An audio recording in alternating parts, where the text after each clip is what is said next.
It's got almost no tanks. It's almost got no one making TNT or high explosives. Roosevelt's strategy is to get the federal government, the US military, and America's biggest corporations to join forces. This will be an industrial armaments program, which will surpass that of both Japan and Germany. America shall become the invincible fortress of freedom.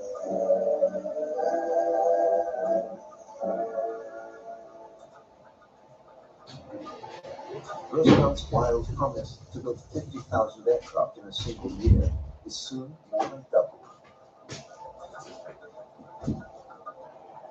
America's industrial capacity is simply second to none. It has all the resources that it needs to mobilise an unprecedentedly large war effort, and it has extremely high technology so that will put America in a different league by the end of the war.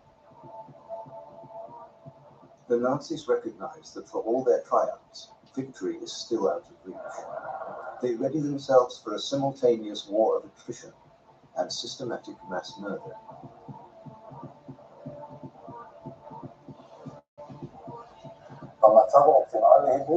They have a very clear goal. Our enemies will perish, and our people will live. Over the next few months, what they called a final solution to the Jewish question will plumb new, unimagined depths. Then there must be no survivors to see vengeance. So once started, the Nazis will not stop till the bitter end. The logistics of killing achieve an industrial scale with terrifying efficiency.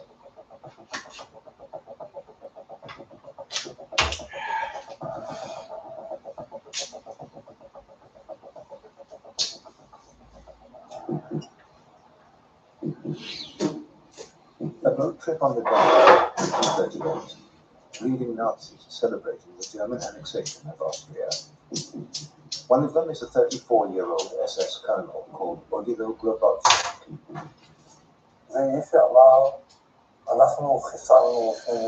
This is the man who boasted, "I killed 2 million during what the Nazis called Operation Reinhardt."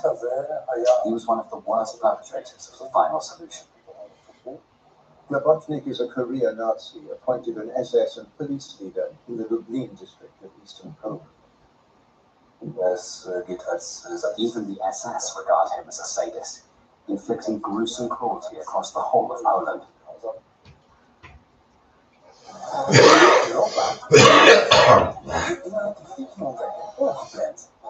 De eigen koerstaan op de kanalen van Kopenhagen ongepland ontdekt de legioen van Noord-Europa MSC Cruises. Best holiday ever.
不是，看来外面可以给孩子骚扰，你带着公子在这时候，我去处理一下。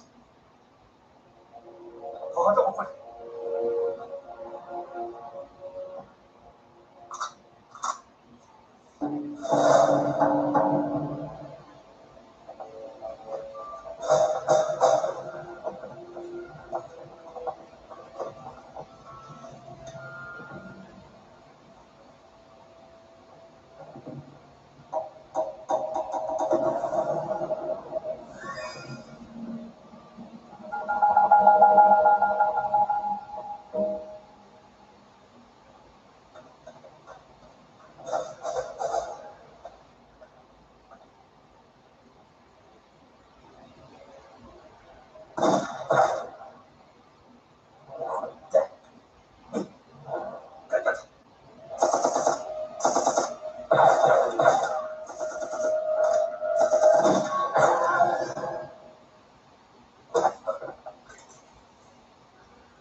不提这个应该是心思追来抹上，要不了不加增援。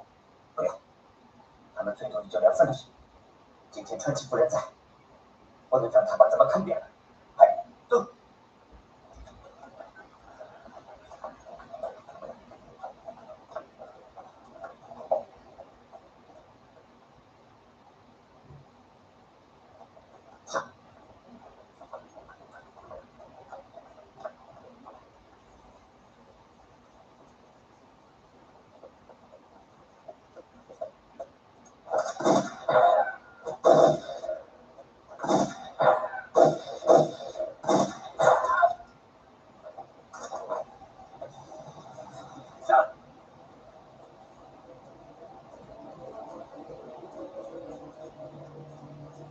不要慌了，保持理性进去。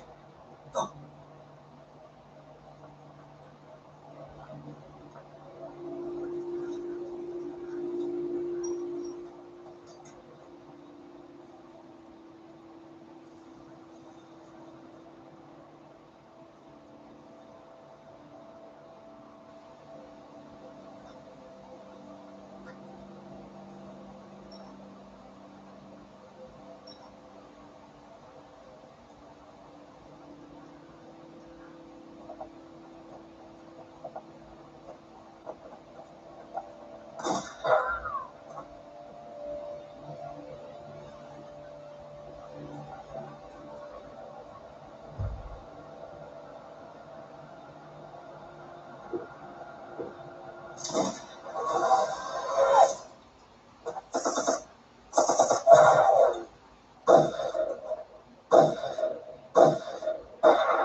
妈妈，外面打天了。是啊，我们来给这个事情好了。那我去看看。很危险。听话啊，乖，不要出去。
妈妈外面真吵，可不可以叫他们不要一直打架？是人，这是在打仗。我没有打架，是想着办法。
咱们怎么办？怎么办？怎么办？怎么办？他们不可能出现在那里，对，不可能出现在我这附近，不可能。想想刚才，我不相信。你想想看看，我不相信。你想想看看。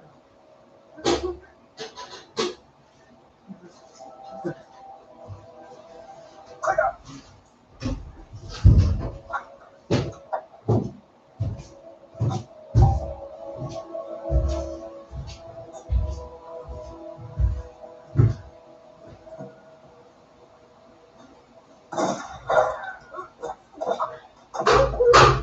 他们现在，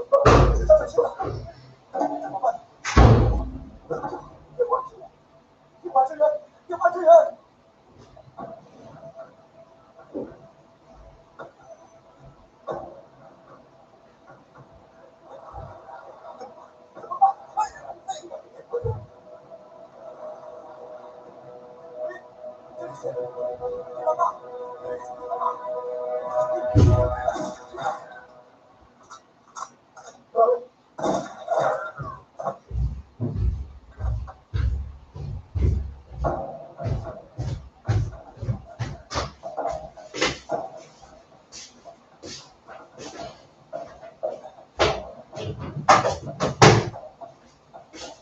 有一个人有钱了，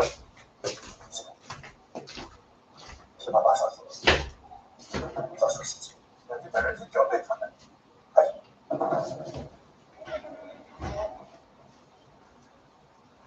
儿子，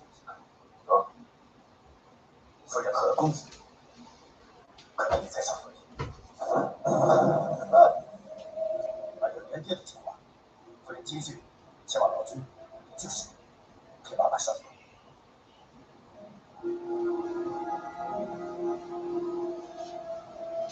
备车，马上出发。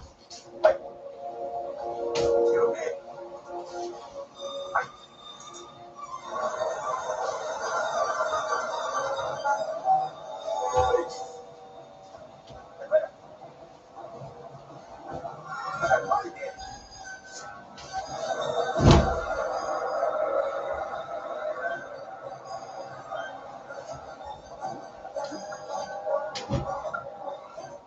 支援，快点，别跑！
Bent u ziek geworden door het werken met asbest of andere stoffen, dampen of gassen?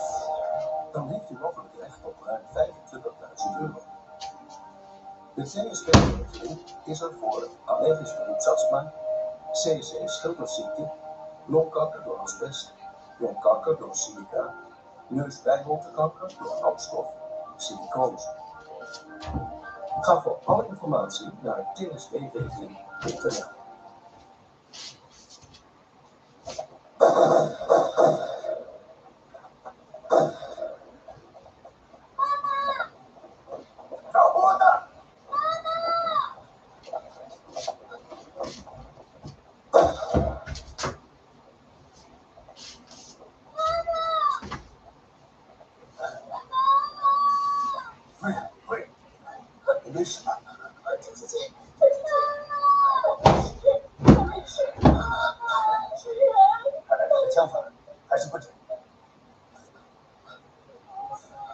手下留情了，这么短的距离，他不会达不到的。不要追了，让他去吧。哎。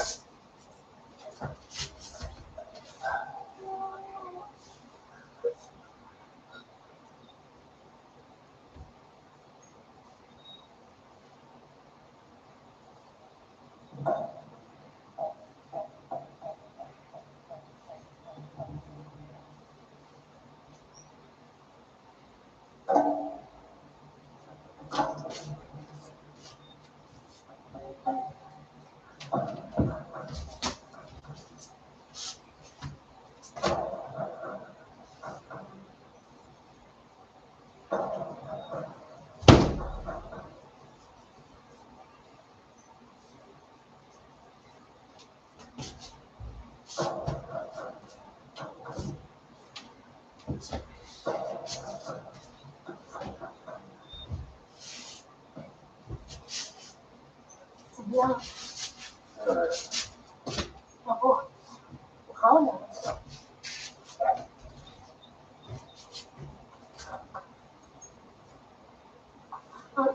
你也不能说这干耗子。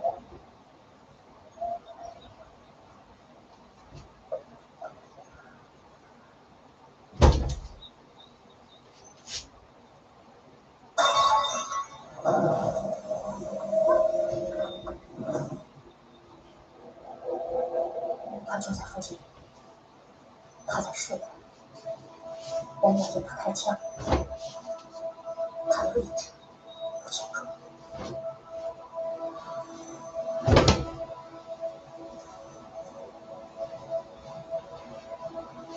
那怎么才能引他出来呢？中村中文。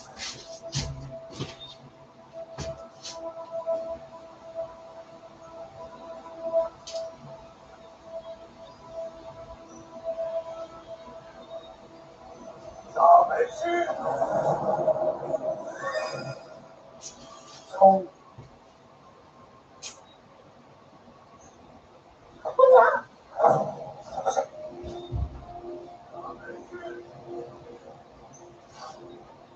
快出来！大美须，快下来脱车！有人听到的来过。张大哥，你快开枪！打死那个鬼子！大美须，你马上下来脱车，不然杀了这个老太婆！出来！出来！不然杀了这个老太婆！大美须，我看不到他，找不到他，他有可能在那边的小树里。被包围了。大美须，出来！出来！出来！出来！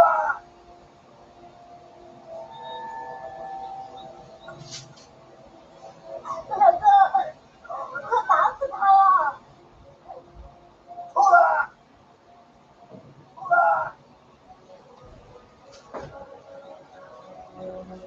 出来！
这个先逃了，去把他们开。张大哥，你别去！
在这么拖下去，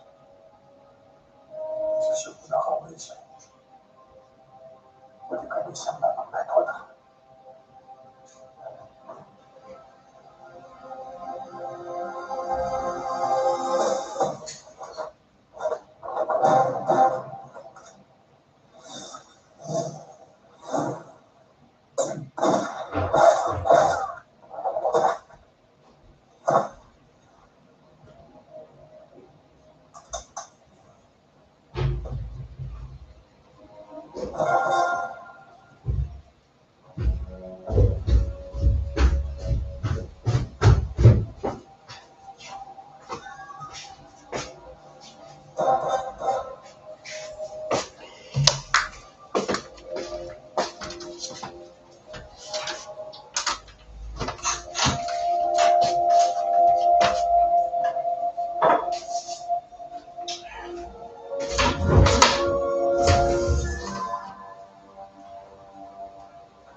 Maar ze is dus in een post veranderd.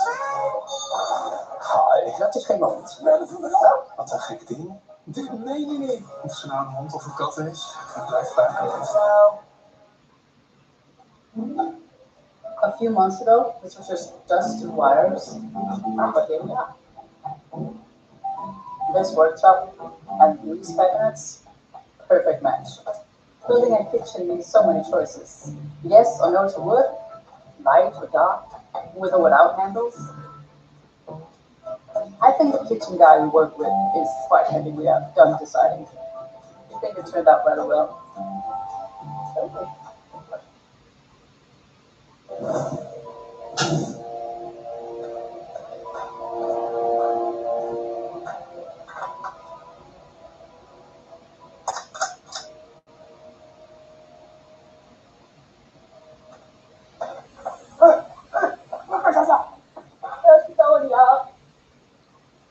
不能回去。不要去！你不能回去。你要回去送死我不拦你。可我告诉你，鬼子这会正在你家门口等着你，回去就是自投罗网了。可是我娘的身手还在他们手上。那你就更不能回去了。鬼子是等到上门呐。我不管，我要去救我娘的。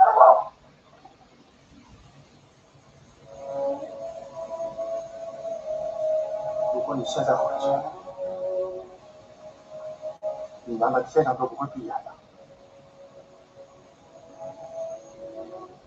他希望你活着，活着为他报仇。你要想为他报仇，现在是不能回去。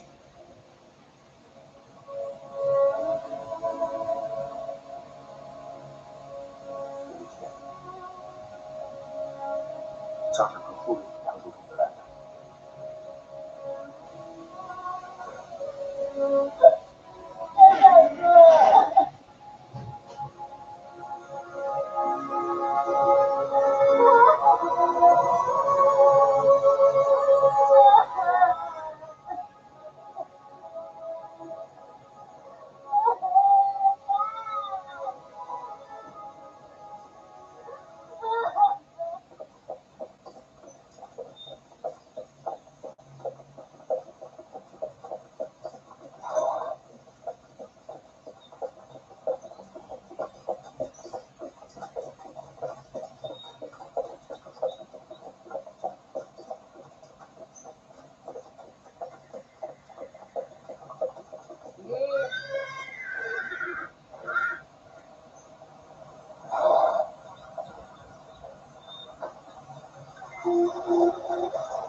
队长，有什么事情？神谷，你带第一小队从这儿插上去，跟公路平行前进，尽可能搜索离公路近的地方。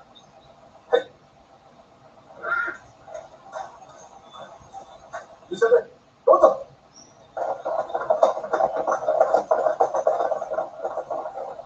队长，有什么可担心的吗？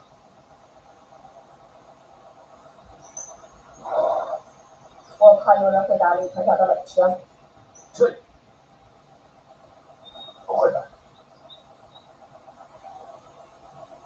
走吧。哎，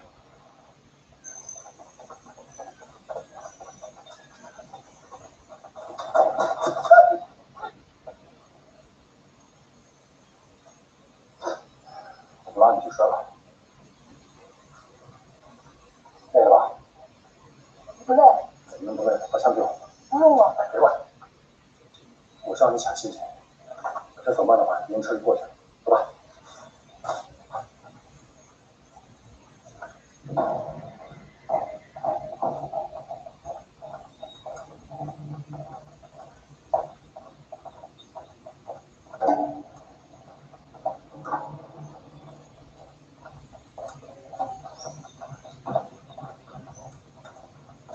可以的，在山上继续搜索。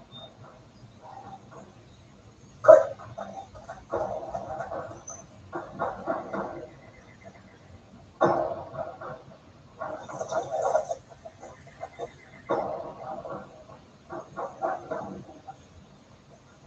有点必要。走吧。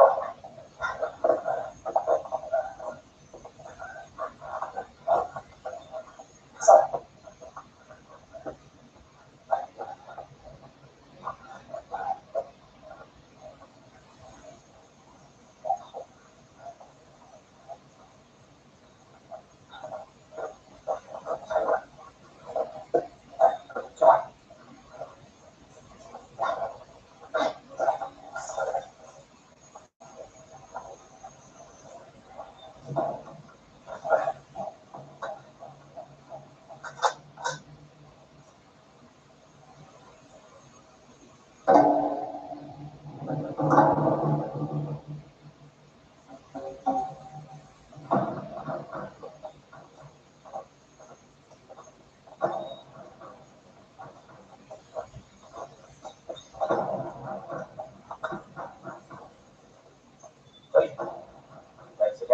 这里进行搜查。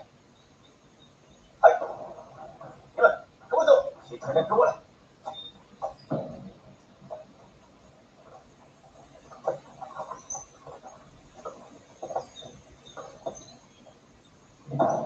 以后你到这边跟着我。司机的后排，当我的都坐在司机后排。这你就知道。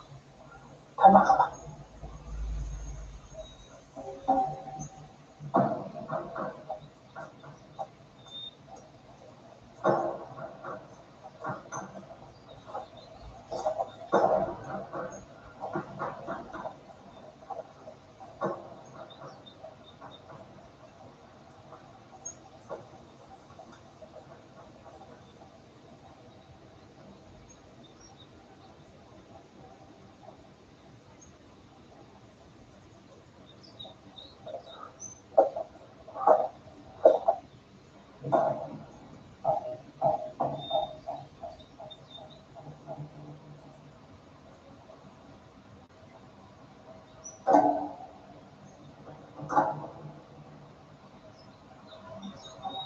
等车到我们门处，咱们就开枪。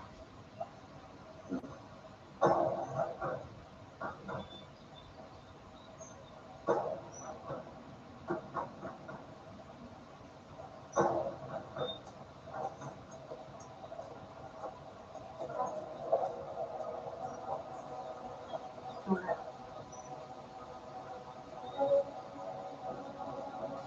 我发现我了。我们得赶快起来。那怎么行呢？放下，放下。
有石头可以踩了。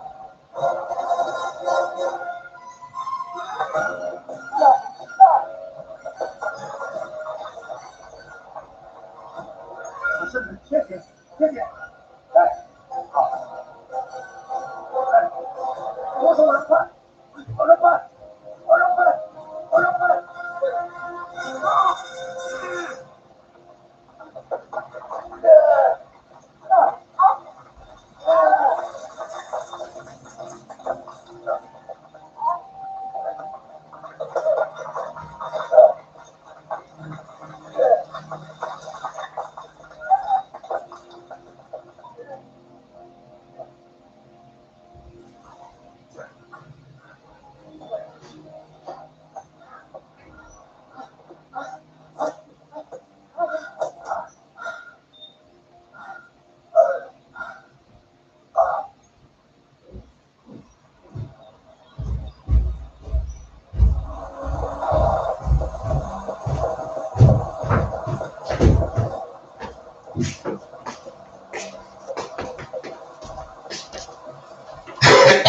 Yo, les Franciens Plaza, ça.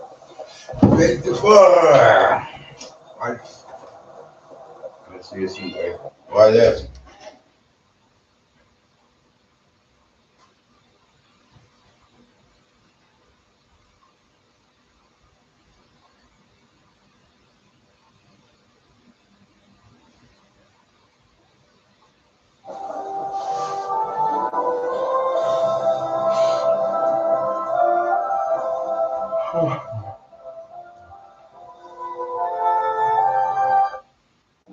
simultaneously. The ordinary prisoner, let's call him for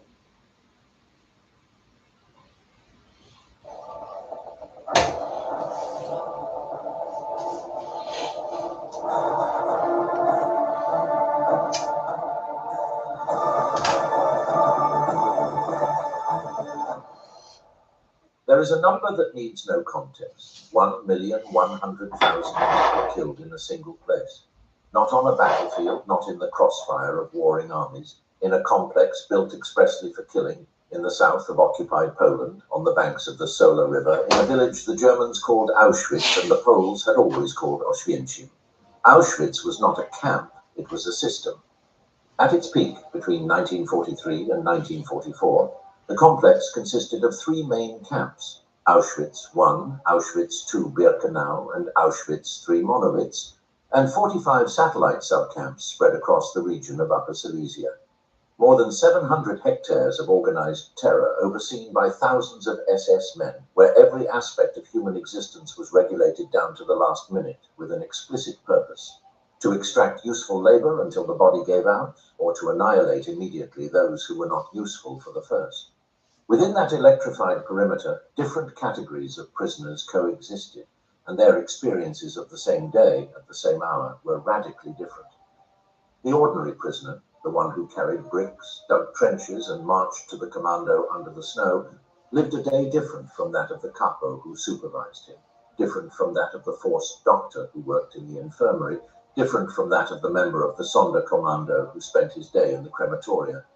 They all shared the same camp, the same perimeter, the same Polish sky.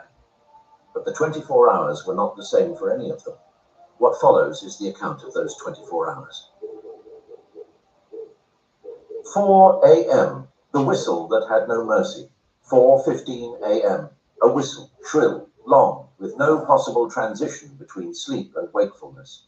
In the summer months, the sky above Birkenau would begin to lighten with a greyish band on the eastern horizon. In winter, the darkness was absolute, and the Polish cold, bit with temperatures that in January could drop below 20 degrees Celsius. In any case, the hour did not change.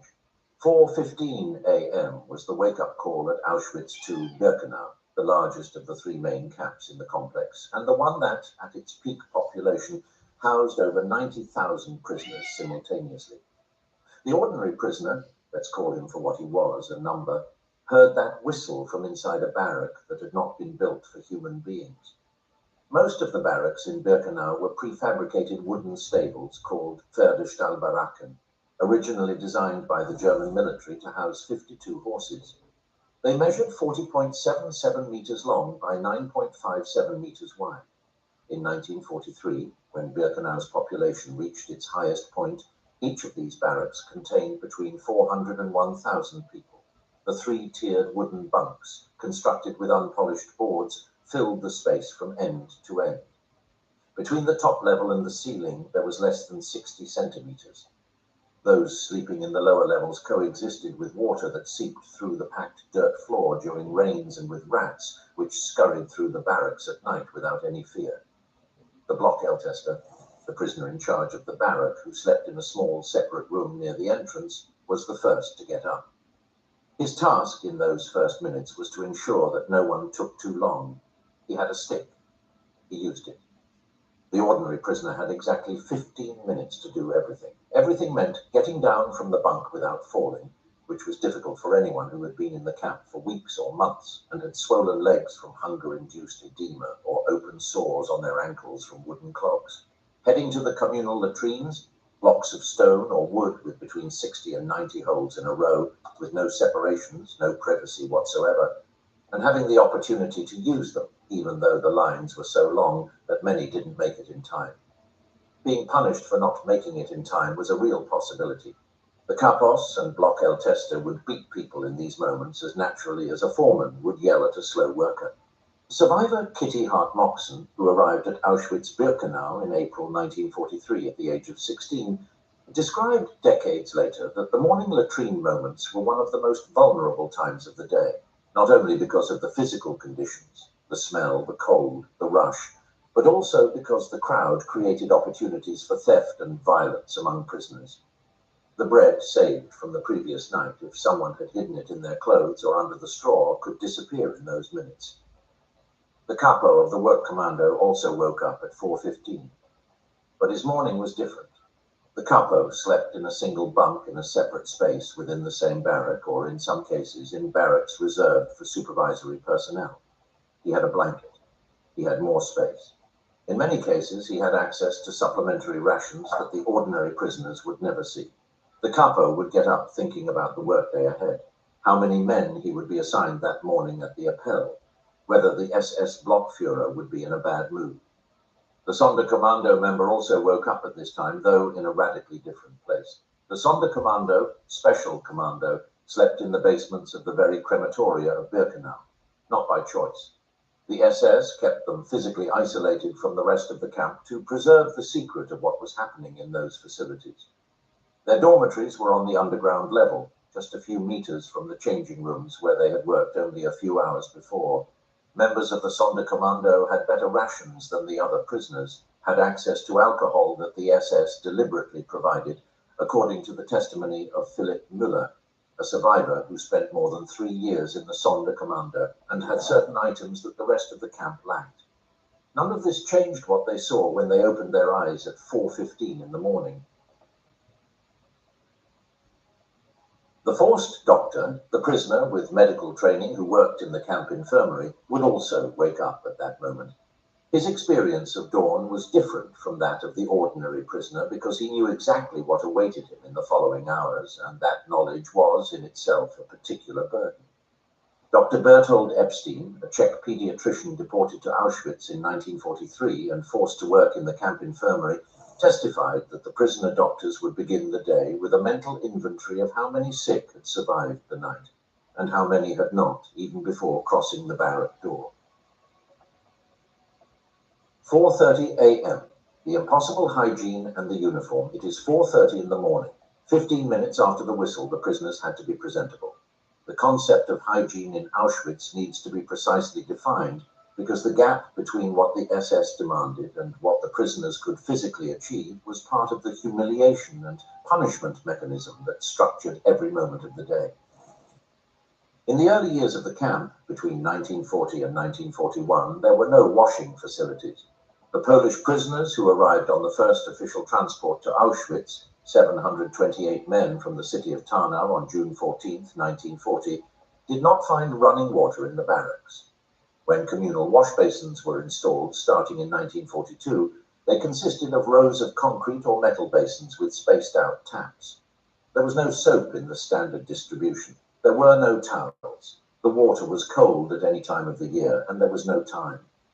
The time allocated for morning washing was, in practice, what was left between the latrines and the moment when the Blockeltester began shouting that it was time to line up. According to testimonies collected during the Frankfurt trial between 1963 and 1965, this time ranged from 3 to 8 minutes. For a prisoner with open wounds on their feet, with the body numb from cold and hunger, splashing cold water on their face was all they could do. The condition of the uniform had to be in order. That was the rule. The uniforms consisted of a shirt and trousers in striped fabric, navy blue and white, made from a mixture of linen and wood fibers, a fabric that did not insulate from the cold, decomposed quickly with sweat and rain, and rubbed the skin mercilessly. There was no underwear in the early years. In winter, some prisoners wrapped their feet in rags before putting on wooden clogs, if they had rags available. The wooden clogs were in themselves an instrument of slow physical destruction. The rigid sole did not adapt to the foot. The raw wooden edges rubbed the ankles and heels with every step. On the uneven and wet ground of Birkenau, each workday added new abrasions. Without bandages, without basic medication, these abrasions became infected. Foot infections, in the absence of treatment, progressed to cellulitis, fasciitis, and in extreme cases, gangrene. Several testimonies from the Frankfurt trial describe the sight of prisoners arriving at the Appell, limping on one healthy foot and the other already damaged, supported by the fear of the punishment that would follow if they fell. Above the uniform was the number. The tattooing system was introduced at Auschwitz in 1941, initially for Soviet prisoners of war, and extended to all prisoners starting in 1942. It was the only concentration camp in the entire SS network where tattooing prisoners was standard practice. The number was marked on the left forearm with a metal needle and Indian ink. The records of the Auschwitz-Birkenau State Museum document that the numbering system changed several times over the years, with different series for men, women, Jews, Roma, and Soviet prisoners of war. That number was all that remained of the identity.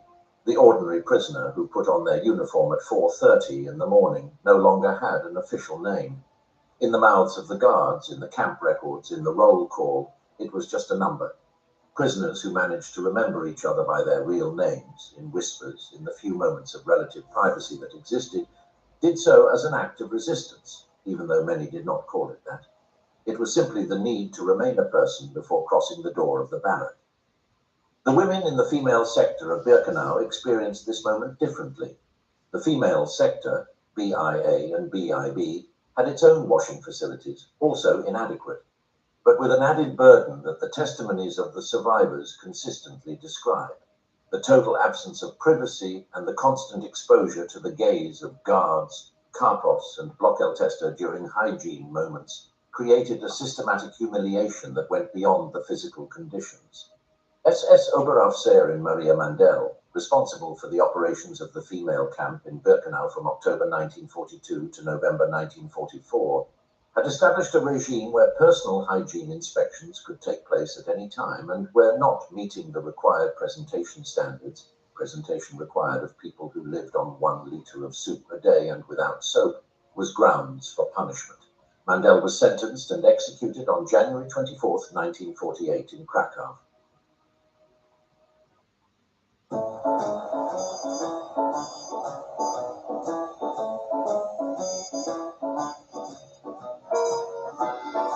This is the joy of traveling well. Oceana Cruises. Bent u ziek geworden door het werken met asbest of kwakstof? U staat er niet alleen voor. Dankzij de TSB-regeling heeft u mogelijk recht op ruim €25.000. Ga voor alle informatie naar tsbregeling.nl.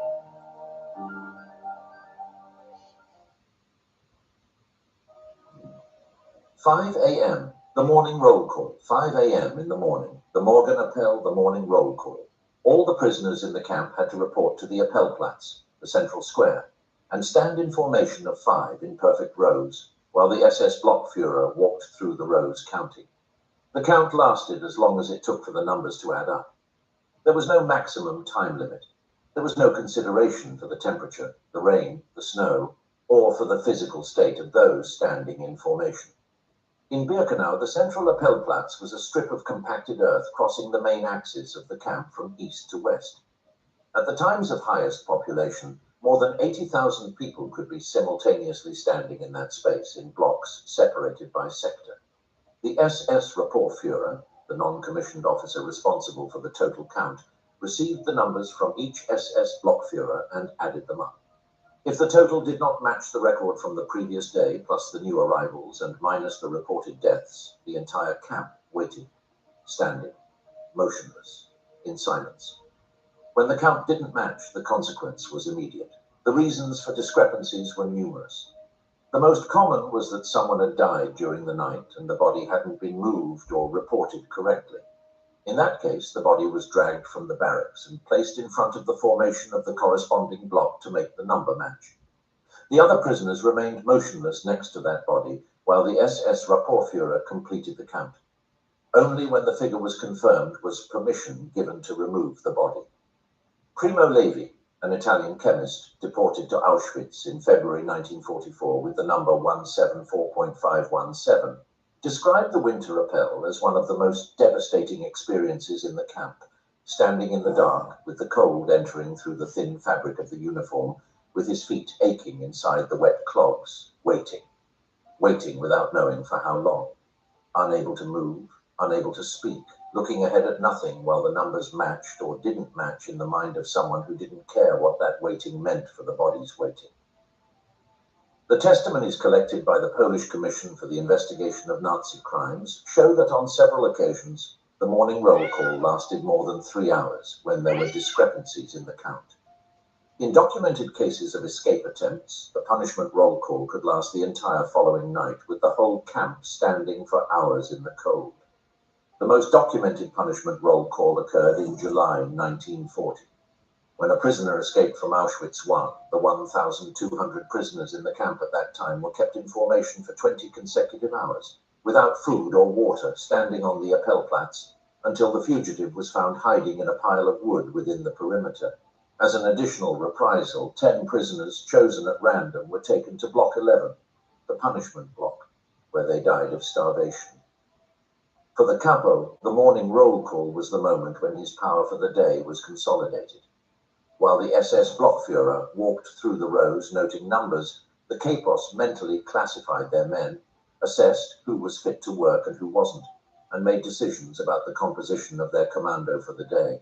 A capo who handed over too many sick men to the SS Arbeitseinsatzführer, the officer responsible for distributing labor, could lose his position. A capo who sent men to work who then collapsed at the worksite also lost his position. The balance between these two pressures was the arithmetic of power within the camp. The prisoner doctor observed the appel with a clinical eye that no one had asked him to develop, but which the camp had instilled in him out of necessity. During the formation, while maintaining the required stance of standing and silence, he would identify in the rows those who were about to collapse. The visible edema in the legs, the particular pallor indicating the onset of hypothermia, the rigidity in the neck signaling meningitis. Mentally, he took notes. Then he would try to reach those people before the SS medical selection did. The Sonderkommando formed in a separate appell from the rest of the camp, in a sector adjacent to the crematories. Their numbers were counted separately. The SS Unterscharführer responsible for the Sonderkommando knew them all by number and name because the nature of their work required more direct supervision than that of the other commandos. They were witnesses. This made them valuable and, at the same time, condemned from the outset. 5:45 a.m. The breakfast that was not breakfast. 5:45 a.m. After the morning roll call and before the departure of the commandos, what the camp administration officially called breakfast was distributed. Calling it breakfast requires an effort of definition because the distance between that name and what was actually given was part of the structural cruelty of the system. It consisted of approximately 300 milliliters of a warm liquid that the SS called Ersatzkaffee, substitute coffee, or herbal infusion. In practice, testimonies agree in describing something indistinguishable from hot water, with a barely perceptible bitter taste. There was no sugar, there was no milk, there was nothing solid. The bread assigned for the day, between 250 and 300 grams of dark rye bread with corn flour, dense and compact, was sometimes delivered at this time and sometimes at noon or in the afternoon, depending on the block tester. This irregularity in the timing of the distribution was, in itself, a form of control.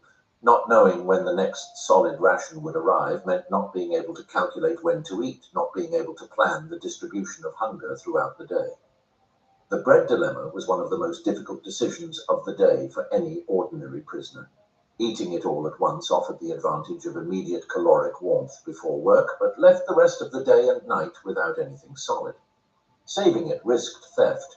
In the Birkenau barracks, bread disappeared. The strategies for preserving it were numerous and all imperfect. Hiding it inside the uniform against the body, placing it under the head during the night, giving it to a trusted person to keep. Wisław Kieler, prisoner number 290 of the first transport to Auschwitz and author of the memoir Annus Mundi, published in 1972, described that in the first months he learned to eat the bread in 3 exact parts distributed throughout the day, and that this self-control over the instinct to devour it all at once was one of the first conscious survival decisions he made in the camp. The total daily caloric ration of a prisoner in Auschwitz in 1942 has been calculated by Dr. Franciszek Piper of the Auschwitz-Birkenau State Institute at approximately 1,300 to 1,700 kilocalories. Doing 12 or more hours of strenuous physical work, the human body requires between 3,000 and 4,000 kilocalories to maintain its weight. The difference between what was given and what the body needed was the distance between life and death, measured in weeks. The effects of this chronic malnutrition followed a precise medical progression. Hunger edema, The accumulation of fluid in the subcutaneous tissues caused by severe protein deficiency caused the legs and belly of prisoners to swell grotesquely while the rest of the body wasted away. Skin ulcers appeared in areas where bones protruded under the skin. Chronic diarrhea, caused by both malnutrition and intestinal infections that proliferated in the unsanitary latrines, constantly dehydrated. Leaving formation or work to go to the latrines could cost a beating. Staying in formation and defecating on oneself meant humiliation that the camp made habitual. Michał Ciolkowski, one of the first prisoners of Auschwitz, remembered that at night, sick prisoners who got up to go to the latrine buckets in the barrack often defecated on top of others who were sleeping on the floor because the bunk beds were not enough for everyone and the aisle between them was occupied by bodies lying down. The capo ate differently. The rations of the capos did not follow the same regime as those of the ordinary prisoner. The capo received an official standard ration, just like any prisoner, but their position gave them real access to what the others only saw from afar, the bottom of the soup container, denser and more nutritious than the watery surface received by those at the front of the line. The possibility of repeating in the kitchen access to the portion of margarine or the piece of sausage that in theory was supposed to be distributed equally, but in practice arrived whole in the hands of the person with power over the distribution. The Blockel tester who controlled the distribution of bread and soup was the central node of the power system of the barrack. His favor could mean a slightly larger ration, or the privilege of being at the end of the soup line. His enmity could mean the smallest ration, the position in the line that received the clearest liquid, or outright exclusion. Kijk, hiermee maken wij al 30 jaar onze groene stroom. Dat is pure energie. If you're looking for the future of football, it's going to be me. In May of 1945, Heinrich Himmler, architect of the Holocaust and head of the SS, attempted to disappear among the remnants of the Third Reich, disguised as a police sergeant with an eye patch and false documents. But he had been preparing his final exit for years, a cyanide capsule hidden between his molars. When the British began to search him, he bit it and died within 15 minutes, leaving behind the phrase, "The bastards beat us." Behind that miserable escape was the man who turned the SS into an order obsessed with racial purity. He demanded proof of Aryan ancestry back to 1648 for his officers, while compulsively logging every call, every gift, and every execution. Under his command, Lebensborn was born, a program destined to Germanize and steal up to 50,000 Nordic children across occupied Europe, while human experiments regarding freezing and altitude, supervised by the SS, were conducted at Dachau. That mixture of bureaucracy, fanaticism, and mysticism culminated in Wilhelmsburg, the castle that Himmler wanted to transform into the Black Vatican of his racial empire, complete with ritual crypts and the Black Sun symbol. From there, it led to the Posen speeches, where he spoke of the exterminion of Jewish women and children as a glorious page that had to remain secret. This documentary reveals 18 disturbing facts about Heinrich Himmler. The capsule, he carried for 6 years and bit in 15 seconds, the end of Himmler. On the night of May 23, 1945, at the Lüneburg Interrogation Center, Company Sergeant Major Edwin Austin ordered Himmler to strip for an exhaustive body search. Army Dr. C.J. Wells methodically examined him from head to toe. When they reached his mouth, Himmler clamped his teeth down onto the doctor's fingers with deliberate strength and crushed a cyanide capsule that he had kept carefully wedged in a gap between the molars on the right side of his jaw. Breitman documents that Himmler had told his wife Margareta at the beginning of the war, in 1939, that he carried that capsule with him permanently. He had carried it for 6 full years, through all the meetings with Hitler, the speeches before the SS, the inspection trips to the concentration camps, the massage sessions with Kirsten, the war planning conferences, and the conversations with Count Bernadotte. It was not a last-minute improvisation. It was a decision made at the beginning of the war, kept intact through 6 years of absolute power and crime, waiting for the moment he might need it. Despite immediate efforts to prevent him from swallowing, and the doctor's attempts to pump the poison from his stomach using a tube, Himmler died 15 minutes after biting the capsule. One of the British officers present upon confirming the death exclaimed a phrase that was recorded in the chronicles of that night, "The bastards beat us." 3 days later, On May 26, 1945, after British Army surgeons had taken moulds of his facial features for future identification and removed parts of his brain and skull for forensic analysis, 4 soldiers from the 2nd Defence Division received orders to bury the remains at some point in the Lüneburg Heath. The instructions were that the site should remain unmarked, that no public record of the exact location should be made, and that the operation should be carried out with the utmost discretion. The British authorities did not want to create any place of pilgrimage for Nazi sympathisers. Obsessed with pleasing, incapable of asserting himself, the young Himmler. Heinrich Himmler was born on October 7, 1900, in Munich on the 2nd floor of a building on Hildegardstrasse in the centre of the city. His father, Gebhard Himmler, was a secondary school teacher, a rigorous middle-class man obsessed with social climbing who had managed to become the tutor of Prince Heinrich of Wittelsbach, the royal house of Bavaria, and who visibly exerted himself to maintain that contact with the aristocracy as the family's most precious asset. Historian George Hallgarten, a fellow student of The Sun, wrote that Professor Himmler was known in Munich as ridiculously sycophantic and servile to the upper classes. He walked to High Mass at the Michaelites' church every Sunday to rub shoulders with the cream of the city. He was so formally correct that when an acquaintance found him naked under a shower in the public baths of Munich, Professor Himmler took a small towel, held it in front of himself with both hands, and introduced himself with a deep bow, citing all his academic titles. "That can only happen in Germany," the acquaintance, American-born, remarked, laughing afterward. The novelist Alfred Anders narrated in an autobiographical book titled The Father of a Murderer his encounter with the headmaster of the Wittelsbacher Gymnasium in Munich, the very same Professor Himmler, when Anders was a student at that school in 1928. The scene he reconstructs is illuminating in its soft brutality. The headmaster burst into a Greek class and took control of the lesson. He subjected Anders himself to a meticulous humiliation before his classmates, announcing publicly that the student did not pay tuition because his father, a decorated but ruined officer, could not afford it.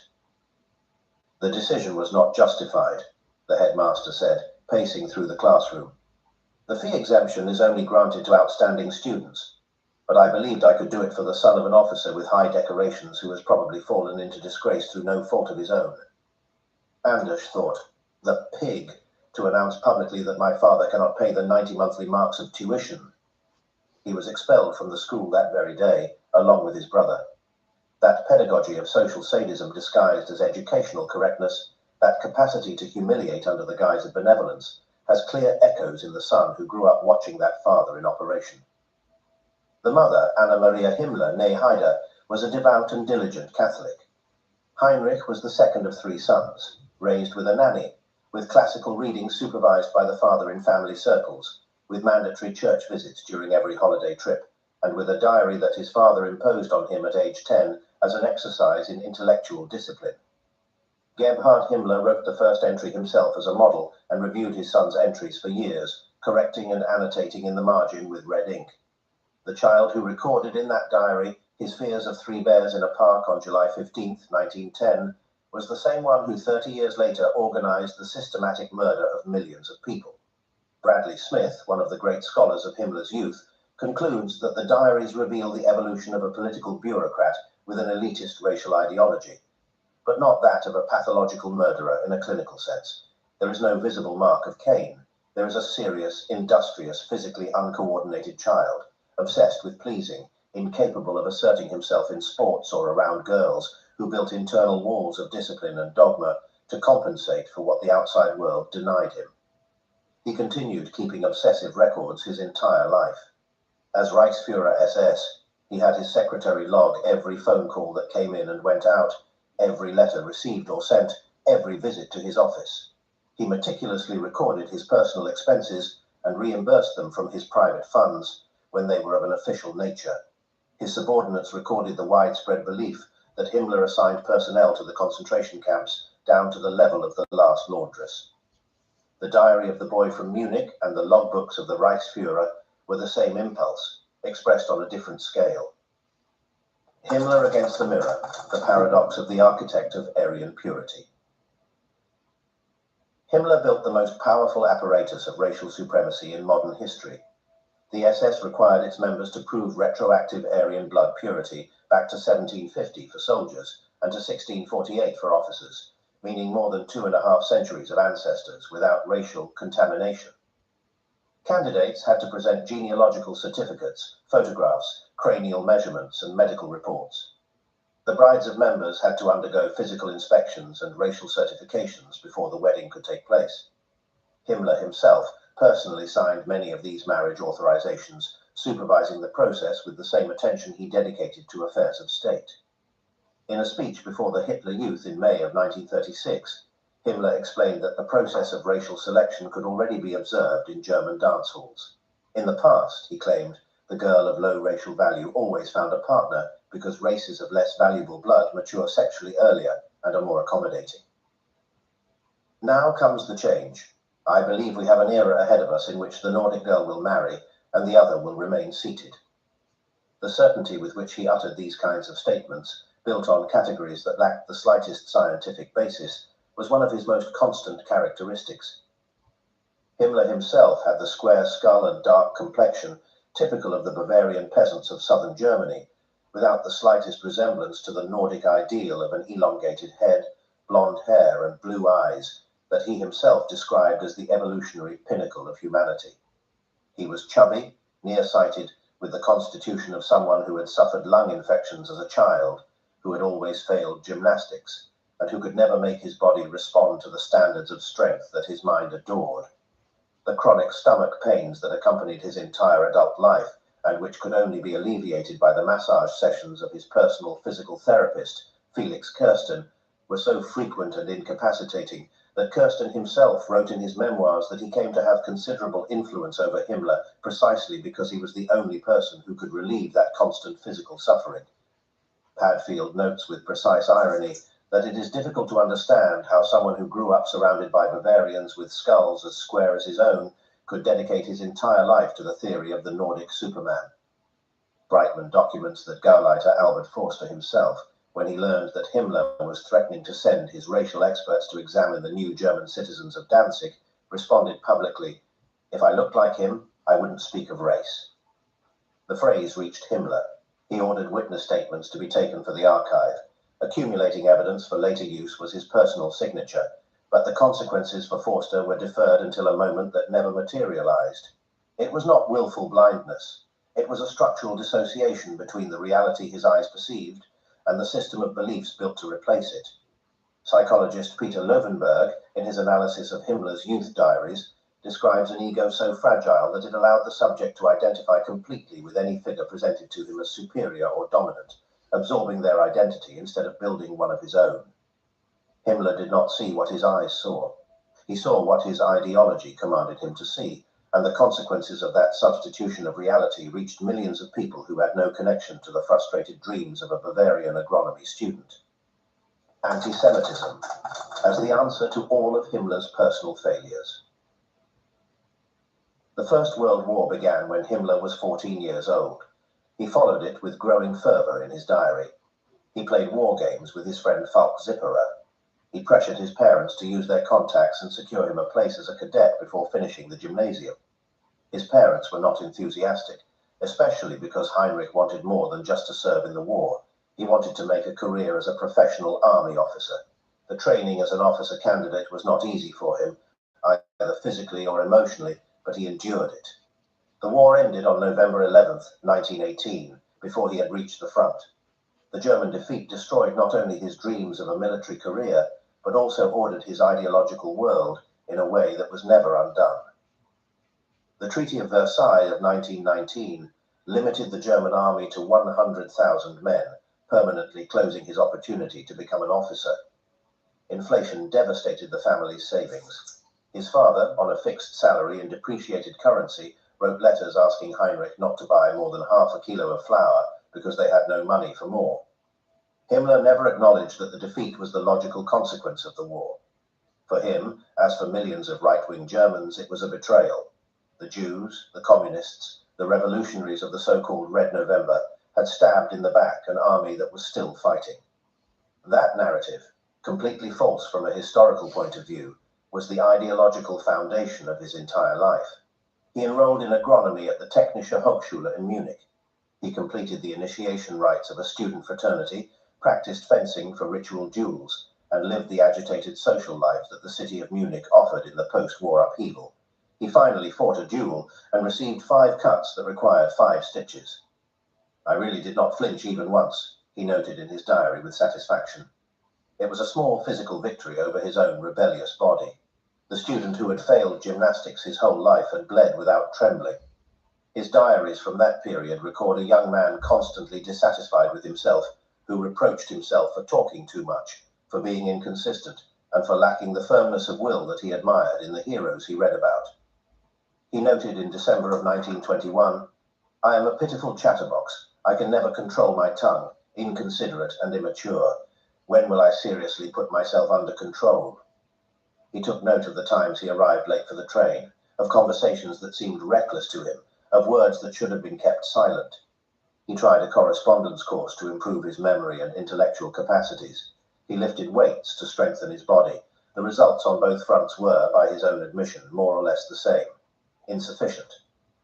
In the summer of 1922, after reading an anti-Semitic pamphlet called Judas Schuldbuch and another by Houston Stewart Chamberlain titled Race and Nation, he noted in his diary, "How stupid we pure Aryans are, and thank God that we are." The ideological conversion to fanatical anti-Semitism had completed its process. It was not a sudden illumination, but the conclusion of a process of several years in which his personal frustrations, his militaristic background, and the political context of post-war Munich converged toward a narrative that explained everything: the defeat, the inflation, his own failure to reach the front, the ruin of his family, the humiliation of Versailles. A senior SS official recalled decades later that Himmler's agricultural background was the stimulus for his subsequent interest in racial breeding and his desire to destroy what he considered human pests. Himmler believed he could apply the principles and methods of agriculture to human society. Weeds were eliminated, weak species were suppressed, superior races were encouraged with the same techniques with which a farmer improved the yield of his livestock. He never actually practiced as an agronomist, but that vision never left him. His diaries from his university years show a young man in permanent war with himself. In December of 1921, he noted, "I am a pitiful chatterbox. I can never control my tongue, inconsiderate and immature. When will I seriously put myself under control?" He enrolled in a correspondence course to improve his memory and took up weights to strengthen his body. The results on both fronts were, by his own admission, more or less the same: insufficient. The distance between that young man incapable of shutting up in time at a dinner and the man who 12 years later would build the most detailed surveillance system in modern history would be one of the most uncomfortable chasms of his entire trajectory. The night Himmler killed his own comrades by phone. Wij introduceren per uur voldoen al onze machines aan de nieuwste emissieeisen. Duurzaamheid staat bij ons centraal. Daarom hebben wij ook een groot overzichtelijk ingedeeld met een duidelijke focus op emissiereductie. Onze duurzame machines dragen een emissielabel of zero-emissielabel, zodat u in één oogopslag kunt. Kan een contactlens achter je oog komen? Laat dat geen de wereld uithouden. Nee, dat kan niet. Veel mensen die contactlenzen proberen maken zich er zorgen over. Begrijpelijk, maar volledig onnodig. Contactlens kan niet verdwijnen in of achter je oog. Je oog wordt namelijk beschermd door een membraan dat je oog en oog met elkaar verbindt. Dit is een oogverbinding. Daardoor is het onmogelijk dat de lens achter je oog zit. Wat wel kan gebeuren, is dat de lens een beetje verschuift en onder je ooglid terechtkomt. Dat voelt soms ongemakkelijk, maar je kunt hem eenvoudig weer naar de juiste plek schuiven. Zodra je leert hoe je dit doet, en dat leer je vanzelf tijdens de instructie, is het uitdoen of terugplaatsen van een verschoven lens heel makkelijk. Wilt u het? Kom langs bij een aspectservicewinkel en u kunt zelf een comfortabel contactlens kunnen zijn.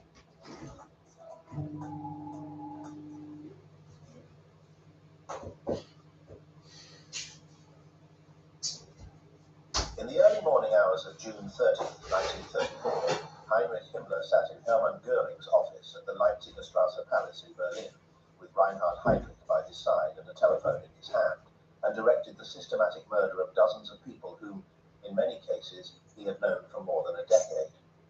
The operation would later be called the Night of the Long Knives. What it actually was the exact moment when Himmler transitioned from being a party bureaucrat with ambitions to the most dangerous man in the Reich after Hitler. The central target was Ernst Röhm, head of the SA, The brown shirt militias that in 1934 exceeded 3 million members and constituted, in the eyes of Hitler and the army, a state within the state with its own revolutionary calling. Röhm was an old comrade of Hitler from the Munich period, one of the men who had turned him into a national figure. He was also homosexual in a regime that had begun to persecute homosexuality with criminal legislation, a trait that Himmler knew of at Archive, just as the Archive did. Röhm had been Himmler's mentor during the movement's formative years. It was he who had inducted him into the SA in 1923, who had recommended him, and who had opened doors for him. That changed nothing. From Goering's office, while aides circulated among groups of SS and police officers with envelopes that Padfield describes as having the appearance of communications that could cost lives, Himmler and Heydrich coordinated the action groups deployed in Munich, Berlin, and Breslau.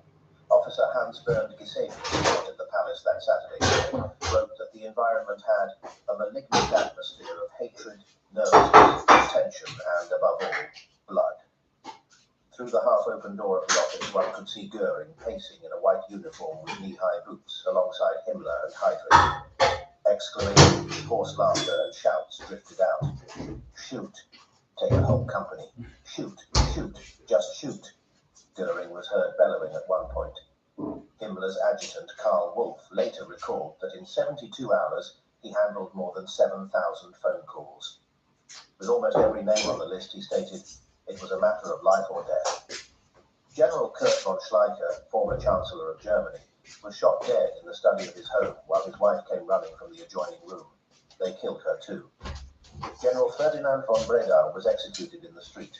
Erich Klausener, of Catholic Action, was murdered in his office while working, and the killers attempted to stage a suicide. Gregor Strasser, the Nazi leader who had been Hitler's main internal rival and who had been inactive in politics for months, was taken to the Gestapo under an administrative pretext and locked in cell number 16. According to the account that his brother Otto later reconstructed, he was lying on the cot when two senior SS officers, one of whom was believed to be Heydrich himself, and two corporals approached the peephole of the door. They shot through it. Strasser, wounded, tried to move out of the line of fire. They entered and finished him off.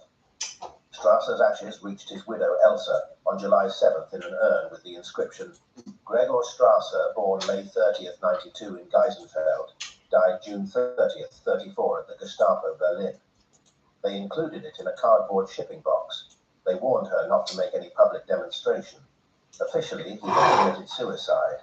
Röhm was the last to die. Hitler could not order the assassination of his old comrade without his hand trembling. Goering and Himmler convinced him.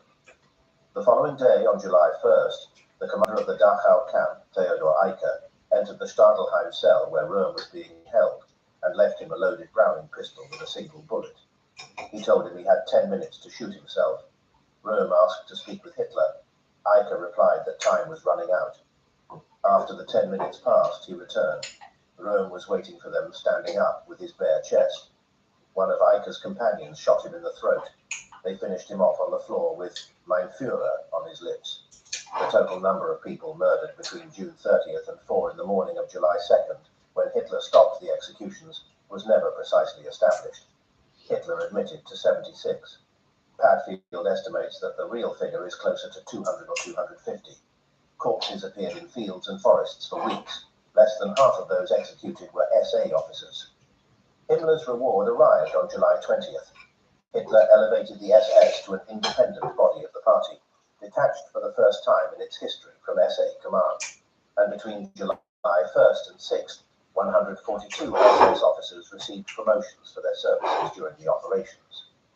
In October, Himmler spoke to his Gestapo agents about what had happened. For us, as the secret state police and as members of the SS, June 30th was not a day of victory or triumph. It was the hardest day that can fall upon a soldier in his life. Having to shoot at one's own comrades, with whom one has stood side by side for 8 or 10 years in the struggle for an ideal, and who then failed, is the most bitter thing that can happen to a man. There was not a single person in the room who did not know that this very man had coordinated the slaughter of those comrades from the telephone, while Goering turned sandwiches to messengers in the lobby. General von Fritsch, who had not participated in the operations, was invited by Goering to the champagne celebration that followed the murders. Wolff, who was present, recalled that despite all his social skills, he could not manage to approach the general.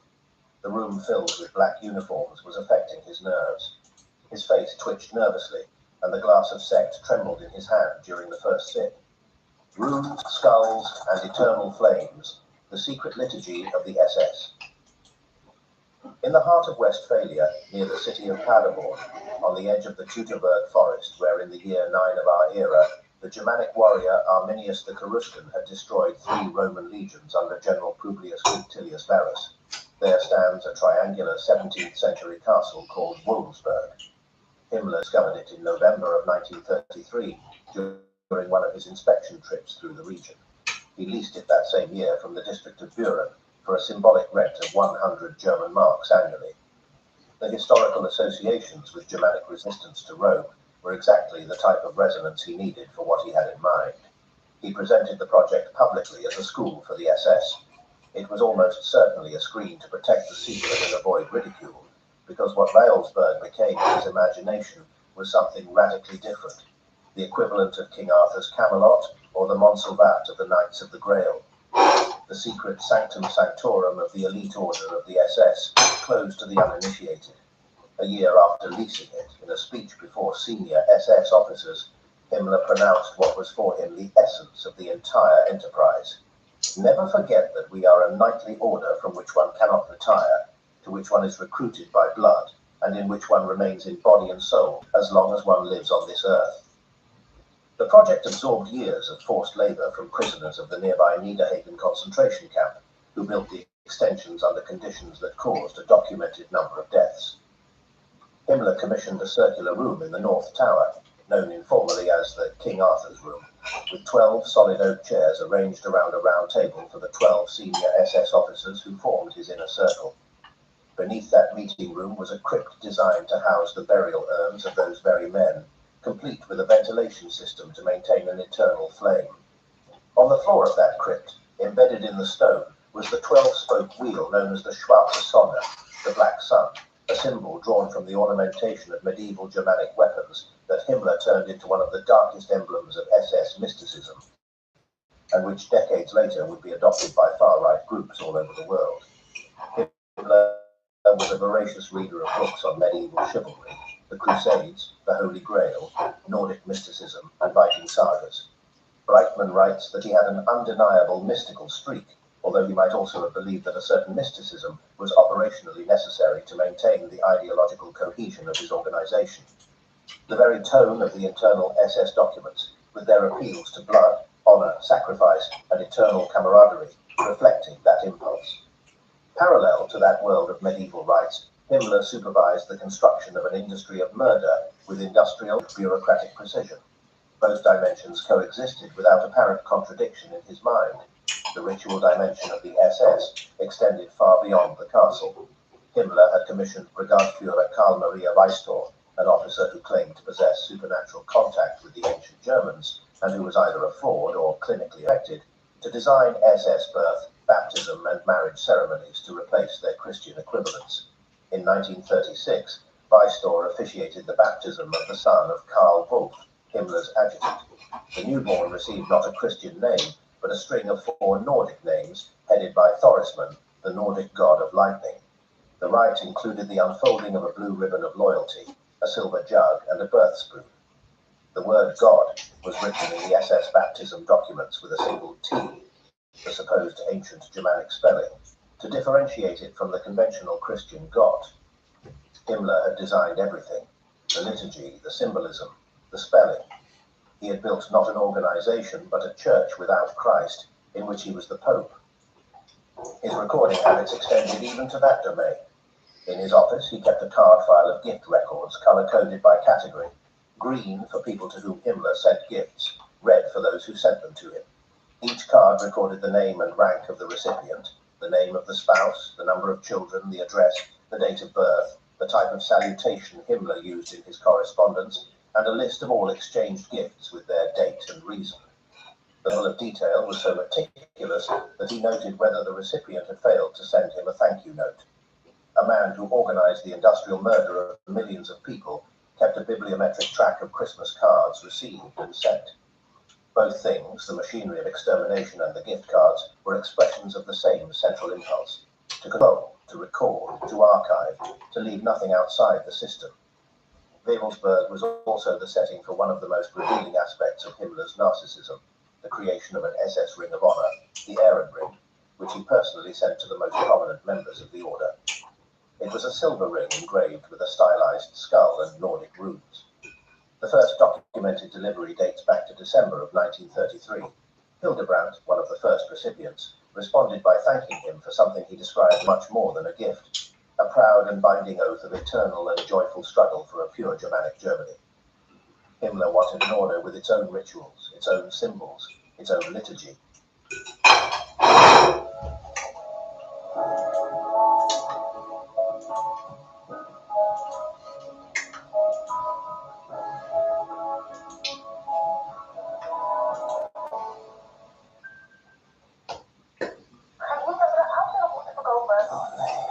Advertentie, bellen, al die stress. Kijk meter bij kopenauto's.nl. What he could not obtain from the church he had abandoned, he built from scratch, using materials drawn from Viking sagas, medieval Germanic history, and his own bureaucratic fantasy of absolute loyalty. The final fate of Wewelsburg Castle carries a severe historical justice. In the final days of the war, as American troops approached Paderborn, a minor SS commander ordered the castle to be dynamited so it would not fall into enemy hands. The explosion partially destroyed the building. The eternal flames that Himmler had designed for his knight's crypt never burned. The castle was rebuilt after the war, and today is a museum dedicated to documenting the history and crimes of the SS. 50,000 stolen children, the reproductive arm of SS racial engineering. In December of 1935, Himmler founded the Lebensborn organization, whose name means Fount of Life. He presented it publicly as a network of maternity homes to support single mothers of baptismal blood, and as a demographic policy measure intended to increase the birth rate among racially suitable families. It was considerably more than that, and its ramifications extended throughout occupied Europe, with consequences that still generate legal disputes in several countries. Lebensborn was the reproductive arm of the SS's racial engineering. Its homes received single pregnant women whose children had been conceived with men who passed the program's racial requirements. They were guaranteed medical care, food, absolute discretion, and a certificate that normalized the child's situation before the state. The program was financed through mandatory salary deductions from SS members, calculated according to rank and number of children. A 27-year-old single captain surrendered 1% of his salary. A 34-year-old general with 3 children surrendered 3.25%. The logic was to incentivize the birth rate within the proper rank. The fewer children, the higher the deduction. Members under 26 years of age contributed nothing, reflecting the doctrine that an SS member should not marry before that age. Those who already had 4 children did not contribute either. They had fulfilled their reproductive quota with the nation. Himmler was the president of the Lebensborn Board of Directors and personally supervised every aspect of its operation, from the diets in the delivery rooms to the runic logos for the letterheads of official correspondence. In 1938, he removed it from the control of the SS Race and Settlement Main Office to place it directly under his own personal staff. The first home opened in Steinhöring near Munich in 1936. In practice, the facilities also served for extramarital affairs of some senior SS officers, shielded by the system's discretion.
over with Triple H on Sunday at WrestleMania in front of 65,000 fans in the Lion Astrodome. Triple H and The Undertaker one-on-one. Stephanie McMahon Helmsley so proud of her husband Triple H. Police officers surrounding the ring. Got a lot to be proud of, Cole. That's the king right there, man. Indeed he is the game, the cerebral assassin, being the best in the business. Not that long ago, I came out here and I asked a very simple question. How can you be the absolute best in this business and not be given a title shot at WrestleMania? That this was his yard.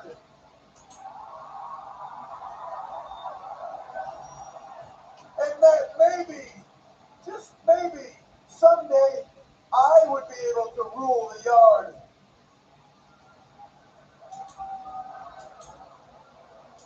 In the middle of my world.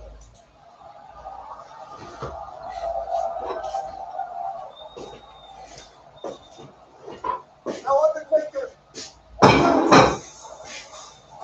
run into the yard when I had that chair across your throat. I could have choked you out that night, dead man, but I was just playing with you. Last Thursday night on SmackDown, The Undertaker had arrested for violating a restraining order. He was handcuffed and he came out to the ring. And dead man, were you running the yard this night when I split your skull with a sledgehammer? And busted you open? When I left you laying a bloody pile in the corner of this ring? While your brother sat unconscious, handcuffed, watching? Were you running the ring then? Were you running the yard then? And Monday night, were you running the yard when I cracked your spine with a steel chair and caused you the win? You see, dead man, up until now, you've been doing a lot of talking. You've been doing a lot of pleading. And I've been doing a lot of kicking. You see, dead man, you say that I cannot beat you. Up until now, I've not tried. The truth is that since I have tried, I have been beating you day in and day out. And at WrestleMania, it will all come to an end. At WrestleMania, dead man, you will get the chance to play the game.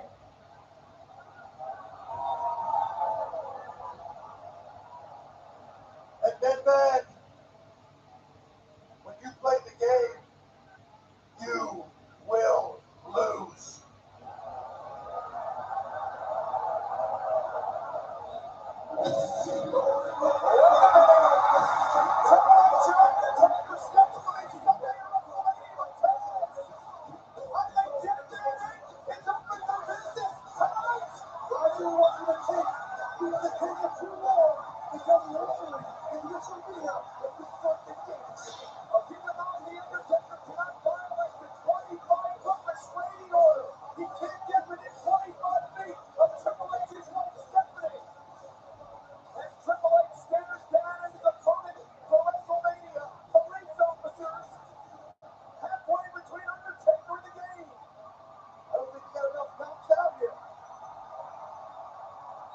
Let me see if I've got this right. If I play the... Geld. De groene motor.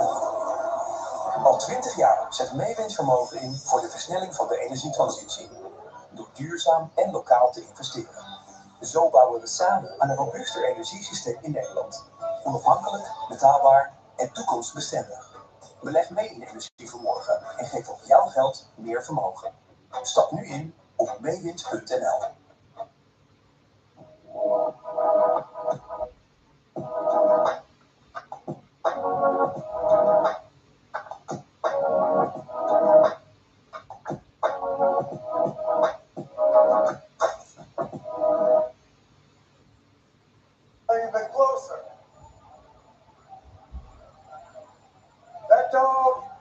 he still just sits there.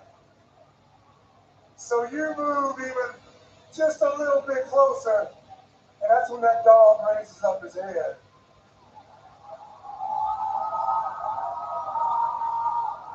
And that's when you realize that's what that dog wanted all along. So now you're standing there, Triple H. You're too scared to fight, and it's too far to run. And that, my friend, is when the dog gets his bone.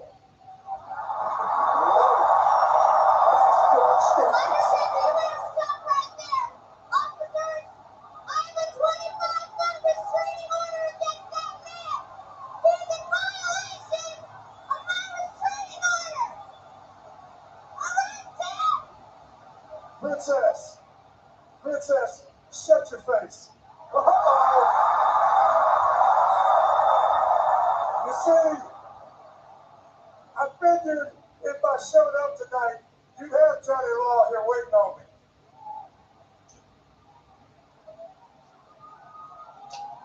So I made a few phone calls. The first call was to a lawyer. The second call was to a bail bondsman here in Detroit.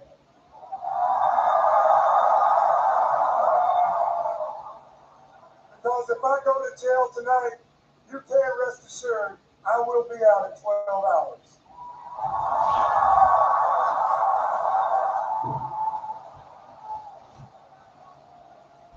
Now the third call was to 911. Because I believe your husband was about to be in the need of medical help.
In Minnesota, a gruesome murder left few clues behind.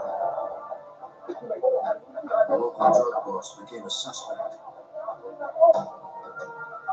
but he was well insulated against police. FBI agents and local detectives had to infiltrate a dangerous cartel to get to a pair of gangsters who killed with no remorse.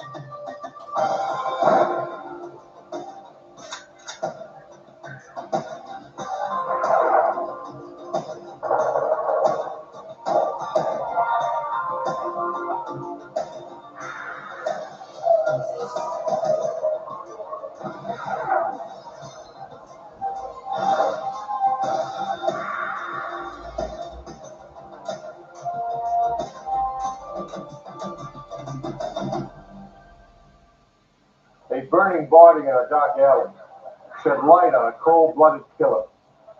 His partners in crime would tell the story if they lived. In the underworld of the drug trade, even a childhood friend can quickly become an enemy. I'm Jim Calstrom, former head of the FBI's New York office. A trail of drugs and money led FBI agents to a murderer who underestimated the power of forensic science.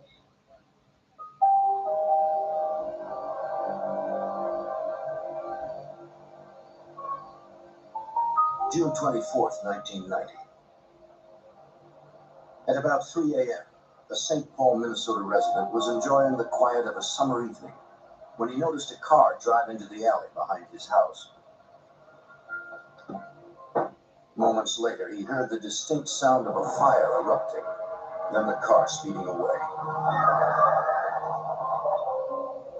Checking the alley, he discovered a large object engulfed in flames. He feared the fire would ignite his property. He called 911.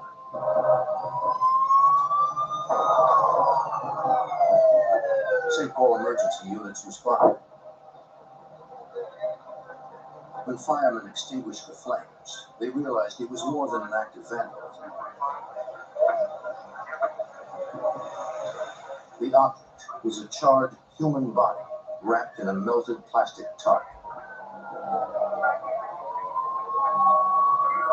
Homicide detectives arrived at the scene.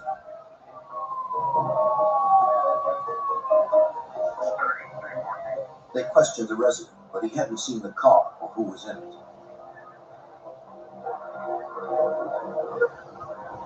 Police found no identification on or near the body.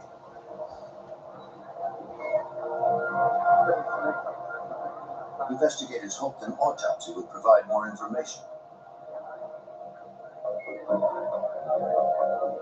If they could identify the victim, it might help lead them to those responsible.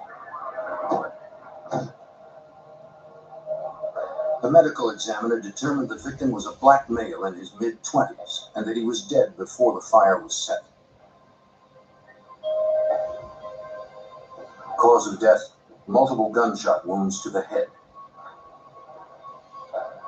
The examiner extracted 3 small caliber slugs. They would be sent to the ballistics lab for examination.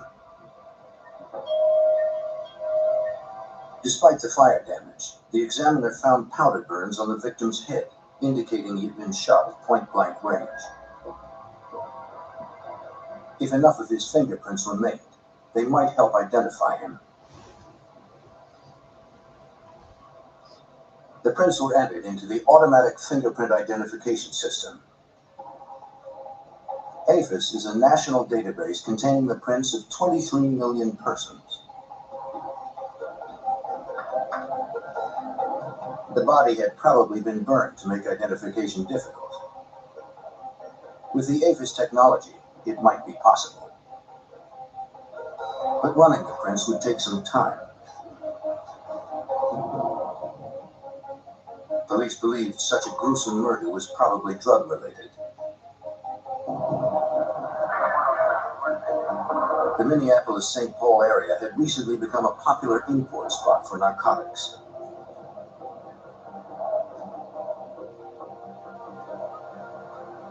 With the drugs came an increase in violent crime. Special Agent John Tyndall of Minnesota's Bureau of Criminal Apprehension investigated drug running in the area. The primary way that people moved cocaine into the state at that time would have been through public transportation, that being either by bus or by airplane.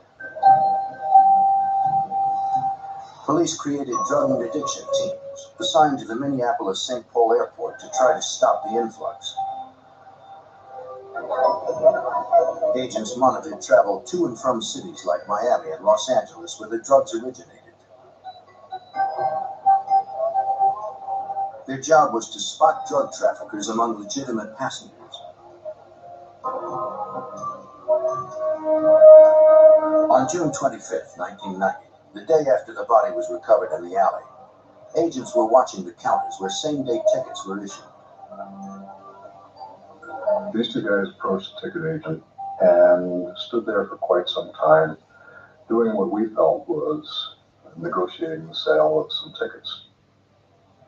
They pulled out a wad of cash. They paid cash for the tickets. They then left the ticket counter. The agents would check at the counter and learn that the men were flying under the names Jeffrey English and Harry Babbs. Agents caught up with the men at their gate as they waited to board their flight. They asked if they would answer some questions. We explained to them that they had no obligation to talk to us if they didn't want to. They weren't under arrest. They were free to leave. Both men consented to be interviewed and said they were just heading back home to L.A. They said they had come to St. Paul to visit a friend named Ken Jones. The officers asked for permission to search the bags they had checked at the counter. Both agreed, so a search warrant was unnecessary.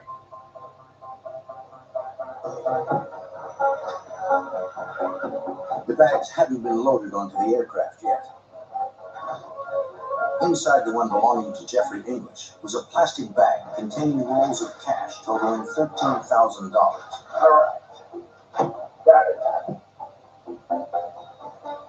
Tucked into a shoe was a .22 caliber Derringer pistol.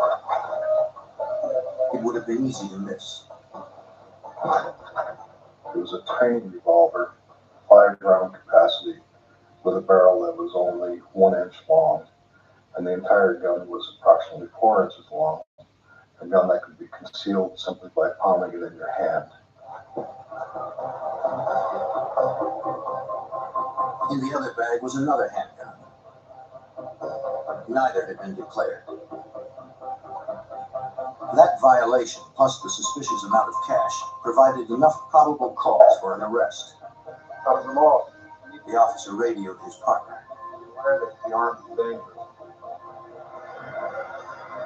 They had to detain Babbs and English before they took off. The plane was still at the terminal.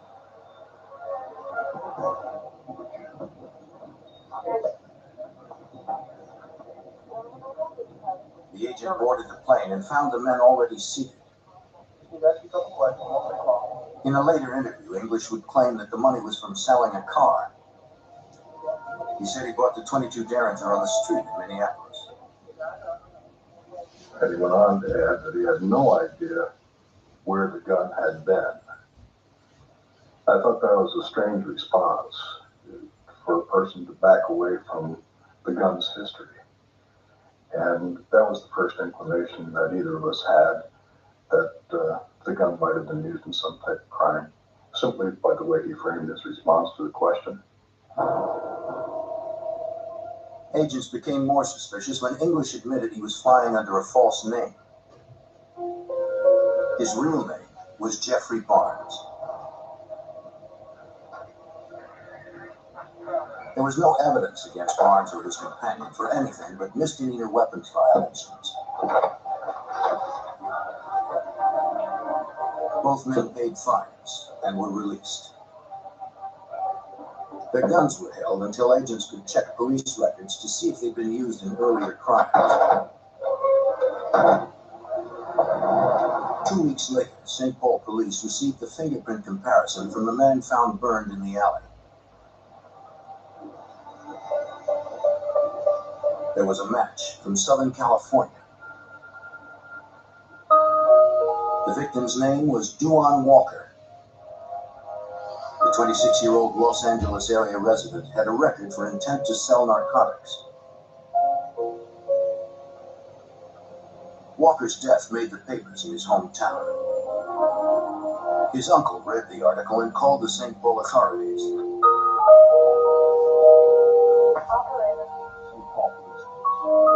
He told detectives his nephew had gone there to meet a man named Ken Jones.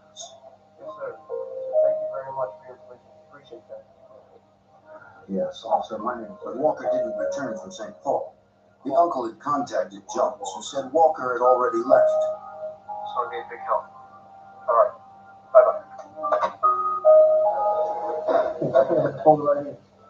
St. Paul narcotics detectives were familiar with Jones. They had been investigating him for years. He was reputed to be the largest supplier of cocaine in the region. Jones was careful with his drug business and well insulated against investigation.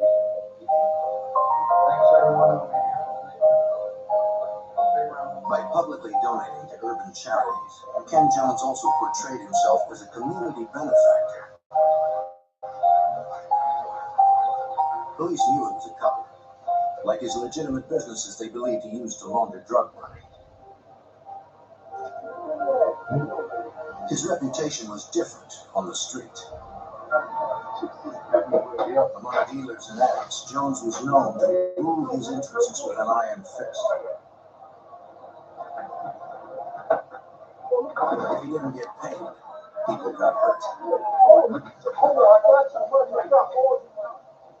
De stap naar een gezonde gewicht is voor de een gewoon lastiger dan voor de ander. Misschien is het tijd om het niet langer alleen te doen. Ontdek het medische begeleidingstraject van Wellness. Gewoon vanuit huis met professionele hulp van een geregistreerde arts. Geen doktersbezoek nodig. Ontdek hoe we je kunnen helpen op getwellness.com.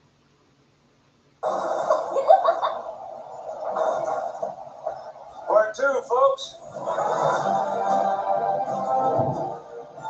Bring it on. Let's do this.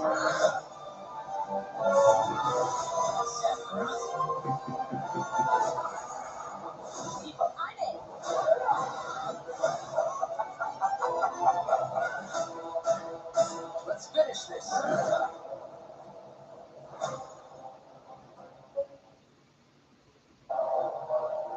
For years, detectives had been searching for a way to shut the drug boss down. Detectives knew that murder victim Duane Walker was with Jones before his death. If they could prove the dealer was involved, they could finally take him off the street. But they needed more evidence. Investigators went to interview employees of Jones's business. Hi, can I help you? They hoped someone would know about Jones meeting Duane Walker. Never seen this person at all? But none of the employees were willing to talk.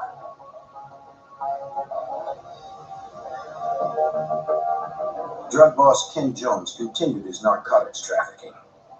He seemed to be beyond the reach of the law.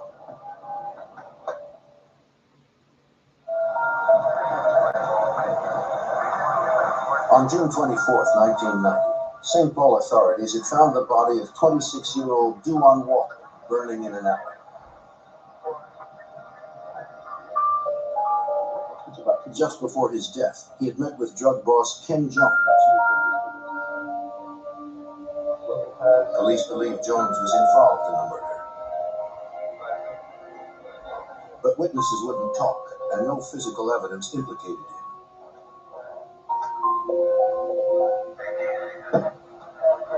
Investigators got an unexpected break 3 months later, when St. Paul police stopped a man for a routine traffic violation.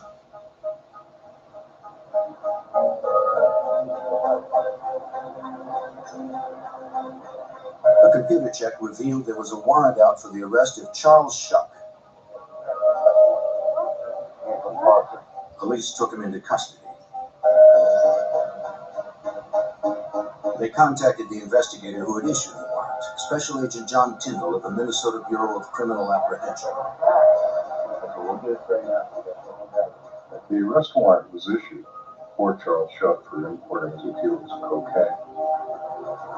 We attempted to find him at the address that he had given, and he wasn't there. And we had no way of knowing where he was at that time. Several months earlier, the drug interdiction team at the Minneapolis-St. Paul airport had spotted the courier. They watched Shuck pay cash for a full-fare, last-minute ticket to Los Angeles. That would be one-way round trip. Shuck didn't check a bag. There was only one on the plane. Boarding pass here? The next day, agents saw him return. Now with 2 bags. They knew couriers often had extra bags when returning from a drug pickup. They told Shuck that they could not arrest him, but they could hold his luggage for inspection. Authorities could not open his bags without his consent, and he did not give it. Shuck's response was not that of innocent travelers. If you tell them that you're going to detain their bags, typically, if they have nothing to hide, they want to stay with their bags. They don't want to leave those bags behind. Shuck had none of that. He had no questions. He had no concerns. His primary concern was getting out of there just as fast as he could.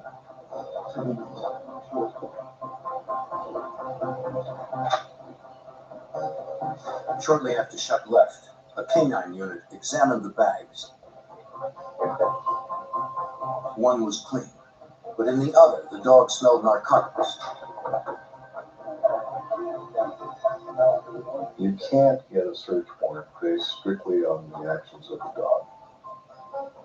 The dog was an integral part of it in the request for the search warrant, but it wasn't the only part. We also had to detail the fact that we had seen Shuck the previous night come in and buy a high-dollar round-trip ticket to Los Angeles, with return flight being the following morning. These things are unusual. The fact that he carried one small bag on the aircraft and carried two off is also unusual. Agents secured a search warrant to open the bags. Inside, they recovered 2 kilos of cocaine. Investigators suspected Shuck was carrying the drugs for someone else. At that time, we weren't able to make a connection as to who he might be working with and working for. But my gut feeling was that he was a courier for somebody at a higher level. Now that he'd been arrested, Shuck learned of the evidence against him. He had his attorney propose a deal. In exchange for sentencing consideration, he would give up information on the man he ran drugs for. More importantly, he would also provide details about the unsolved murder of Duane Walker. Shuck said that the man who employed him as a courier was the same man who had ordered the murder. The man's name was Ken Jones. For every kilo of cocaine delivered, Ken Jones would pay Shuck $1,000. Shuck had worked for the drug boss since high school. It was precisely because their relationship was so strong that Jones did not retaliate for the lost cocaine. But Shuck was not the only courier. Jones' girlfriend also played a major role in the trafficking organization. Charles Shuck told me that she was intimately familiar with his drug dealing operation. In fact, she had been a stewardess for an airline for a lot of years and had acted as a courier for him, bringing in kilos when she was working as a stewardess. Investigators asked Shuck if the girlfriend knew about the murder. He said that around the time Walker was killed, she'd been very upset. Irene, are you okay? She told him that Jones had ordered her to clean up the bathroom of his condo. What's going on? There was a great deal of blood by the bathtub. By the way, Shuck had heard Walker had been shot there. He said the killer's name was Jeffrey Barnes, an enforcer for Jones, and the same man whose suitcase held $13,000 in cash and a .22 Derringer pistol. He felt that Barnes had shot the victim, Duane Walker, in the head, and that he left town the following day after being paid by Ken Jones for that hit.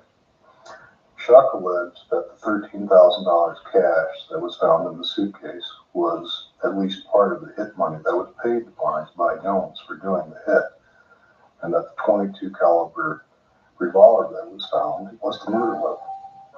wasn't my cocaine. Shuck knew the caliber of the murder weapon and other details of the crime that hadn't been made public.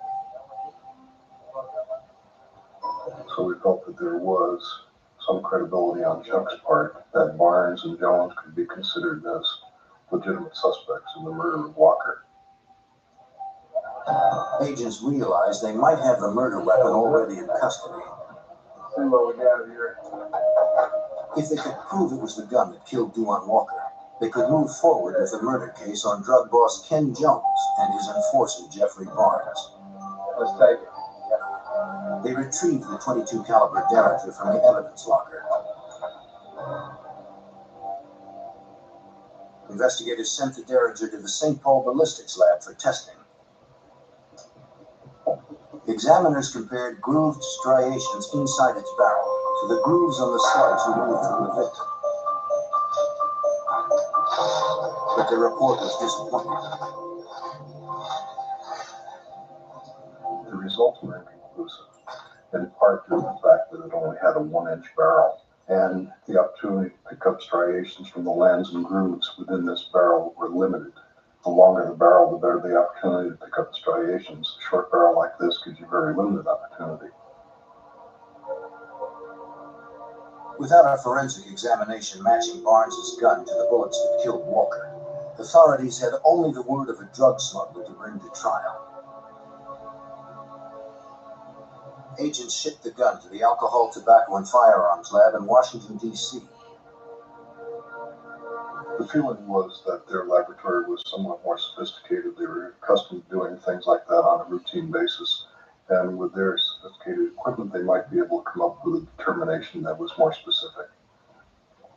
After it was examined by ATF, they came to the conclusion that it was, in fact, the weapon that was used to murder Duane Walker.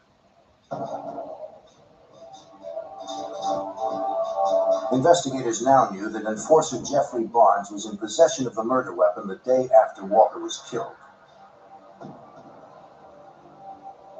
But they still had no proof that he had fired the fatal shots, or that Ken Jones had ordered the hit.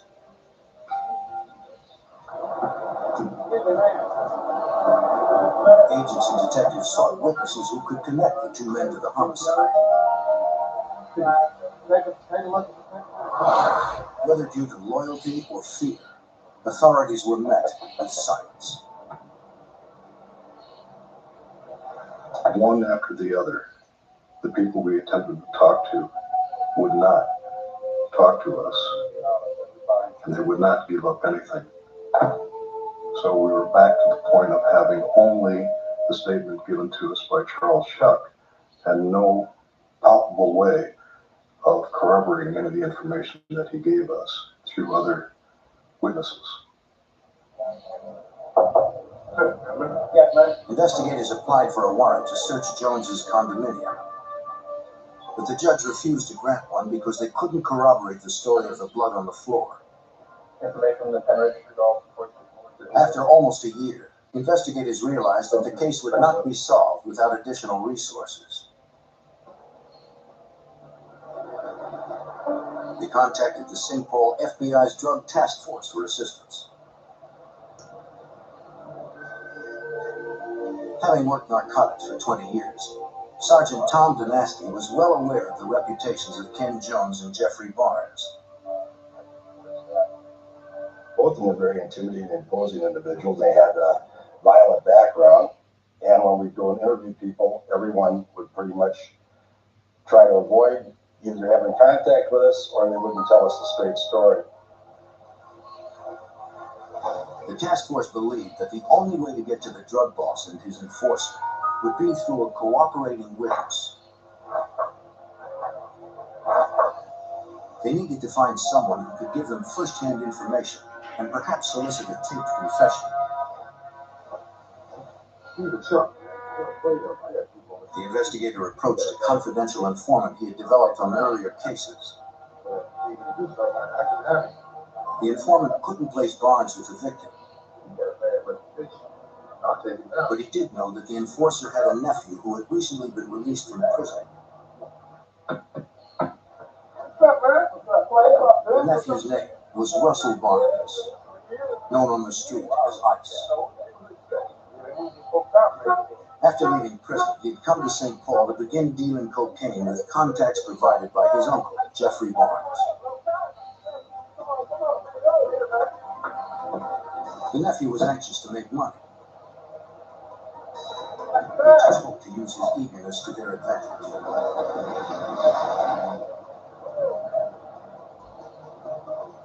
Investigators developed a new strategy in the fall of 1992. The enforcer's nephew would become their new target.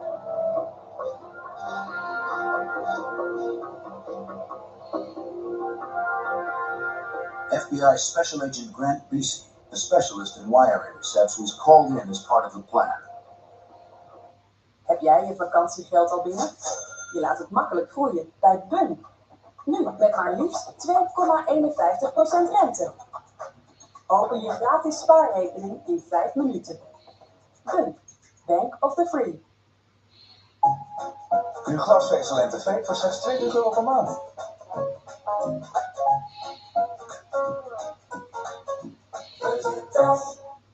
KPN heeft nu WK-pakkers. Tijdelijke topdeals om het WK super te maken. Nu bij een 2-jarig internet- en tv-abonnement een 55-inch Philips Ambilight TV als welkomstcadeau. Pak jouw topdeals snel op kpn.com/WK-pakkers.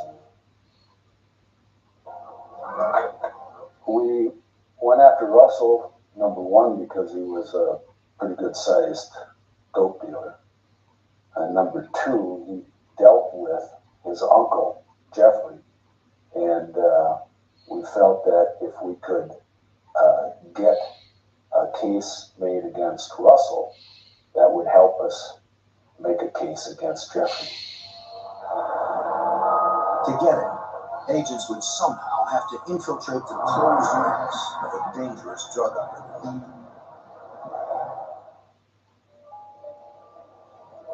In 1992, investigators believed a St. Paul drug boss and his enforcer had killed Duan Walker.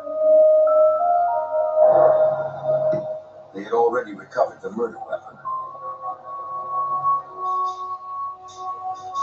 But Sergeant Tom Donetsky, assigned to an FBI drug task force, needed corroborating evidence in order to arrest drug boss Ken Jones and his enforcer Jeffrey Barnes. Just having the weapon alone wasn't enough to get him prosecuted for it. We felt that we were going to have to identify some people or bring some people into court that would be able to testify that Jeff Barnes and Ken Jones were involved, in the murder. FBI Special Agent Grant Beasy believed that if they first arrested the enforcer's nephew, drug dealer Russell Barnes, he might provide the information they needed. We had sources of information that were close to Russell that gave us the indication that he knew that his uncle had committed the murder. We didn't know to what extent that Russell knew about it. To build a narcotics case against Russell Barnes, the FBI enlisted a trusted informant with credibility on the street. I hear what I'm saying, going back to here. Agents wired the informant, who would engage in controlled drug buys with the enforcer's nephew.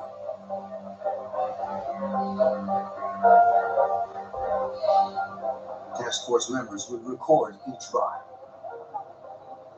It was a risky operation. If the informant's wire was discovered, he would likely be killed.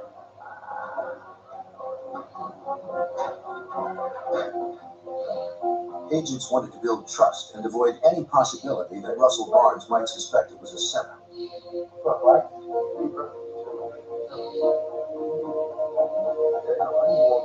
At first, the informant bought small amounts.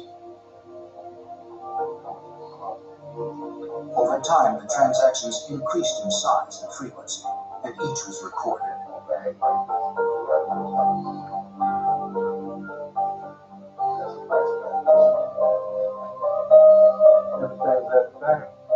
But Russell Barnes refused to speak about his knowledge of the murder. Agents were no closer to solving the crime.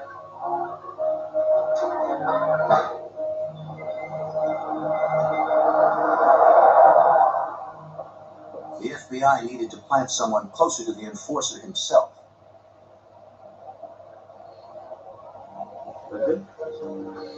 In May of 1993, they discovered their way in. An informant working for the St. Paul FBI on another case mentioned that he and Jeffrey Barnes had done time together. He claimed they were very close and that Barnes trusted him. He said he was sure he could get Barnes to sell him cocaine and to talk about the Duane Walker murder. You know Barnes really well. Agents tested the informant's credibility by having him call the enforcer.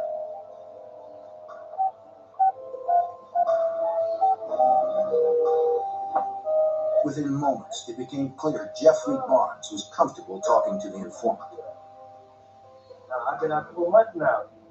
I'm still in the business. You know me. It was the break investigators were looking for.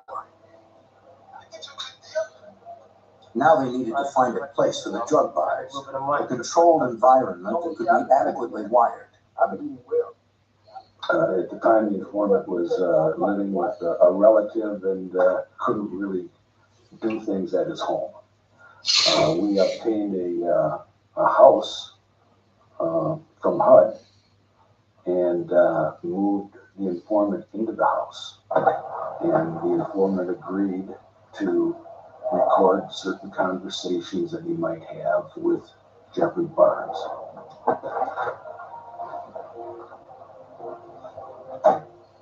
Investigators set the informant up in a government-owned house on the west side of St. Paul.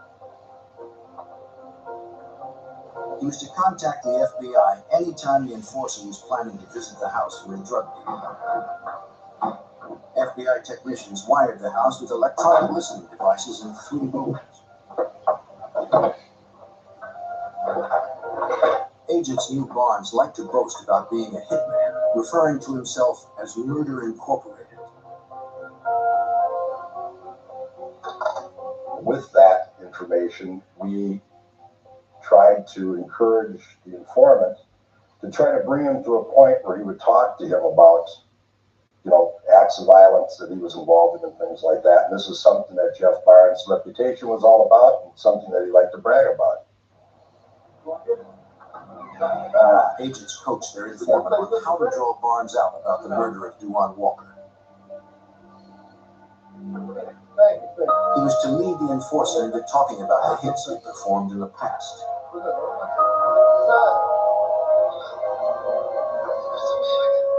In one tape conversation, the informant pretended he wanted Barnes to help him rob a drug dealer. Jeffrey Barnes suggested that they just kill him. Barnes told the informant that doing the hit on somebody is not a problem, and he described how he could do it. He would walk up behind the individual, pop him in the head with a handgun, let him fall on the floor, wrap him in plastic, and drag his body outside and put it in an alley. And this was the exact same way that Duane Walker had been killed. I want to take up too much of your time. Let's see if we get down to business. It was good circumstantial evidence, but by itself, it wasn't enough.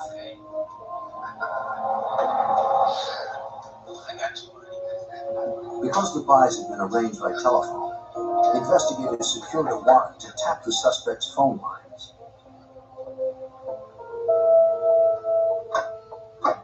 Although the wire intercepts captured no information on the Walker murder, they did produce details of the drug operation. In January 1994, the task force decided it was time to arrest Russell Barnes and hope he would turn on his uncle. On January 29th, they set up another controlled drug buy with an informant. It would happen at the downtown St. Paul Hotel. Investigators wired the room for sound. The reliability of the eavesdropping devices was essential.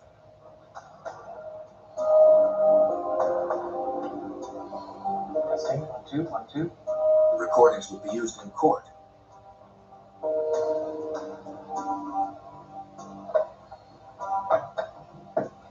agents would be monitoring from an adjacent room. If Russell Barnes discovered the setup, they would be able to protect their informant. Okay, go ahead. Testing. 1, 2, 3. When the room was ready, they would have the informant call the enforcer's nephew and order several ounces of cocaine. Mary had a little lamb. Testing. 1. Mary had a little lamb. Mary had a little. Investigators in St. Paul Police Special Investigations Unit were conducting surveillance at Russell Barnes' residence, and after the phone calls were made, with very short delay, Russell went to the hotel. Russell Barnes had delivered to the informant before.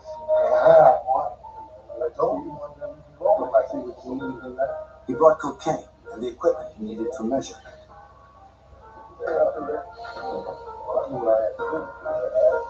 He suspected nothing. To him, it was just another deal. He set up shop and began the transaction, unaware that every word was being recorded. It was important to get a drug dealer off the streets. But what agents really wanted was for Russell Barnes to give a statement about drug boss Ken Jones and enforcer Jeffrey Barnes committing murder. When details of the drug deal were on tape, investigators moved in.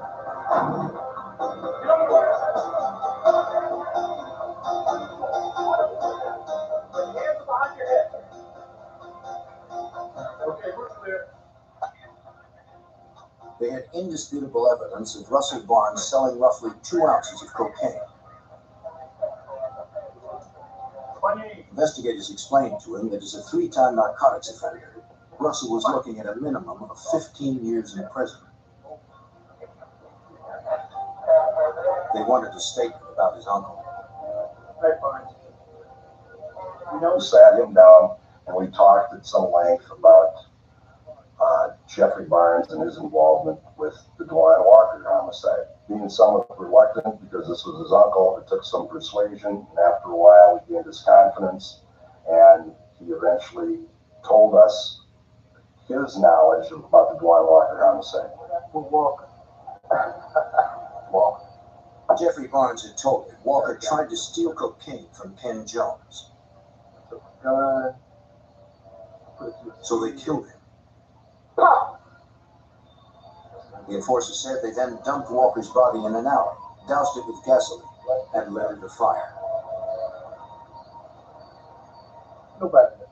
It was, at best, a second-hand confession.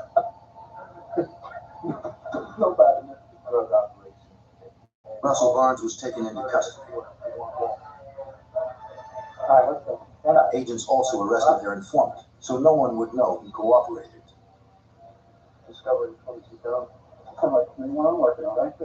Drug boss Ken Jones was still on the street, as was his enforcer, Jeffrey Barnes. But the FBI task force was closing in.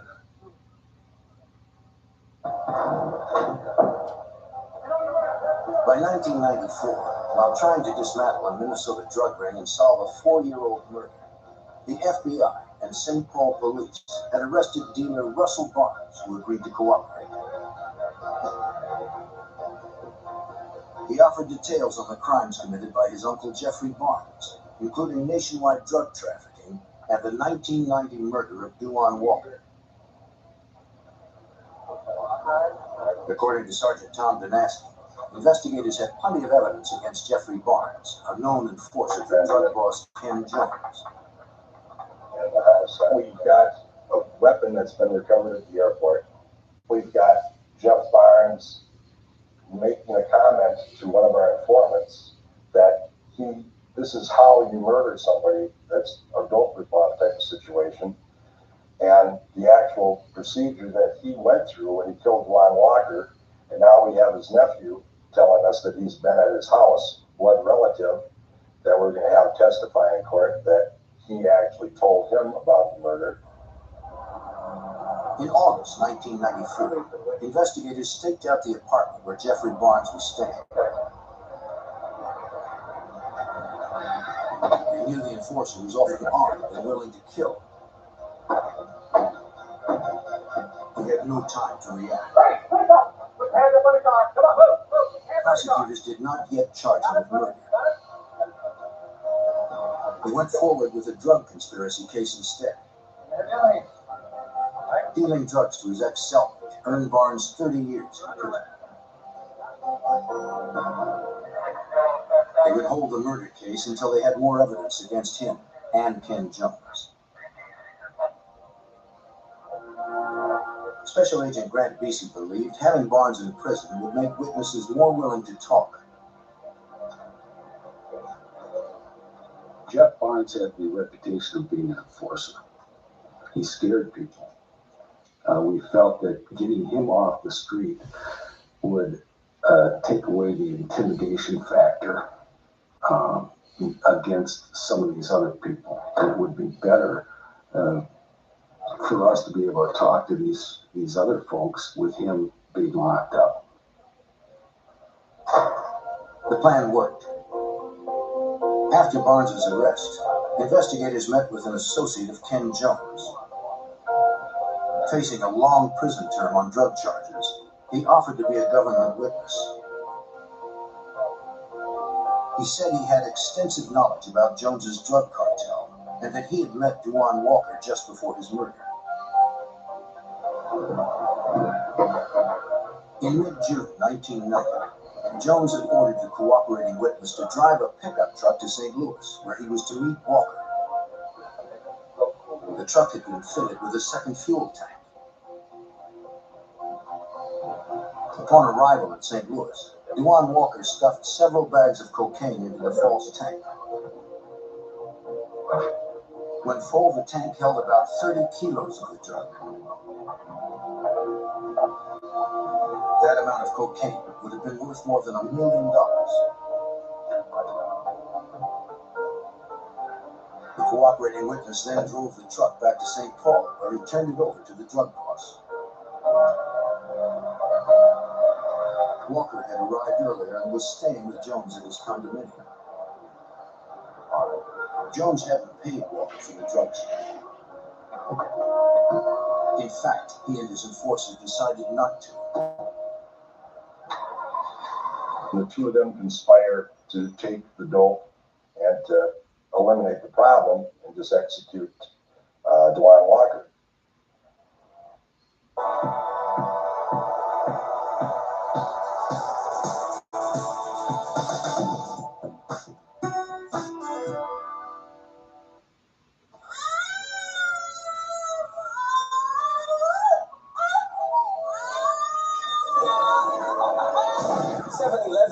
Altijd, overal. Hardrock Casino. Heet je welkom met een bonus van 100% tot €100.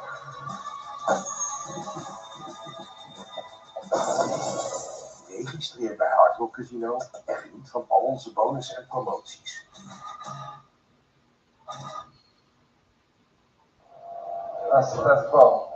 The witness's testimony would explain the motive for the killing.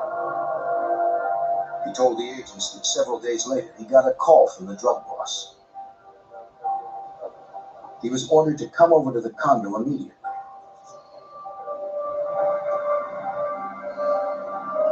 It was Sunday morning, June 24th, 1990, the day following Duane Walker's murder. Ken Jones seemed very nervous. He ordered the cooperating witness to get rid of the truck he had driven up from St. Louis, the one with the false gas tank. The drug boss demanded that no one be told about the cocaine. The witness said Jones's girlfriend had also told him about cleaning up blood in the bathroom after the murder. In this picture, you recognize it. He swears everything. In the summer of 1995, prosecutors convened a grand jury to secure witness testimony under oath. Jones's girlfriend was subpoenaed to testify, but she denied telling anyone that she cleaned up blood in Jones's bathroom. I never cleaned up any blood. Ken Jones. If authorities couldn't prove she was lying, they might never be able to indict Ken Jones and Jeffrey Barnes for murder. No, sir. Tell us, please, about In June 1995, grand jury testimony from others proved that one witness perjured herself when she denied cleaning up blood in the bathroom of drug boss Ken Jones. I'm not sure what you're talking about, sir. On June 21st, the grand jury indicted Jones and his main enforcer Jeffrey Barnes for the 1990 murder of Duane Walker.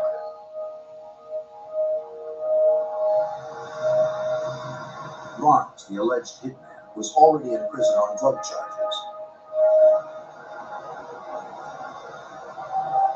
The day after the indictment, investigators staked out the home of drug boss Ken Jones.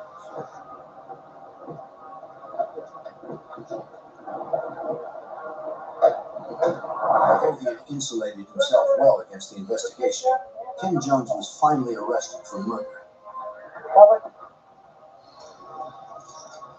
FBI Drug Task Force member Sergeant Tom Dinasty was determined to find physical evidence to back up witness testimony at the trial.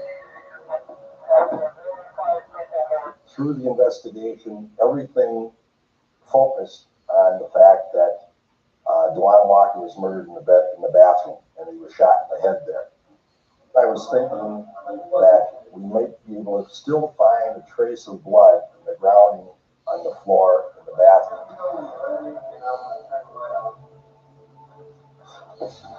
Bureau of Criminal Apprehension technicians processed the bathroom. After Jones was arrested, new tenants had moved into the condo. They gave their consent to the search. The technicians tested for the presence of blood using luminol, a relatively new technique at the time. Luminol reacts with proteins in blood, rendering minute traces of it visible under ultraviolet light. We were able to determine on the underlayment underneath the tile that there was a significant amount of blood. They were unable to obtain a DNA off that test, but they were able to obtain a test that showed there was a significant amount of blood that was human blood that was still traceable back even 5 years. Mr. Barnes, Mr. Jones. It was the evidence investigators needed. The On October 31st, 1995, Ken Jones and Jeffrey Barnes went to trial in St. Paul. But also for the murder. Prosecutors outlined what they believed occurred in Duane Walker's final hours. The gentlemen here are responsible for all of this. Walker had delivered roughly 30 kilos of cocaine to Jones. The drug boss decided he didn't want to pay. That night, he and his main enforcer, Jeffrey Barnes, partied with Walker. Eventually, Walker headed into the bathroom. Jones and Barnes had planned the hit to take place there.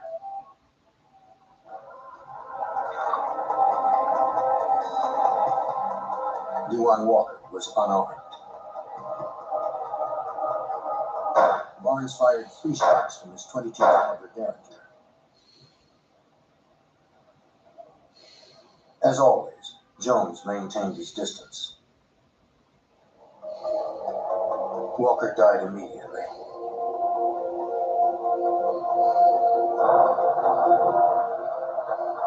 Later that night, they wrapped Walker's body in plastic sheets to contain the blood and loaded it into a car.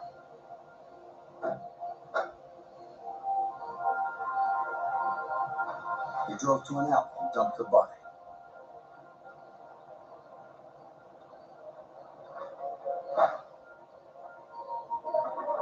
To make identification more difficult, they doused the body with gasoline and set it ablaze.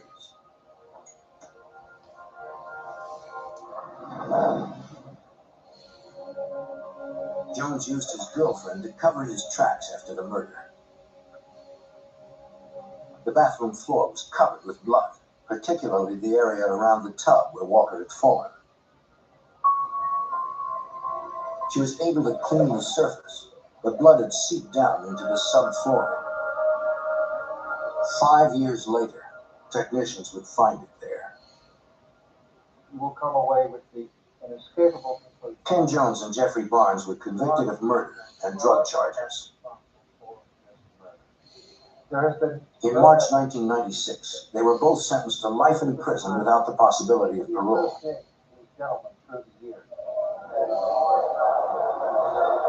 Jeffrey Barnes, who had once boasted he was Murder Incorporated, was no longer a threat to those outside the prison system.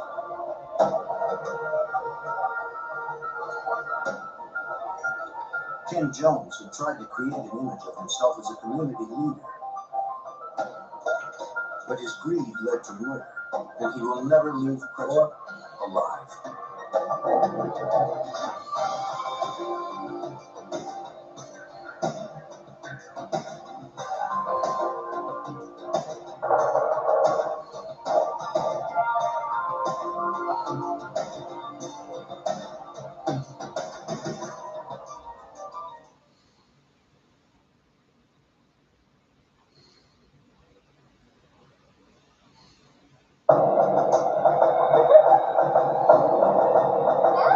Across the country, young men were being shot down in cold blood. The killer struck unexpectedly. His attacks were unprovoked. His sole motivation was racial hatred. And after he killed, he vanished.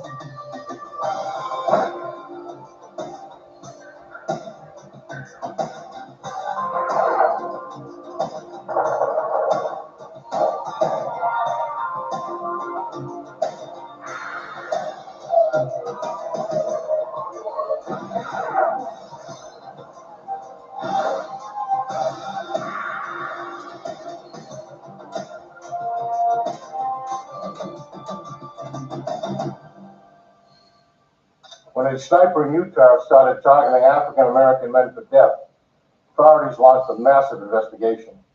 With scant clues and no witnesses, they found the odds stacked against them, and they had no idea where the killer would strike next. I'm Jim Kallstrom, former head of the FBI's New York office. Civil rights violations fall under federal jurisdiction, so the killings become the FBI's business.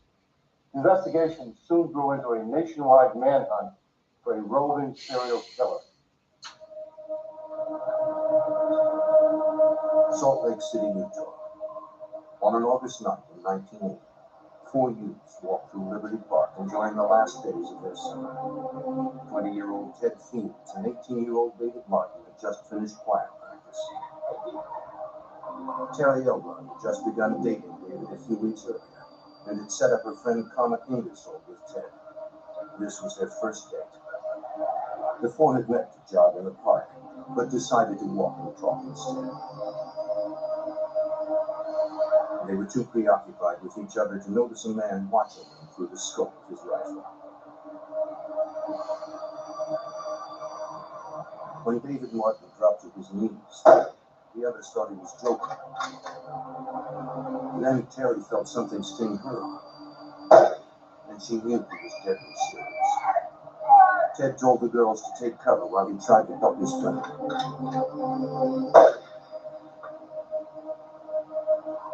Then he too was shot down.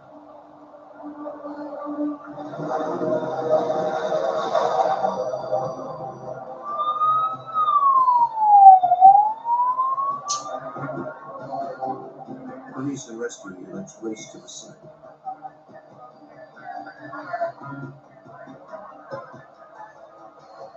David Martin, barely alive, was rushed to the hospital but died hours later with 3 gunshot wounds. Ted Fields, the son of a police chaplain, was dead. Witnesses told police they heard shots coming from an abandoned building across the street. But no one saw the shots fired, and no one saw the gun.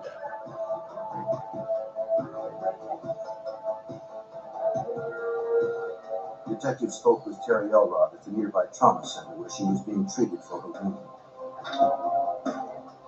She was still badly shaken, but told investigators what she could recall. When she and her friends reached the intersection, she thought she heard firecrackers.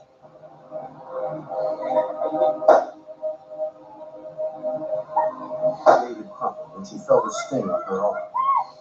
She saw blood, then realized that David was seriously wounded. As she told her story, she recalled something that had happened a few minutes before the shooting. The group was almost hit by a car traveling the wrong way down a one-way street. But she could not identify the make, model, or license plate, and she never saw the driver. Salt Lake City Detective Don Bell didn't know why the youths were targeted. These were young boys. They'd never been in trouble with the police. We didn't have an outstanding motive. We didn't know whether it was something related to the girls, whether something related to the boys, or just a case of mistaken identity. In the morning, police returned to the crime scene to conduct a more thorough search. In a field across from the park, police found tire tracks. Technicians photographed and measured them.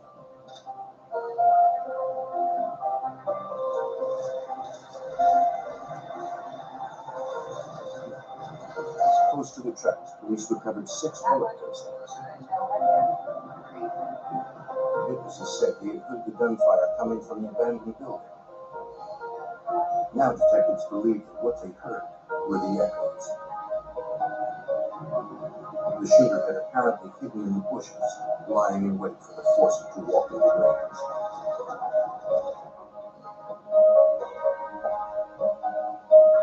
Police matched the casings to the bullets that killed the 2 young men.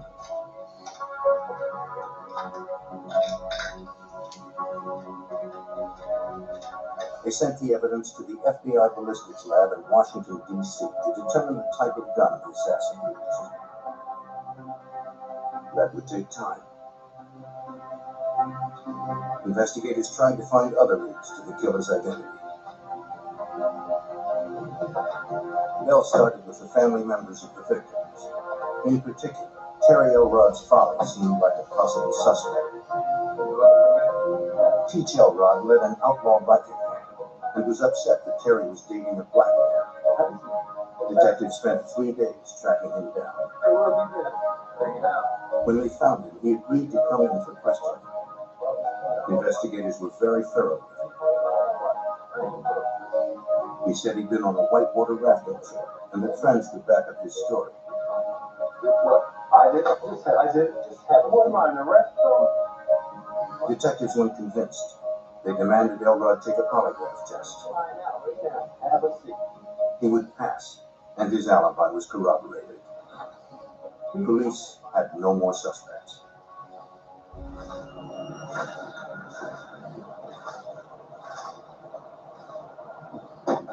They returned to the Liberty Park crime scene to canvass the neighborhood. One resident, Gary Spicer, told investigators he had seen something suspicious earlier that evening. A car had parked close to his home, and he went out to investigate. Hey, yo, bud. He saw a man packing or unpacking something in the trunk. Spicer asked what he was doing, but the stranger simply shut the trunk and drove away. Spicer didn't see his face, but told investigators that he was a slender white man. He described the car as a Camaro with chrome mags. Detectives thought the information was promising, since the car was parked close to where they had earlier found the tire tracks.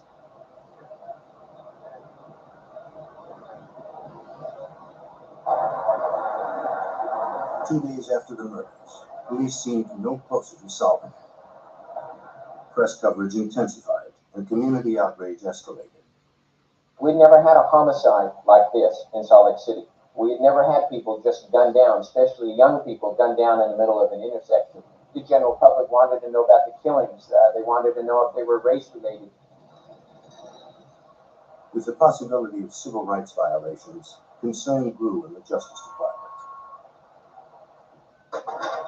Assistant U.S. Attorney Steve Snarr was brought in to monitor the case. Members of the black community were particularly concerned and were somewhat vocal about whether this was racially motivated, but at the time there were no clear answers. FBI Special Agent Curtis Jensen from the Salt Lake City office was assigned to assist local investigators. When I first heard about this case, I was incensed. It caused a great deal of concern among not just the black community, but all of the community in Salt Lake City. They felt that there was an assassin loose and it could happen again. As community pressure grew, test results from the FBI ballistics lab in Washington, D.C. offered investigators a fresh lead. Examiners determined that the weapon had been a 6-shot rifle, either a Marlin or Glenfield 30-30.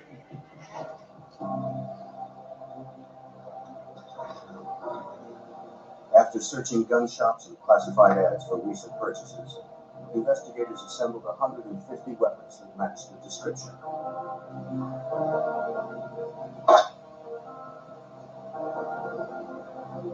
They tested each one.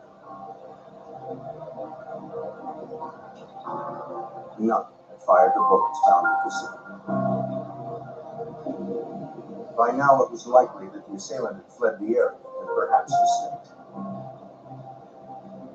So the FBI sent out nationwide teletypes to local and federal agencies describing details of the crime, including the weapon and shell casings.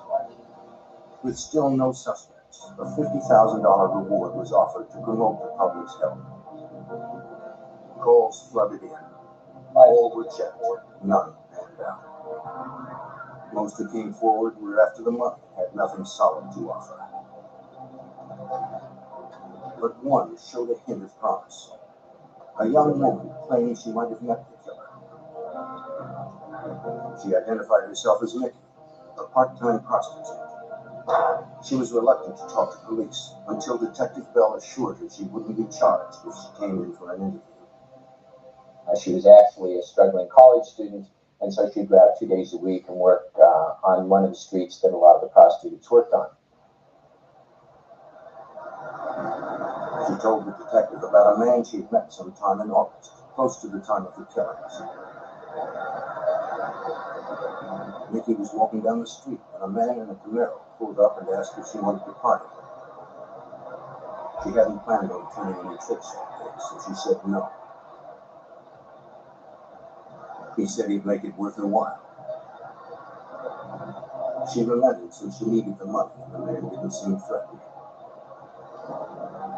He spoke with a southern accent and introduced himself as Bill Hagman. He drove her to the Regal Inn Motel.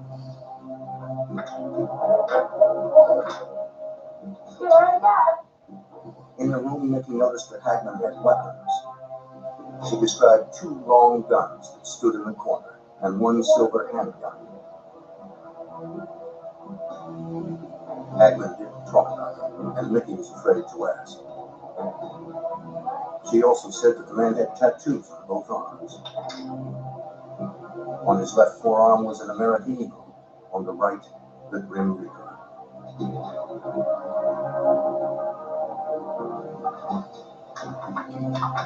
After their stay at the motel, Hagman offered to treat her to lunch, then drive her home. At an intersection on the way to the restaurant, he pulled out his handgun and said something she would never forget. He explained that he was a contract hitman for the Ku Klux Klan and said, "Do you want me to kill those niggers?" She says, "Put the gun away." She was very concerned about what he was going to do. He then says, "It's real easy. I've done work like this before. You just walk up, you shoot him, you walk on. Everybody's concerned with him falling. No one pays any attention to you." Nikki was terrified, but was able to talk him out of killing the pedestrian. Afterward, Hagman dropped her at her apartment, where he briefly met her roommate.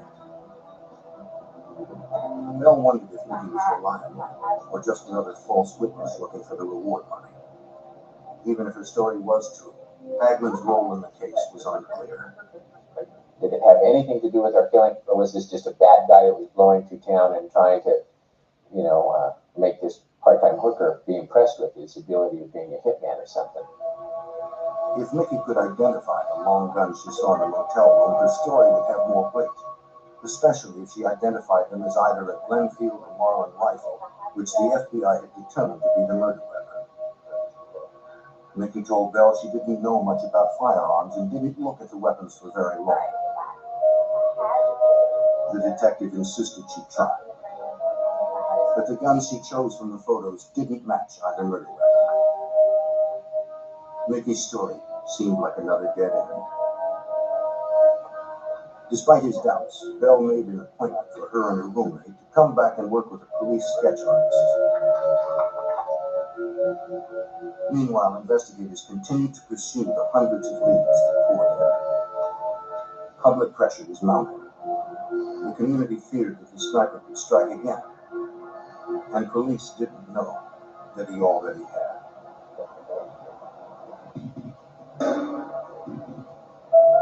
3 weeks after the double murder of 2 young black men in Salt Lake City, the killer's identity remained unknown. Then the investigation took an unexpected turn.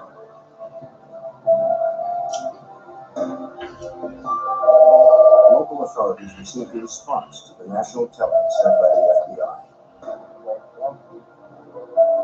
Police in Cincinnati were investigating a similar unsolved double murder that happened 2 months earlier. On a late evening in June 1980, 13-year-old Dante Brown and 14-year-old Darrell Lane walked to the candy store close to their homes. They never saw the man watching. Danger struck quickly. They didn't have a chance.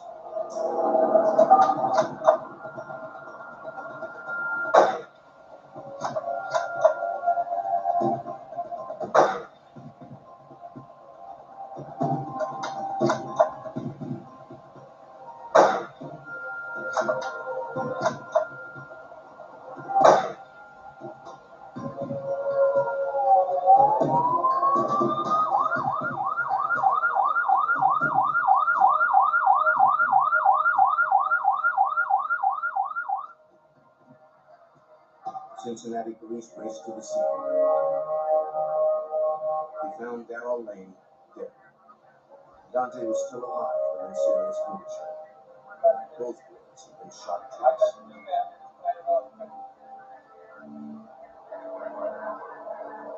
Officers talked to onlookers, hoping someone had seen something, but no one did. Detective Mike O'Brien of the Cincinnati Police recalls that the coroner provided investigators with their first clue.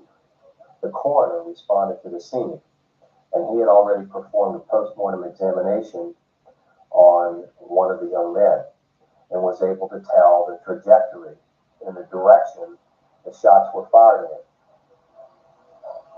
The coroner pointed them towards the train trestles 75 feet away.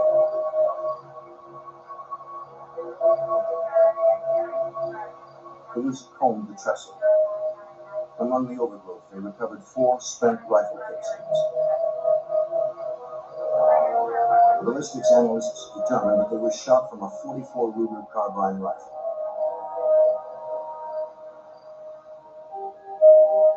Months had passed since the double murder in Cincinnati, and detectives had no suspects. No one knew why someone would want to kill the teenagers. This wasn't the typical homicide. When you have 2 children, 13, 14-year-old children that are shot, sniper-style shooting, with no clear motive, 2 children on the way to a candy store. It obviously had the city and the neighborhood in an uproar. When O'Brien heard about the Salt Lake City sniper, he invited the detectives to Cincinnati to compare the cases more closely. To Salt Lake City Detective Bell, the connection was significant. It revealed a breed of killer not encountered before 1980. Once we were made aware of this information, we were pretty much convinced that we were dealing with the same killer from back east. And this was actually our real first involvement with what is commonly now referred to as a traveling serial killer. This was a new concept to everybody, not just out in Salt Lake. It was a new concept anywhere in the country that killers would just travel across the country.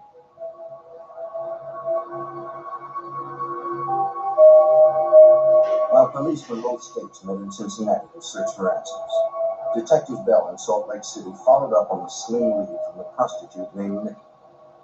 She told him that she'd spent time with a man named Bill Haddon at the Regal Inn Motel. He carried guns and drove a Camaro like one described by witnesses close to the crime scene. At the motel, Bell found a registration card signed by Hagman and dated August 16th, 4 days before the murders. The address Hagman listed was in Kentucky. We had the FBI run the name through their entire database. They had nothing on that name. So we felt fairly confident that everything he put on this registration slip was fraudulent. FBI labs in Washington, D.C. dusted the card for latent fingerprints, but found none. They also analyzed Hagman's handwriting and noted some unique characteristics that would make it easy to identify. They had no proof he was the killer, but he was the only lead they had. Although it was a long shot, the team of 20 detectives spread out to search other motels in the area. They carried copies of Hagman's Regal Inn registration card, hoping to match his handwriting in the event he used a different alias. Agent Jensen recalls the extensive search. And they conducted a search of all motel rooms from Ogden, which is 30 miles north of Salt Lake, to Provo, which is 30 miles south. And they located about 8 motels where this individual had stayed using false names, each one different, using phony addresses, and using false license numbers for his car. Local investigators also discovered the suspect had stayed at the Scenic Motel on August 20th, the day of the murders. It was just 9 blocks from the shootings in Liberty Park. Though Hagman used different names at each motel, the FBI labs confirmed the handwriting was the same. One of the cards yielded a fingerprint. But a check in the National Fingerprint Database turned up nothing.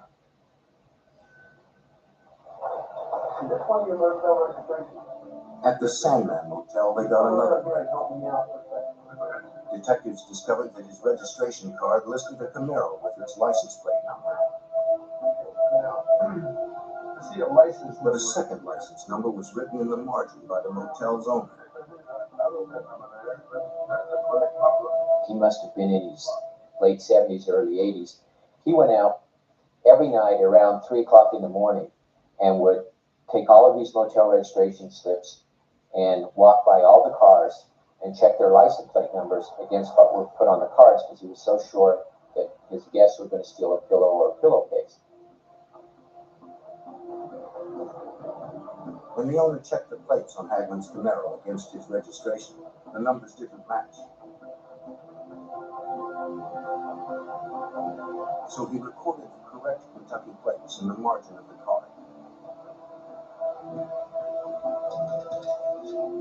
The DMV search revealed the license plate and the Camaro were registered to a member of a prominent Louisville, Kentucky family. The Salt Lake City detectives shared their discovery with detectives in Cincinnati. They immediately responded to Louisville and made contact with the police agency there and tracked down the actual registered owner of this car. He had in fact sold the car to another person some months before. The Louisville man showed detectives the sales receipt. The police took down the name of the purchaser, the car's mileage, and its brand of tires. But their troubles weren't over. The purchaser had used a false name. The seller worked with a police sketch artist to render a composite of the buyer, a slender white man with a Kentucky accent. Back in Salt Lake City, Mickey and her roommate were also providing detectives with a composite sketch of the man who called himself Hagman. At the same time, I met with Mickey, the part-time cook, and her roommate was actually an artist, a student studying art, and she did a freehand drawing to begin with. And then we asked her if she could work with our composite, and she did. And she put together a composite of this man.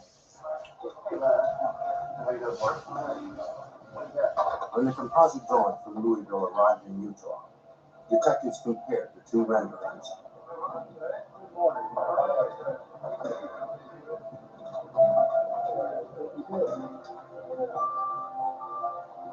They were remarkably similar. Investigators now had the face of the suspected serial killer. Investigators hunted a serial killer who had murdered 2 young African Americans in Cincinnati and 2 more in Salt Lake City. They now had a sketch of their suspect, but lead detective Don Bell still had no name and no hard evidence connecting him with the murders. We didn't have anything to charge him with. However, we did find a motel that he stayed here in Salt Lake for 2 nights. Since he left without paying, we immediately applied for a warrant, which was granted, and we charged him with defrauding an innkeeper or failure to pay. We issued that warrant under every single name that had been found on every single motel registration card.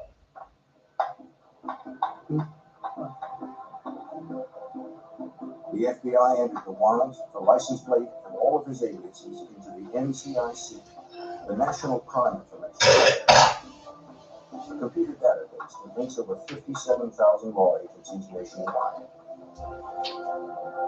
On September 25th, 1980, over a month after the Salt Lake City murders, the FBI database paid off.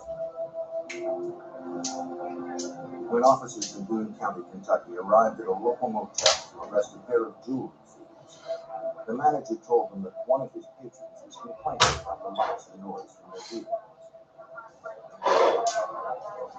7, 8 police cars in the parking lot with the red lights going, radios blaring, and another person living in this motel took offense at being disturbed by all this noise and called the manager's office and said, "What are the cops doing? How come it's so noisy? You know, I'm going to leave if you don't quiet down." And so the manager went out and approached one of the Boone County officials and said, "You know, my tenant is really upset. You're causing all this trouble." When the sergeant asked who was complaining, the night manager told them that the calls were coming from roommate. Perturbed, the sergeant ran the license plate of the Camaro registered for the man in that room. The computer chip, tied into the FBI database, turned up the warrant from Utah.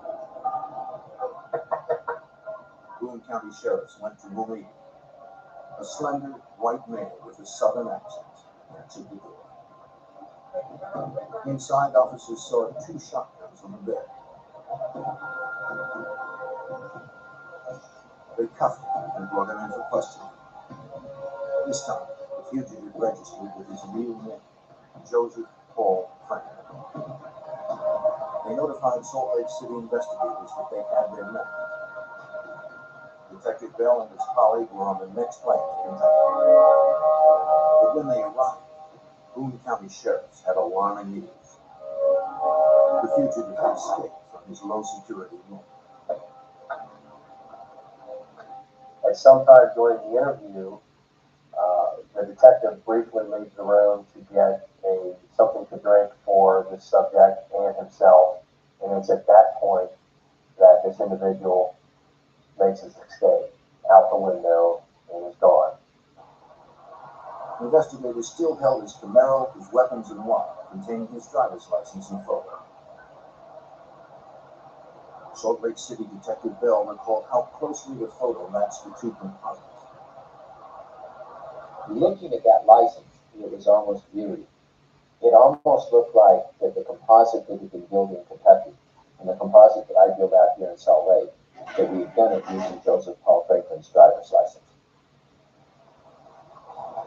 The suspected serial killer was still 1 step ahead.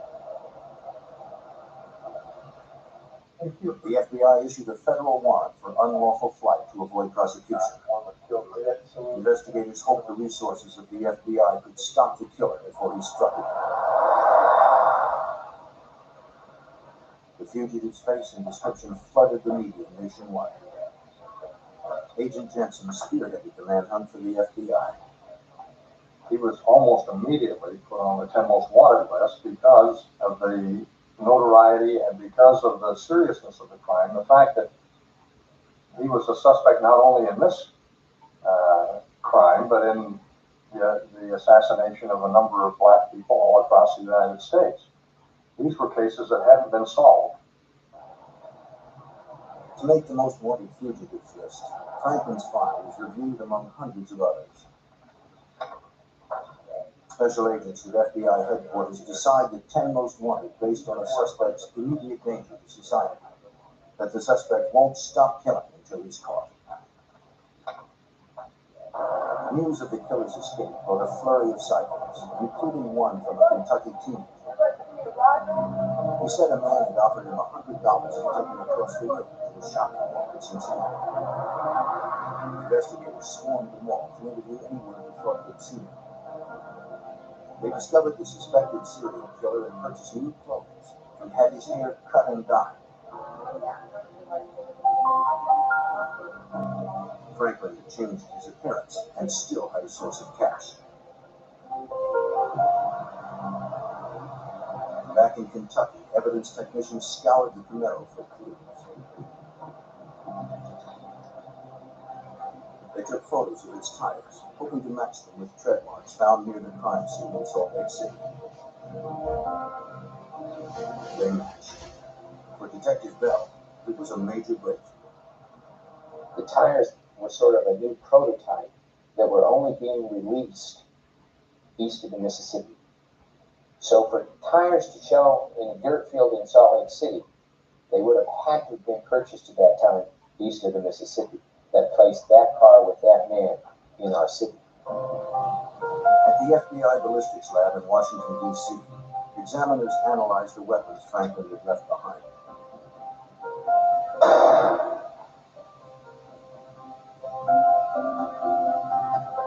They hoped to determine that one of the guns was the murder weapon.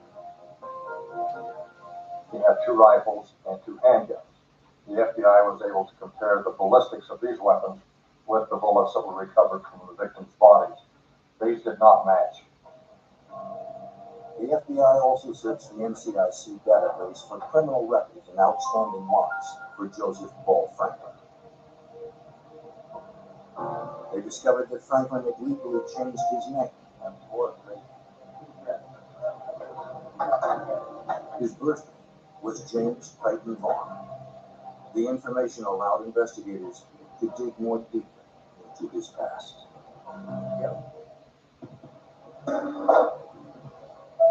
Joseph Paul Franklin, a suspected serial killer targeting African-American men, had escaped from police in Kentucky and was still on the run.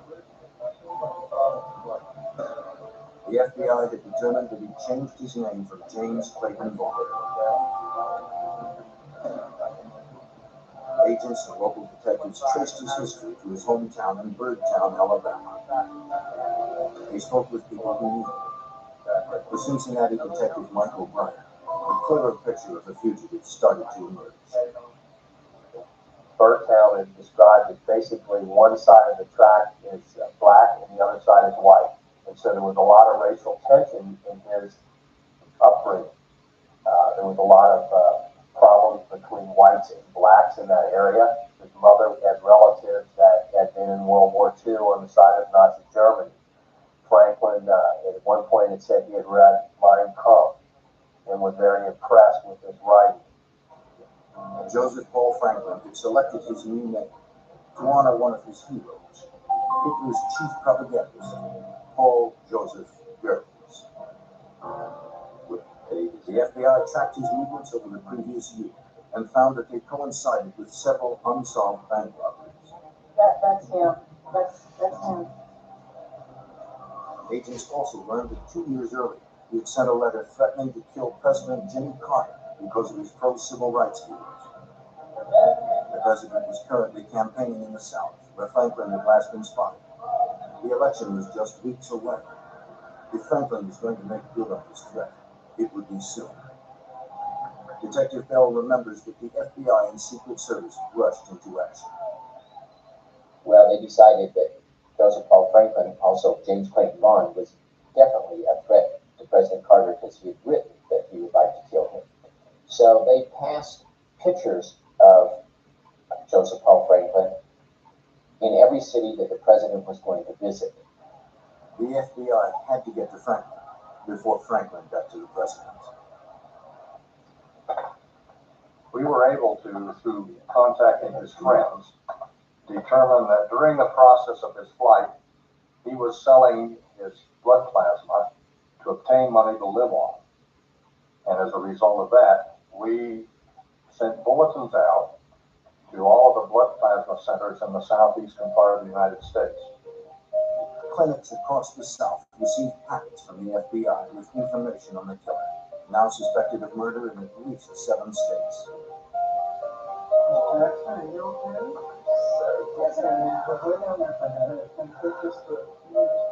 On October 28th, Franklin entered the clinic in the Tampa area to sell his plasma. The technician prepping recognized the tattoos from the FBI packet, the Grim Reaper and the American Eagle. Is this your first time doing blood? Franklin figured selling his blood was safer than robbery for a man on the run. He was wrong. The technician phoned the number the FBI provided. Federal agents surrounded the clinic and moved in to arrest Franklin. This time, there would be no mistakes. The killer went quietly, without a fight.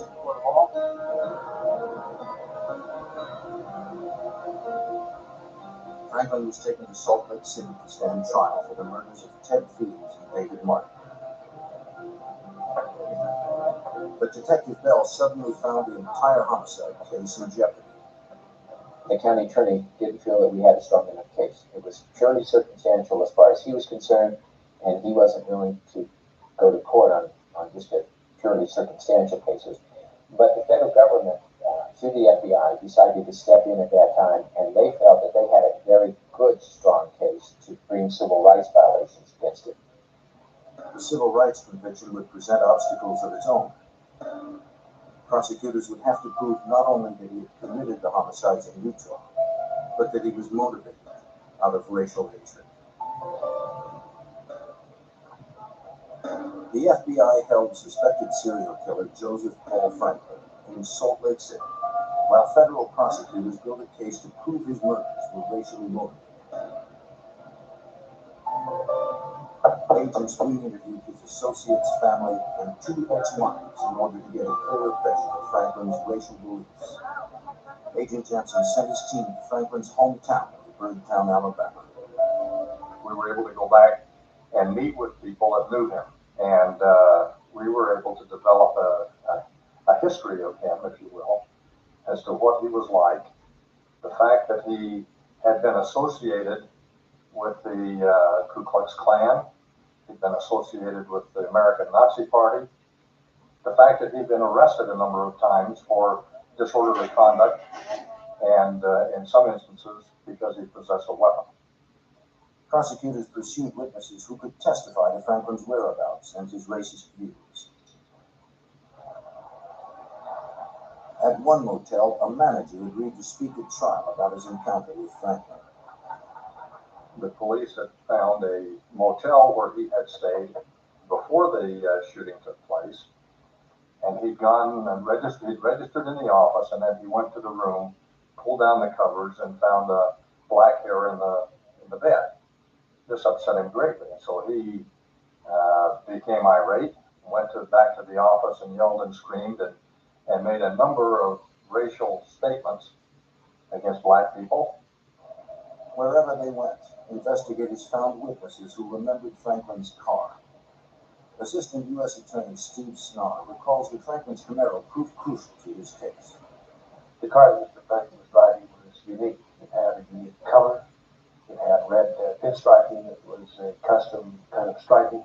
It also had unique interior features and non-standard tires and other features that were noticeable to various witnesses who had observed the car in the Salt Lake area. The investigative team also interviewed 2 young women who had ridden in Franklin's Camaro. We came up with 2 girls, a lady by the name of Sandra and another one by the name of Rhonda, who actually at 4 o'clock, 4:30, 4:45 on the day of the killing, were hitchhiking a couple of blocks away from the park. This man in the Camaro picked them up, and they needed to get to the downtown bank to deposit their paycheck before it closed at 5. As they got in the car, Franklin asked them if black people hung out in the park. One of the girls who was dating a black man said yes. Before he dropped them off, he handed them printed cards that said, "Take off your clothes." Bell sent the cards to the FBI lab, and examiners were able to conclusively match them to similar cards found in the glove compartment of Franklin's Camaro. The timing of the women's story was also compelling. They actually saw him again that night, a block and a half away from the park at 8:30. So little by little, we're putting him almost in the park at the same time the victims were.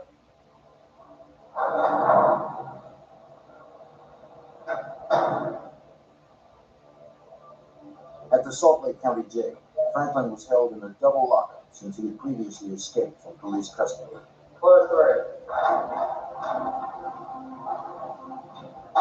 While there, he became friendly with Robert Herrera, an inmate serving time for burglary. Herrera had more recently been disciplined for brawling with a black inmate.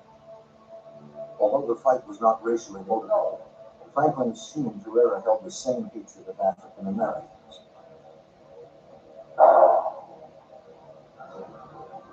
He looked to Herrera as a confidant. Agent Jensen recalls the importance of this relationship. He told Herrera, he confessed to Herrera that he had shot the two joggers in Salt Lake City, and also confessed to a homicide in Oklahoma City. Herrera arranged a meeting with the FBI and local investigators. He had a proposition for them. Herrera would become a federal witness against Franklin if the state would guarantee his early release. Franklin told Herrera why he shot the couples in Liberty Park. He said he believed people of different races should never mix. When Franklin saw the black men walking with white girls in the park, he felt they should die. Investigators were not convinced they could trust Herrera. The confession to a convict would not ensure a successful prosecution.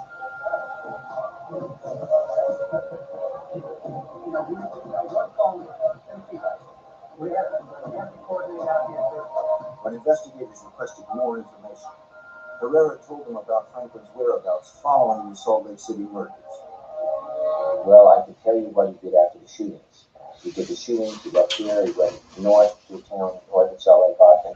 He took the freeway across Nevada, he went up Battle Mountain, Reno, and into San Francisco, and he sold the rifle that he killed the kids at a flea market outside of the Bay Area. Agents and local investigators needed to confirm Herrera's story.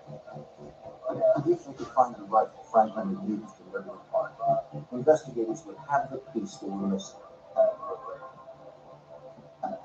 Detective Bell sent his team to the flea market outside San Francisco. They interviewed gun dealers and other witnesses. So they saturated the flea market, and they did come up with witnesses who remembered Joseph Paul Franklin and remembered that he was selling guns. But we could never find the gun. Even without the weapon, Herrera's story was confirmed. Franklin's movements following the murders would be critical for the prosecution.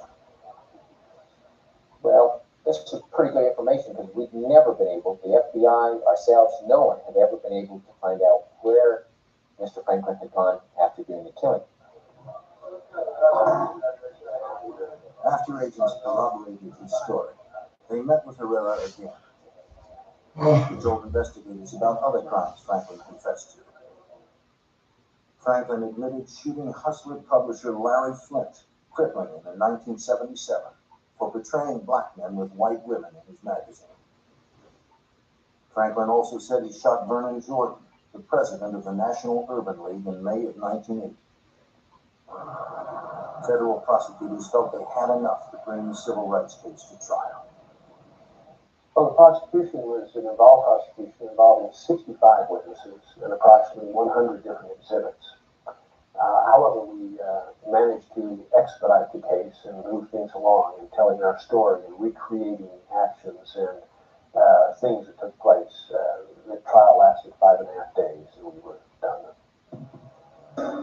The The jury deliberated just 5 hours, finding Joseph Paul Franklin guilty of the federal civil rights violations.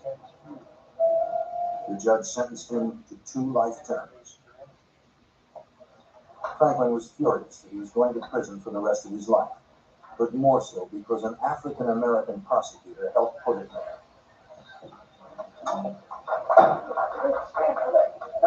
In a rage, Franklin jumped out of his chair and threw water on the attorney. He was quickly subdued by the marshals and carted away.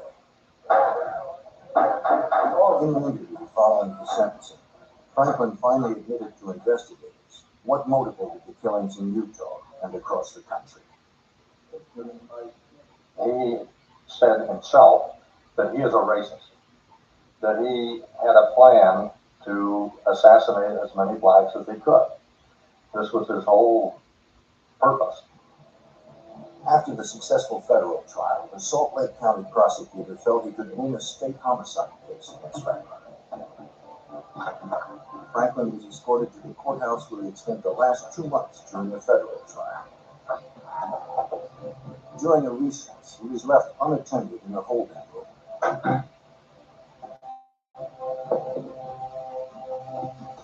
Before the court officer returned, he freed himself and pried the door off its hinges. Franklin had escaped. No one knew how he escaped in the holding cell. But when the jailers went to bring him back into court before the jury came in, he wasn't in the conference room. It looked as if Joseph Paul Franklin was free once again to continue his path of terror. The elevator was his only way out, and only often were the guards key. When the marshal found the control panel dismantled, Franklin had hotwired it using only a dime and a paper clip. And he was able to take the plate off the elevator, the prisoner elevator, and strip the wires and call the elevator to that floor. And then he disappeared.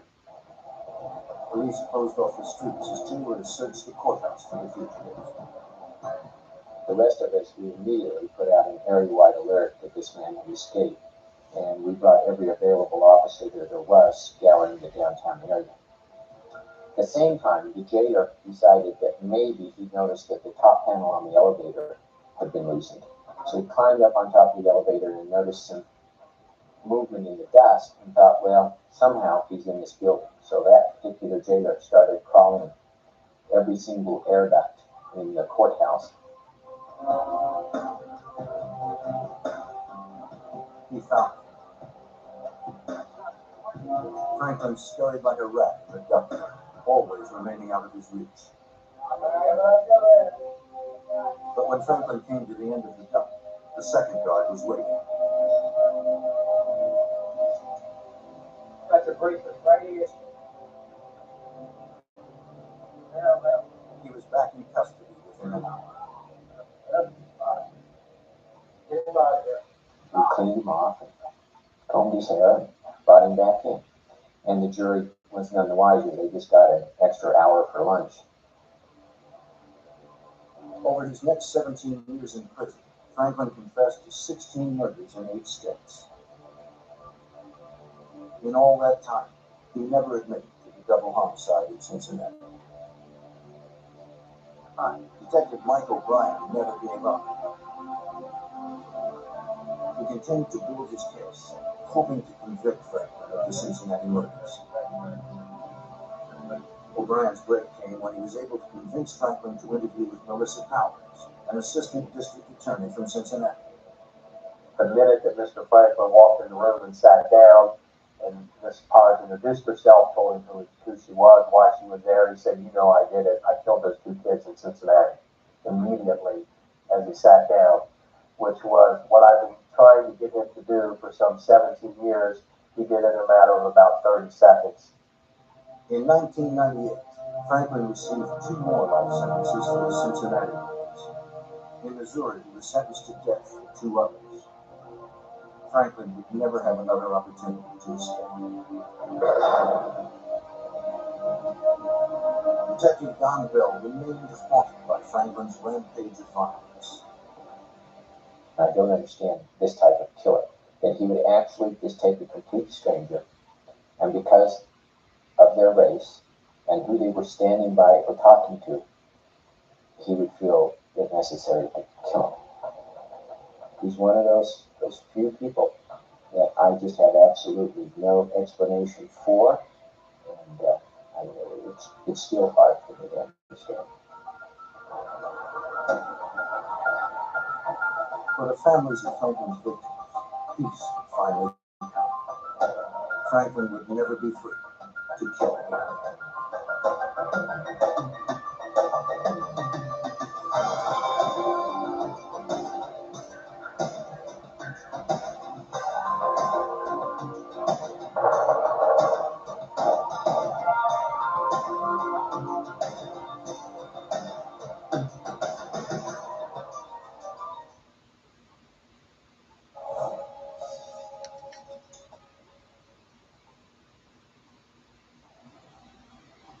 Aan de orde zijn de volgende verdenkingen. In de zaak Germanium het als ambtenaar verduisteren van 450.000 gulden aan subsidiegeld van de stichting FOBS DVD.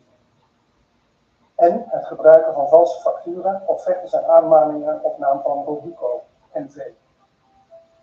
In de zaak Passaat het valselijk opmaken, antedateren van een aanschrijving in het kader van de Algemene Landsverordening Landsbelastingen.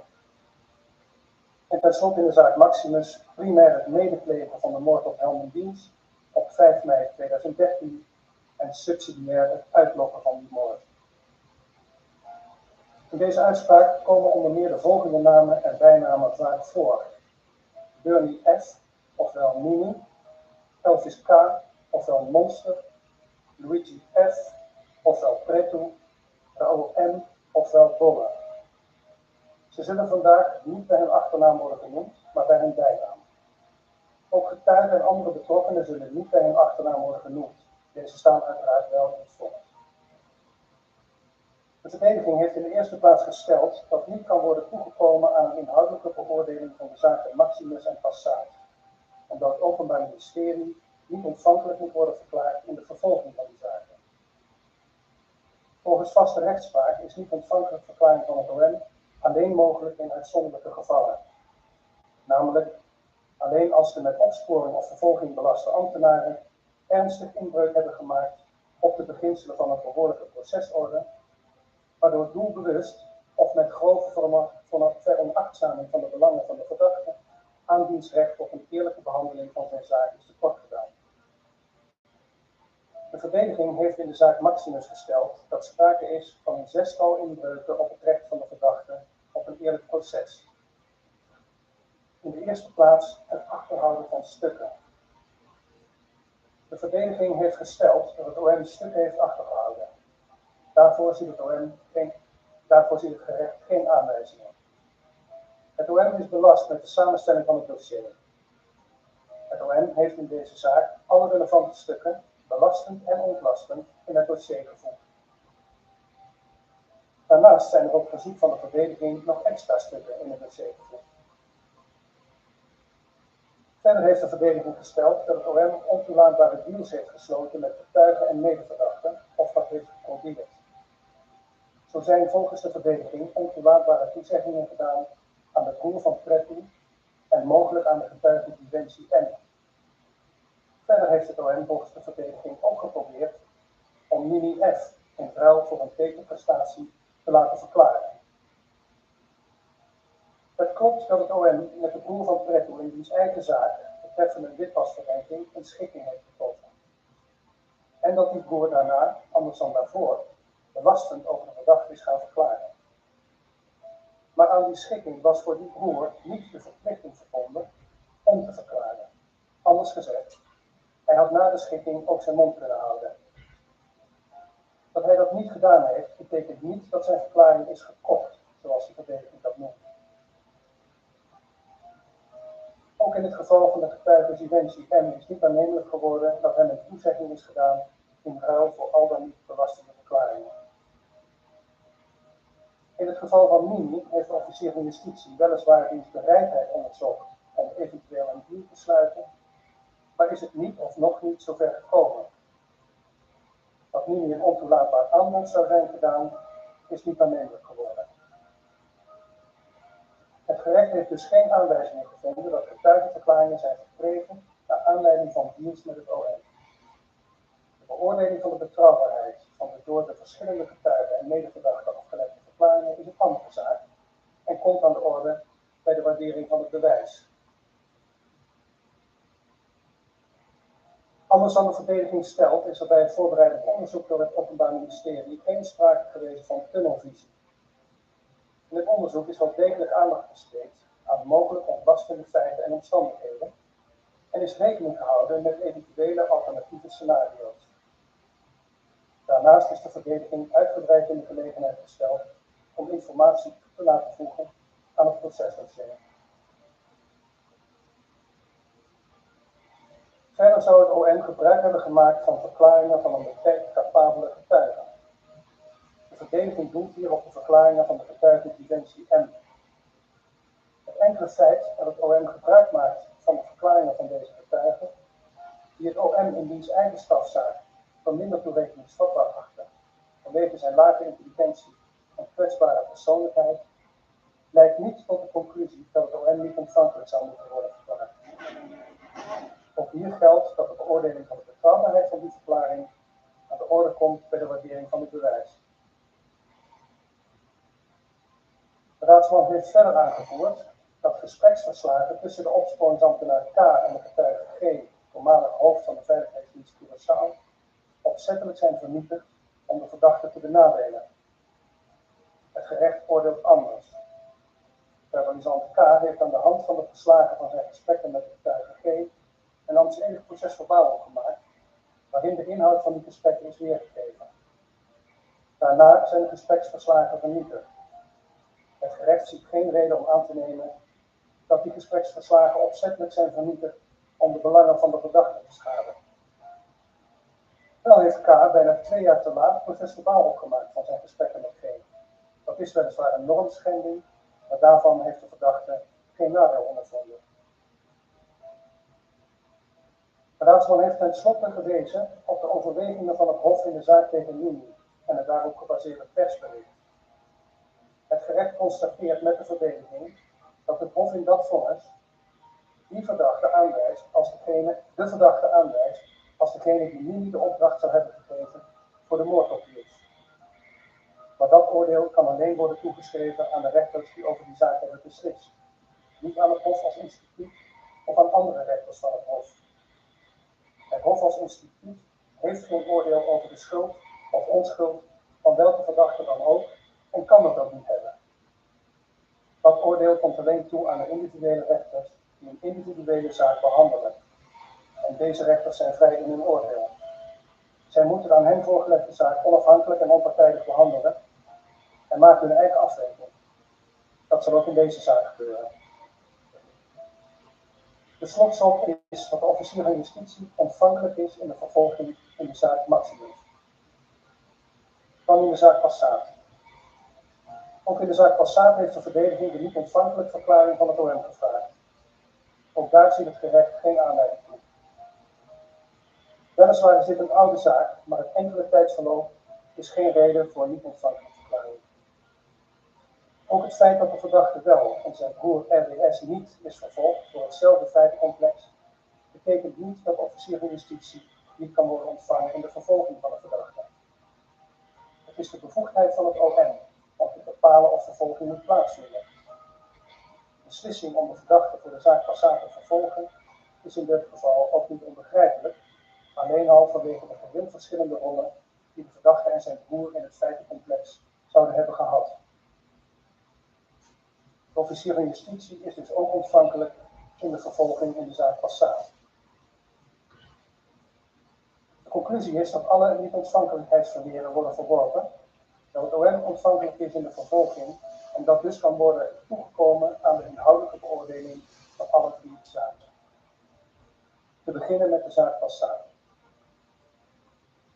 Het gaat in deze zaak om een ministeriële aanschrijving waarin, kort gezegd, aan belastingplichtigen de mogelijkheid wordt gegeven om, nog voordat de belastinginspecteur hen op het spoor is, aan te geven dat zij beschikken over gelden waarover geen belasting is betaald. zodat daarover alsnog tegen een relatief gunstig tarief belasting kan worden betaald en de belastingplichtige verder vrij over zijn tijd kan beschikken. De zogeheten inkeerregeling. Vaststaat dat verdachte als toenmalig minister van Financiën de aanschrijving toen hij deze op 11 april 2011 ondertekende, heeft voorzien van de datum 7 april 2011. In de visie van het OM deed de verdachte dit om zijn broer RDS de gelegenheid te bieden om, gebruikmaking van die aanschrijving, zo snel mogelijk in te keren, nog voordat ontdekt zou worden dat die broer beschikte over gelden waarover geen belasting was betaald. Op dat moment was alleen in de tijdbegin al bekend dat de financiën van de broer in het onderzoek getug strafrechtelijk werden onderzocht. Voor het bewijs van deze bedoeling, dit oogmerk aan de kant van de verdachte, is nodig dat er een verband wordt vastgesteld tussen de datering van de aanschrijving op 7 april 2011 en het voornemen om die aanschrijving te gebruiken bij het verzoek tot inkeer van de broer. Dat verband moet er dan logischerwijs in hebben bestaan dat de verdachte wist of redelijkerwijs moet vermoeden dat zijn broer de aanschrijving nodig had om zo snel mogelijk een inkeerverzoek te doen, nog voordat de belastinginspecteur bekend zou worden met het feit dat zijn broer onjuiste, onvolledige aangifte had gedaan. Rechtstreeks bewijs daarvoor bevat het dossier niet. Er zijn geen verklaringen van getuigen, telefoontaps of andere bewijsmiddelen waaruit blijkt dat verdachte die wetenschap of dat vermoeden had. Resteert de vraag of op grond van de overige feiten en omstandigheden die uit het dossier naar voren komen, moet worden geconcludeerd dat het niet anders kan dan dat de verdachte die wetenschap of dat vermoeden moet hebben. Vaststaat dat de broer na het eerste gesprek in april 2011 met zijn adviseur V over de mogelijkheden om in te keren, in op 11 april 2011 gedateerd verzoek tot inkeer heeft ingediend bij de belastinginspecteur. Dit verzoek betrof de saldi op een drietal bankrekeningen op Sint Maarten tot een totaalbedrag van ongeveer $5,5 miljoen en ongeveer 1 miljoen gulden. Onder meer op deze bankrekeningen richtte zich het strafrechtelijk onderzoek getug tegen de broer. V was naast adviseur van de broer tevens lid van de Taskforce Belastingplan 2011-2014, die voor het ministerie van Financiën en dus onder verantwoordelijkheid van de verdachte werkte aan de totstandkoming van zowel de landsverordening belastingplan van 2011 als de aanwijzing en als zodanig was V dus op de hoogte van de inhoud van beide. Verder volgt uit de verklaring van getuige G dat zij samen met haar baas C, hoofd van de Stichting Belasting Accountantsbureau, die volgens haar goed bevriend was met zowel de verdachte als diens broer, aanwezig is geweest bij een bespreking op 30 maart 2011 met het RST, waarbij een presentatie is gegeven van het opsporingsonderzoek getug tegen de broer. Uit het procesverbaal van de toenmalige hoofdofficier van Justitie blijkt dat de verdachte, volgens het hoofd van het meldpunt ongebruikelijke transacties Curaçao, ervan op de hoogte was dat het MOT gegevens aan het RST had doorgegeven over zijn familie. Het RST had net in die periode een bevraging gedaan bij het MOT en op het lijstje stond niet alleen een bevraging naar de broer van de verdachte, maar ook naar de verdachte zelf. En het hoofd MOT vroeg zich af waar de minister, verdachte dus, zijn informatie vandaan had, al dus het procesverbaal van de hoofdofficier. De directeur van de douane Curaçao, een van de medeopstellers van de aanschrijving, heeft verklaard dat de aanschrijving is opgesteld in opdracht van de minister. In eerste instantie was het uitgangspunt een ministeriële beschikking, maar een aanschrijving was eenvoudiger en sneller. Die snelheid was conform de wens van de minister. Hij wilde de snelheid erin houden vanwege berichten die hem hadden bereikt, al dus deze getuigen. De minister had niet verteld welke berichten hem hadden bereikt. Ook de getuige V heeft verklaard dat de minister spoed wilde bij de totstandkoming van de aanschrijving. Verder blijkt uit een e-mail van 8 april 2011 in de ambtelijke aanloop naar de totstandkoming van de aanschrijving dat de minister niet wilde dat gebruik werd gemaakt van een ministeriële regeling, omdat die langs de directie wetgeving juridische zaken zou moeten gaan en dan waarschijnlijk vertraging zou oplopen en daarnaast automatische publicatie zou moeten volgen om hem in werking te laten treden. Iets wat de minister niet wilde. In de mail wordt vermeld dat men daarover een aanschrijving is uitgekomen, die het voordeel had dat ondertekening en bekendmaking kon frontdienstdienst in handen van de minister was. Ook uit de verklaring van het hoofd van de SBAP blijkt dat de minister niet wilde dat de aanschrijving zou worden gepubliceerd. Aan de officier van justitie moet worden toegegeven dat de hierboven omschreven gang van zaken serieuze vragen oproept, zoals: waarom had de verdachte zoveel haast met de totstandkoming van de aanwijzing? Aanschrijven. Welke berichten hadden hij bereikt? Waarom wilde hij niet dat de aanschrijving zou worden gepubliceerd? Wie droeg er allemaal kennis van het strafrechtelijk onderzoek tegen de broer van de verdachte? En hoe wist de broer al in zo'n vroeg stadium van het bestaan van de aanschrijving?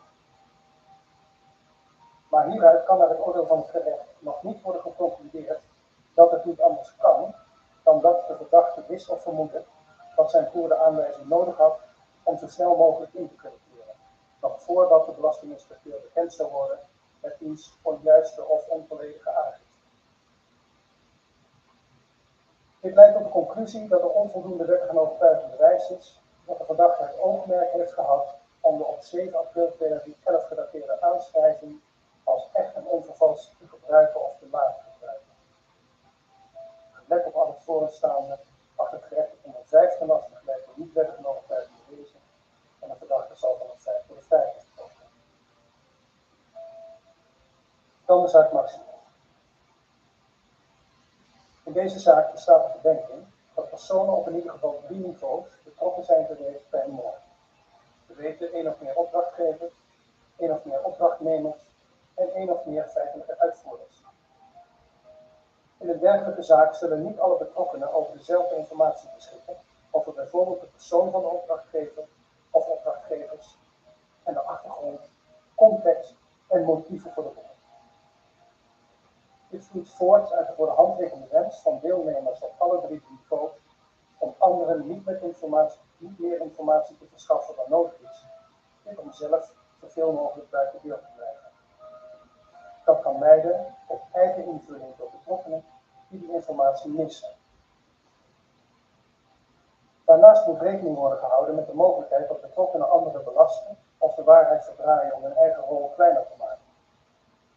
Behoedzaamheid is dus geboden bij de beoordeling van verklaringen die wijzen naar een opdrachtgever. In die zin dat nog meer dan gewoonlijk telt welke getuige wat zegt, hoe die getuige dat weet en of die getuige betrouwbaar is. Tegelijkertijd vloeit uit de aard van de zaak voort dat ook wanneer een getuigenverklaring op 1 of meer onderdelen onjuist moet worden geacht en of in strijd met verklaringen van andere getuigen, dit niet zonder meer meebrengt dat de gehele verklaring als onbetrouwbaar moet worden gezien. Om vast te stellen wie de opdrachtgever van de moord op Niels is geweest, zal gezien de onzichtbare positie die hij naar de uitvoerders en de buitenwereld zoveel mogelijk zal hebben ingenomen, niet veel direct bewijs voorhanden zijn. Voor zover het gaat om betrouwbare getuigenverklaringen brengt de verborgen positie van de opdrachtgever aan de andere kant wel mee dat ook kleine of beperkte aanwijzingen die naar hem leiden zwaar kunnen wegen bij de beoordeling van zijn betrokkenheid in de moord. Het spreekt daarom voor zich dat de vraag naar de betrouwbaarheid van de getuigenverklaringen en de mate waarin deze steun vinden in andere bewijsmiddelen in deze zaak van groot belang is. In deze zaak wordt verdachte geweten dat hij al dan niet samen met anderen, Bernie F. Mini, de opdracht heeft gegeven tot de moord op Niels en daarvoor geld in het vooruitzicht heeft gesteld en heeft betaald.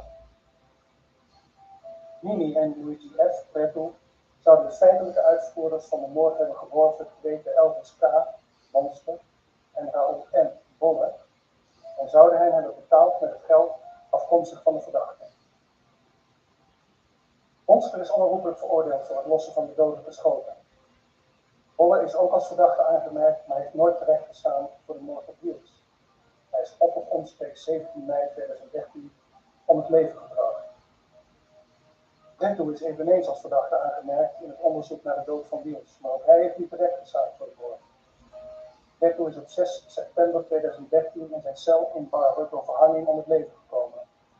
Aldus de conclusie uit het rapport van de Landsrecherche na zijn dood.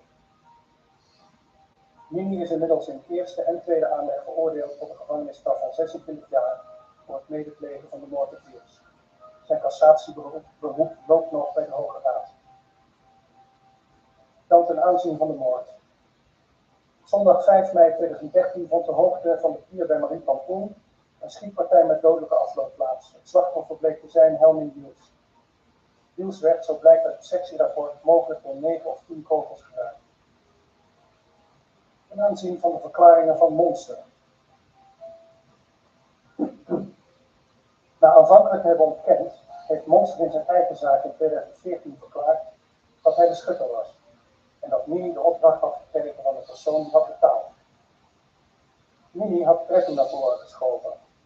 Pretto moest op zijn beurt soldaten inhuren om de moord op hem in dienst te laten uitvoeren, zo verklaarde Monster. In 2017 heeft Monster zijn bekentenis herhaald als getuige in de zaak tegen Mini. Hij heeft toen ook verklaard dat Bolle de chauffeur was van de auto. Volgens Monster was er een aantal dagen voor de moord een bespreking in de garage van Pretto. Bolle was in de garage en Mini stond bij de deur. Mini zei tegen Pretto: praat met hem. Mini is toen weggegaan. Pretto vroeg aan Monster of hij, tussen aanhalingstekens, iets wilde eten. Pretto heeft Monster toen in detail uitgelegd dat hij deals moest omleggen. Pretto zei dat het geld van Mini kwam. Aldus Monster. Het geld dat Monster van Pretto kreeg zat in een zwarte sporttas. Mini had die sporttas bij Pretto naar binnen gebracht voordat Monster werd uitbetaald. En een aantal dagen daarvoor had Monster Mini en Pretto ook al gezien op die sporttas. Het gerecht constateert met de verdediging dat de verklaringen van Monster in de loop van de tijd sterk hebben gewisseld.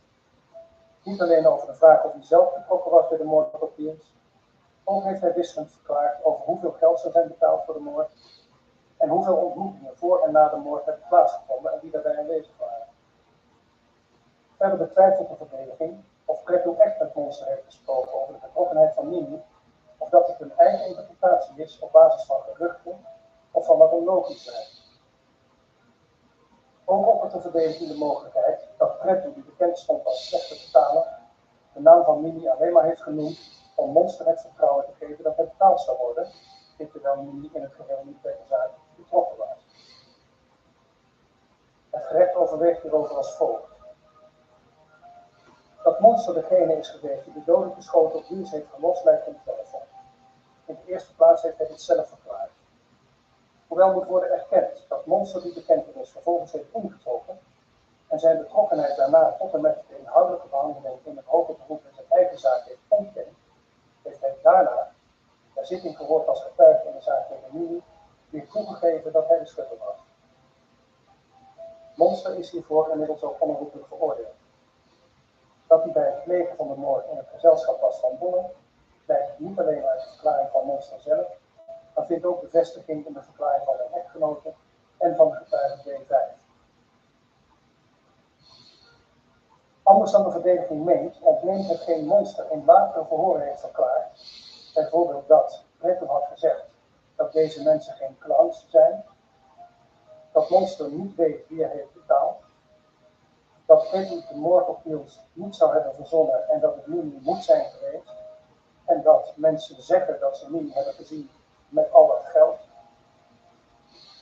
ontneemt dat dus niet de betrouwbaarheid aan diens eerdere verklaring dat Pretto hem had verteld dat Mini als opdrachtgever betrokken was. Niet alleen neemt Monster met deze bewoordingen niet terug dat Pretto hem had verteld dat Mini de opdrachtgever was, ook heeft hij in zijn verklaringen ter zitting als getuige in de zaak tegen Mini zowel in eerste aanleg als in hoger beroep opnieuw bevestigd dat Pretto bij hem is gekomen en hem een opdracht van Mini heeft gevraagd om Diels dood te schieten. Waarbij Pretto heeft gezegd dat Monster het geld van Mini zou krijgen. Anders dan de verdediging betoogt, heeft Monster niet alleen van Pretto gehoord dat Mini betrokken was als opdrachtgever. Hij heeft dit ook kunnen afleiden uit de door hem zelf waargenomen aanwezigheid van Mini bij de garage van Pretto. Waarbij Mini Pretto de opdracht gaf om met Monster en Bolle te praten en waarop Pretto Monster de moordopdracht gaf. En uit het feit dat Monster door Pretto werd betaald. Het geld uit de sporttas die door Mini bij Pretto naar binnen was gebracht en waarmee Monster, Mini en Pretto een aantal dagen daarvoor ook al had gezien. Daarnaast vinden de verklaringen van Monster over de betrokkenheid van Mini als opdrachtgever steun in hetgeen zijn echtgenote en zijn buyside hebben verklaard. Volgens de echtgenote heeft Monster haar zelf verteld dat hij de opdracht van Mini had gekregen en dat Mini voor het plegen van de moord had betaald. Volgens de buyside heeft Monster haar verteld dat hij een opdracht van Pretto en Mini, de president, had geliquideerd. Voorts kan uit een afgeluisterd vertrouwelijk gesprek tussen Monster en zijn echtgenote in de PI-verzoeken meer worden afgeleid dat Monster bij de politie naar waarheid had verklaard over de rol van Mini en dat hij zijn informatie over de rol van Mini niet alleen heeft gekregen van Pretto, maar die rol tevens heeft afgeleid uit hetgeen hij van Mini heeft gezien. De verklaring van Monster over de rol van Mini wordt ook bevestigd door de hierna te bespreken getuige B5, die zijn informatie van Bolle heeft. Daarnaast wordt voor de betrokkenheid van Mini steun gevonden in de verklaringen van de medewerkers van studie en in de sms-berichten tussen Mini en de verdachte, die hierna ook aan de orde zullen komen. Gelet op al het bovenstaande acht het correct de verklaring van Monster inhouding dat Mini via Pretto hem de opdracht heeft gegeven om Niels te vermoorden betrouwbaar. Dan de verklaringen van de getuige B5. Begin 2015 en eind 2016 heeft een bedreigde getuige aangetuigd als getuige B5 in de zaak tegen Mini ten overstaan van de rechtercommissaris onder ede een tweetal verklaringen afgelegd. Deze verklaringen zijn bruikbaar voor het bewijs. Wel moet de betrouwbaarheid van deze verklaringen worden getoetst en mag een eventuele bewezen verklaring niet alleen of in beslissende mate op deze verklaringen worden gebaseerd. Voor een goed begrip van de zaak volgen hier de belangrijkste delen van die verklaringen vrijwel letterlijk. Op 15 januari 2015 verklaart de getuige B5. Ik denk dat de mensen die betrokken zijn bij de moord op Piels hoge pieten zijn. Volgens mij is Mini zeker betrokken. J en Robbie BS zouden hebben betaald. Mini was een tussenpersoon en had contact met J. Daarnaast had Mini weer contact met Pretto. Zij waren eigenlijk samen één. Ik heb gehoord van Bolle dat Monster de schutter was. Van Bolle heb ik gehoord wat de rol van Mini was. Op zondag 5 mei 2013 was Mini samen met Bolle en Monster in de garage bij het huis van Pretto. Pretto was er ook. Mini deelde hun mee wat de opdracht was. Maar in de loop van de dag veranderde Mini de opdracht. Hij heeft in eerste instantie gezegd dat ze Wiels moesten overvallen. Pas in de loop van de dag is de opdracht veranderd. Toen is gezegd dat ze Wiels moesten vermoorden. Mini gaf instructies aan Pretto, zodat Pretto de uitvoerders weer kon instrueren. Bolle had het steeds over die ene man die heeft betaald om Wiels te vermoorden. De naam van Robbie BS is nooit genoemd. Hij heeft in een gesprek met mij wel de naam van J, verdachte aanwezig, genoemd. Het was een paar dagen na de moord. Er heeft een overval plaatsgevonden op een boot genaamd Sunnobliss. Daar zijn toen goudstaven weggenomen. Ik weet niet hoe die overval is gepleegd, maar Pretto was de opdrachtgever. Pretto heeft dat zelf verteld. Er waren ongeveer 8 mensen bij de overval betrokken, maar dat weet ik niet helemaal zeker. Pretto heeft toen via Mini geld van J geleend om die mensen te kunnen betalen. Hij had 100.000 gulden geleend. Dat is mij zelf verteld. Ik wil niet steeds zeggen van wie ik het heb gehoord, maar ik wil wel zeggen dat ik het van mensen heb gehoord die het weten. Later heeft er een inval plaatsgevonden in het huis van P. Het gaat hier om een derde, niet om Pretto. Er is een doos met veel geld meegenomen. Ik weet niet hoeveel. Het geld uit die doos was afkomstig van de roof van de goudstaven en het was ook bedoeld om J terug te betalen. Wiels heeft de politie erover getipt. Ik wil niet zeggen wie het mij verteld heeft. Ik weet niet hoe die persoon wist dat Wiels de politie hierover heeft getipt. Pretto was niet blij. Met het geld moest hij J terugbetalen en de overvallers betalen. Nu had Pretto een schuld. J heeft de schuld van 100.000 gulden kwijtgescholden als Pretto Wiels zou vermoorden. Daarnaast kreeg Pretto daar ook extra geld voor. Ik heb van Bolle begrepen dat Pretto het geld van de offerte die J had uitgebracht via Mini van de verdachte heeft gekregen. Pretto had zelf geen contact met J. Alles liep via Mini en werd via Mini gedaan. Deze getuige is op 7 november 2016 opnieuw gehoord door de rechtercommissaris en al uit zijn verklaring. Ik blijf bij mijn eerdere afgelegde verklaring. Iedereen weet dat Mini en Pretto contact hadden. Jay en Pretto hadden geen contact, daarom liep alles juist via Mimi. In gesprekken met Bolle heeft hij mij over de rol van Mimi en de moord op Niels verteld. Wat er op 5 mei in een garage is gesproken over de moord op Niels heb ik van Bolle gehoord. Over dat het plan vlak voor het incident is gewijzigd, heb ik zowel van Bolle als Monster gehoord. Pretto heeft mij verteld dat hij de opdrachtgever was voor de overval op de Summerfish. Dat Pretto geld had geleend van de verdachte om de overval te financieren is mij ook verteld.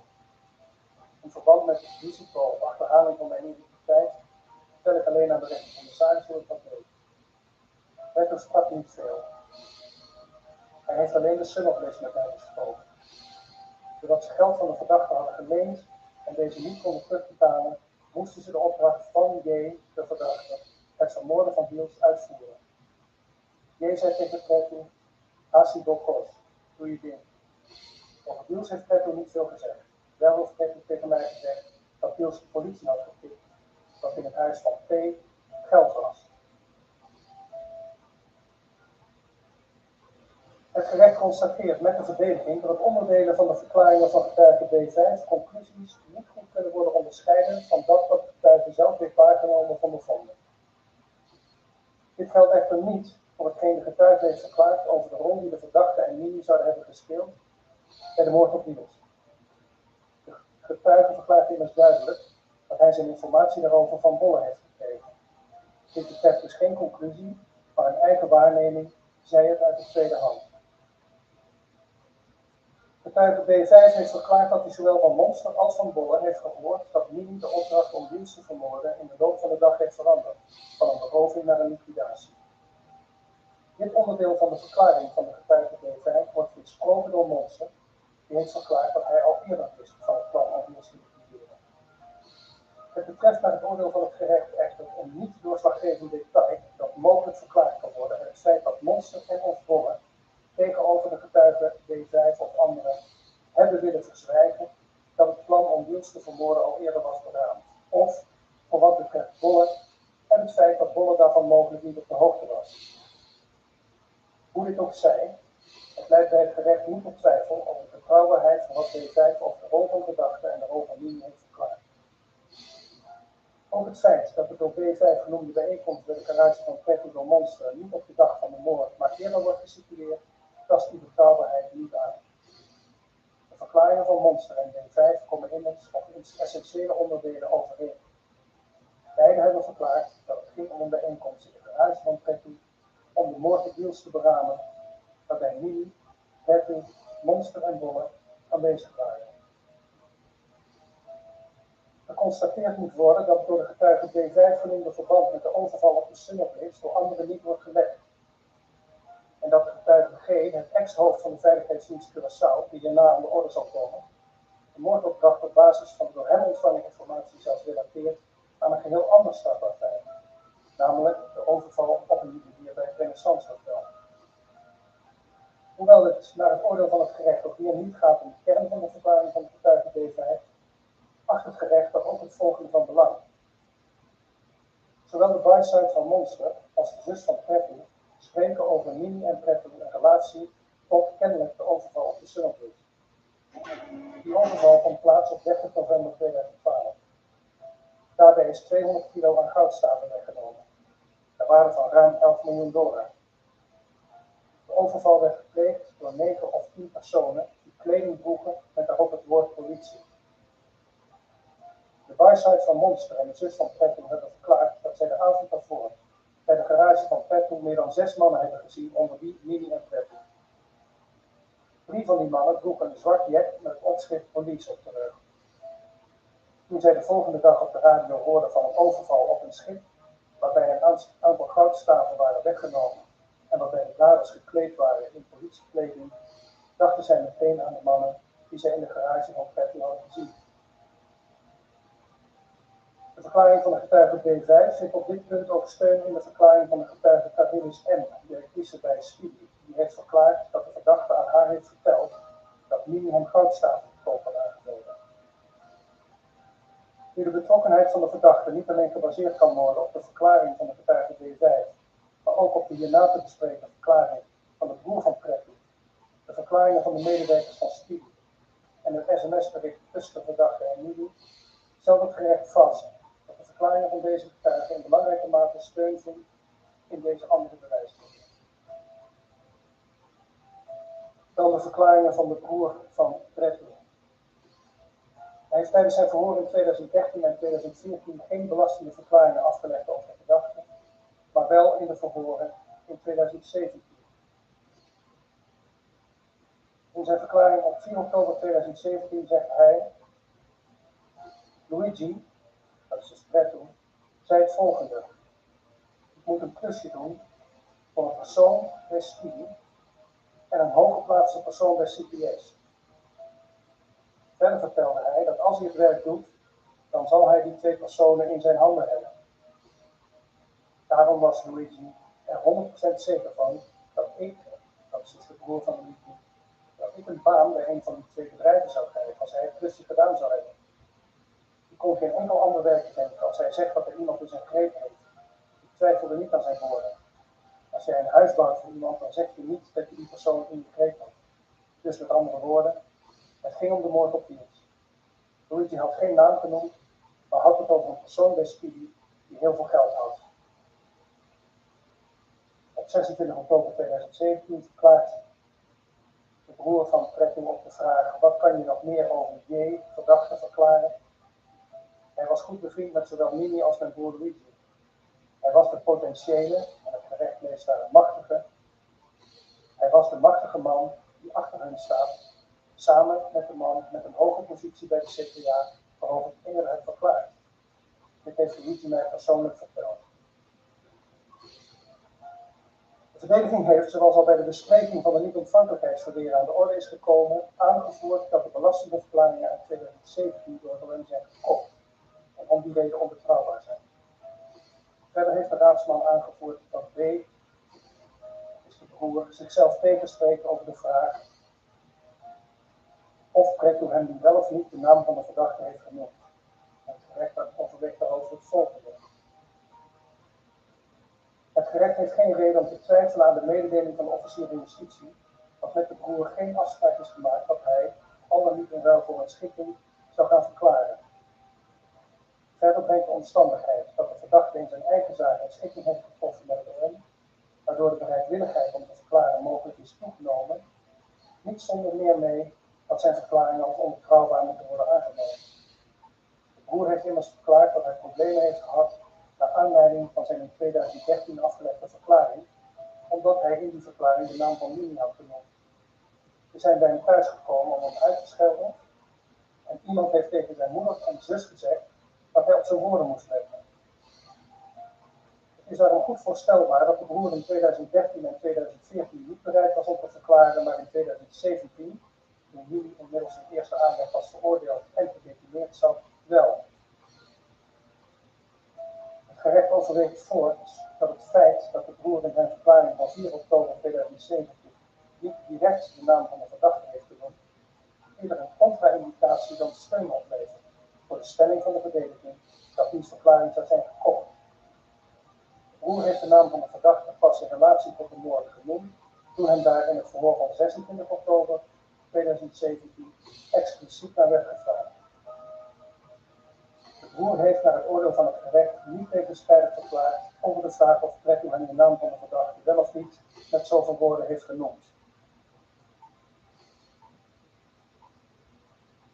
Niet alleen de broer van Pretto en de getuige B5 hebben de verdachte genoemd als degene die de opdracht zou hebben gegeven voor de moord op Piers.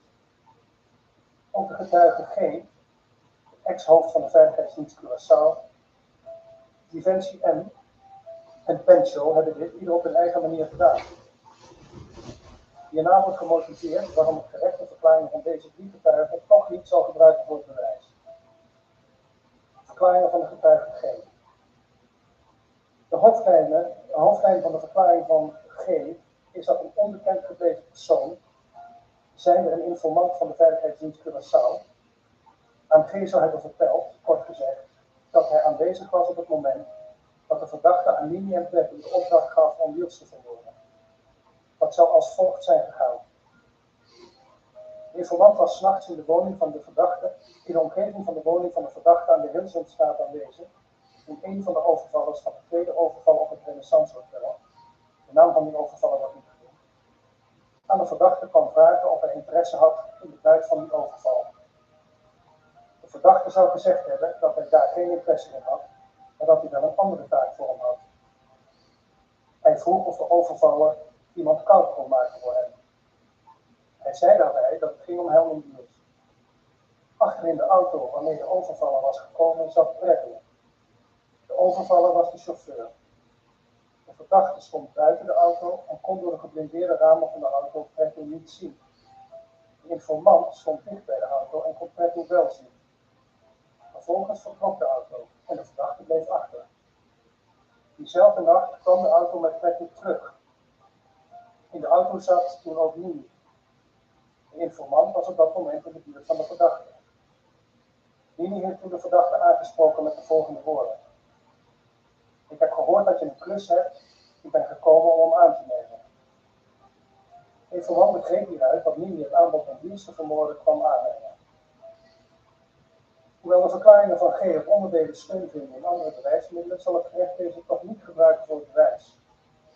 Daarvoor roept zowel de gang van zaken rond de totstandkoming van zijn verklaringen als de inhoud daarvan te veel vragen op. G heeft op 23 mei en 23 juni 2015 met verbalisant K gesproken. K heeft, zoals hij vooral is overwogen, zijn bevindingen niet ten spoedigste in het procesverbaal vastgelegd, maar pas op 17 maart 2017, bijna 2 jaar na zijn gesprekken met G. De van die gesprekken gemaakte aantekeningen zijn vernietigd. G heeft volgens eigen zeggen geen verslag gemaakt van zijn gesprek met de informant. Als gevolg van deze gang van zaken is de informatie van G dus bijna 3 jaar na de moord op Niels op papier gekomen. Daarnaast heeft G de code van de informant niet genoteerd en kan hij zich die ook niet meer herinneren. Hierdoor kan de identiteit van de informant niet meer achterhaald worden en is de mogelijkheid om hem al dan niet als bedreigde getuige te ondervragen verloren gegaan. Opvallend is dat het procesverbaal van verbalisant K, in tegenstelling tot hetgeen G bij de rechtercommissaris heeft verklaard, in het geheel geen melding maakt van het feit dat G zijn informatie zou hebben gekregen van een informant van de Veiligheidsdienst Curaçao, die hem zelf zijn code zou hebben genoemd. K noteert in het procesverbaal in het geheel niet hoe G aan zijn wetenschap is gekomen. Verder valt op dat G volgens het procesverbaal van K heeft verklaard dat hij de informatie van de informant heeft genomen enkele dagen na de tweede overval op een juwelier bij het Renaissance Hotel, waarvan uit het dossier blijkt dat deze op 2 juni 2012 plaatsvond, terwijl G in zijn verhoren bij de rechtercommissaris verklaart dit enkele dagen na de moord op Niels van de informant te hebben gehoord. Deze inhoudelijke discrepanties kunnen mogelijk verklaard worden uit de hiervoor beschreven gang van zaken rond de totstandkoming van de verklaringen van deze getuigen. Maar al deze omstandigheden samen en in de bijzondere onmogelijkheid om de identiteit van de informant te achterhalen om hem als bron van de informatie als getuige te horen, terwijl daaraan, medegelet op het bijzondere scenario dat de informant schetst, wel behoefte is, al deze omstandigheden samen dus maken dat het gerecht de via de verklaring van de getuige G overgebrachte informatie bij de huidige stand van zaken een onvoldoende solide basis vindt om daarop het bewijs in deze zaak te baseren. Dan de verklaringen van de getuige Dimensie M. Deze getuige heeft in het onderzoek Maximus verschillende verklaringen afgelegd, waarin hij de verdachte heeft genoemd in relatie tot of als opdrachtgever van de moord op Niels. Maar hij is erg gewisseld in zijn verklaringen. Eerst heeft hij verklaard deze informatie alleen te hebben gekregen van Pansek en van niemand anders, toen zij samen gedetineerd zaten in Barlo. Pansek heeft dit overigens ontkend. In een later verhoor stelt hij alles direct van Petty te hebben gehoord en er zelfs bij te zijn geweest toen er gesproken werd over een onderhandeling die gaande was tussen Mimi en de verdachte over de opdracht om Niels te vermoorden. Als de verklaring van Dimensie M zou worden gevolgd, heeft hij dus aanvankelijk niet de waarheid gesproken toen hij zei dat hij van niemand anders dan van Pansek had gehoord die de moord op Niels hadden gepleegd. Ook heeft hij toen gezwegen dat hij er zelf bij was toen Pretto vertelde over de onderhandelingen die gaande waren. Ten slotte heeft die Benji M. achteraf verklaard dat hij wist dat datgene wat hij aan de politie vertelde over wat hij van Pansek had gehoord niet de waarheid was. Daar komt bij dat deze getuigen ook wisselijk verklaart over wie wel en niet in de garage van Petro aanwezig waren. Dit alles doet naar het oordeel van het gerecht zodanig afbreuk aan de geloofwaardigheid en betrouwbaarheid van de verklaringen van deze getuigen, dat deze niet bruikbaar zijn voor het bewijs. Dan de verklaringen van de getuige Pencho. In een interview met de Volkskrant is uit de mond van deze getuige opgetekend dat de verdachte aan Mini heeft gevraagd om de moord op Niels te regelen. Pencho heeft dit tegenover de politie echter niet willen bevestigen en tegenover de rechtercommissaris heeft hij verklaard zich niet te kunnen herinneren dit tegen de Volkskrant te hebben gezegd. Gelet hierop zijn ook de verklaringen van deze getuigen niet bruikbaar voor het bewijs. Het gerecht gebruikt wel voor het bewijs de verklaringen van de getuigen Angelo D. W., Wendy W. en Carrillis M., alle drie medewerkers van Speedy, het bedrijf van de verdachte. Uit de verklaringen van deze getuigen komt naar voren dat Mini zowel voor als na de moord meerdere malen op bezoek is geweest, met de verdachte op kantoor, soms zelfs elke werkdag. Mini sprak dan met de verdachte en ging het kantoor weer uit met geld in zijn broekzak of met enveloppen, waar vermoedelijk ook geld in zat. Dat zagen zij aan de vorm en ook een keer aan het feit dat het ging om dezelfde envelop die eerder die dag bij de bank was opgehaald met veel geld erin. De getuigen kregen een vreemd gevoel bij de bezoeken van Mini. Zij begrepen niet wat de verdachte met Mini moest. Mini zag er heel slordig uit, met korte broek en slippers. Hij deed alsof hij thuis was. Een derde medewerker van Speedy heeft de verdachte gevraagd wat Mini bij hem kwam doen. De verdachte zei toen dat Mini kwam om geld te vragen. Ook de broer van Mini is een keer bij Speedy op bezoek geweest. Hij was duidelijk boos en riep dat hij de verdachte wilde spreken. De verdachte begon zich heel vreemd te gedragen. Hij ging voorzichtig kijken wie er stond en keek eerst alsof hij er niet was. Hij liet de broer van Mini uiteindelijk zelf binnen en liet hem in een kantoortje. Nadat de verdachte zelf zijn eigen kantoor binnen was gegaan, ging hij terug naar de ruimte waar de broer zat. De verdachte had toen zijn broekzak vol met bankbiljetten, mogelijk meer dan 20.000 gulden, al dus de getuige. Kort daarna verliet de broer van Mini het pand. De verdachte gedroeg zich weer normaal en zijn broekzak was leeg. De getuige vermoedde dat het geld is overgegeven. De D verklaarde dat hij na de arrestatie van Mini in opdracht van de verdachte een rapport op moest maken dat Mini 2 keer bij de verdachte langs was geweest voor een sollicitatie. De verdachte zei dat het was voor het geval dat. D vond het niet normaal en dat het normaal gesproken nooit gebeurde.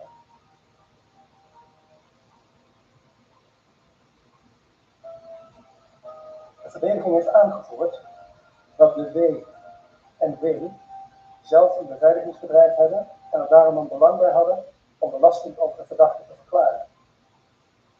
Verder stelt de verdediging dat de getuigen tegenstrijdig en leugenachtig hebben verklaard over het aantal keren dat Mini bij Speedy zou zijn geweest en dat de door hen genoemde data en tijden, medegelegd op een aantal objectieve gegevens, waaronder de urenregistratie van Speedy, niet kunnen kloppen.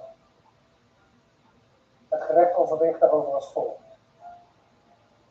De stelling van de verdediging dat deze getuigen de verdachte in strijd met de waarheid hebben belast, omdat zij daar zelf een persoonlijk belang bij zouden hebben, is niet onderbouwd en ook op geen enkele wijze aannemelijk geworden. Ook vinden de verklaringen van de W en W steun in elkaar en in de verklaring van Carrillis M. Daar komt bij dat het rapport waarover de W verklaart ook daadwerkelijk is aangetroffen en dat ook een vierde medewerker van Speedy verklaart over het bezoek van de broer van Mini aan Speedy. Dat in de verschillende verklaringen van de verschillende getuigen op detailniveau discrepanties worden gevonden, of dat data en tijden niet overeenkomen met objectieve gegevens zoals de urenregistratie, tast naar het oordeel van het gerecht in het geheel niet de betrouwbaarheid aan van de hoofdlijn die duidelijk uit de verklaringen voorkomt. Namelijk dat Mini, zowel voor als na de moord, meerdere malen op het kantoor bij Speedy op bezoek is geweest, dat die bezoeken een vreemd en heimelijk karakter droegen en dat Mini en zijn broer het bedrijf verlieten met enveloppen die naar alle waarschijnlijkheid gevuld waren met geld. Dat Mimi's bezoekers, zoals de verdachte en Mimi verklaren, betrekking hadden op sollicitaties voor anderen, en dat Mimi daarnaast als een van de velen ook kwam om geld op te halen voor sponsoring van politieke activiteiten, wordt weerlegd door de verklaringen van de medewerkers van Speedy. Ook is Mimi veel vaker bij Speedy geweest dan de verdachte wil toegeven. Verder weegt mee dat de verdachte geen aannemelijke verklaring heeft kunnen geven over waarom hij dit deed een sollicitatierapport over Mimi heeft laten opstellen voor het geval dat. Het gerecht ziet de pogingen van de verdachte en van Mimi om aan hun ontmoetingen bij Speedy een andere uitleg te geven, die niet overeenstemt met hetgeen de getuigen hebben verklaard, als een aanwijzing dat die bezoeken in relatie stonden tot de moord op Niels. Dan de sms-berichten tussen Mimi en de verdachte. In het dossier bevindt zich een procesverbaal van bevindingen waarin de sms-berichten tussen de verdachte en Mimi in de periode kort voor de moord op Niels zijn weergegeven. Het gaat in het bijzonder om de navolgende sms-berichten. Op 25 april 2013, kilo 38 van de verdachte aan Mimi. Ik heb werk voor 4 uren, misschien iets voor jou. Kom langs wanneer je tijd hebt.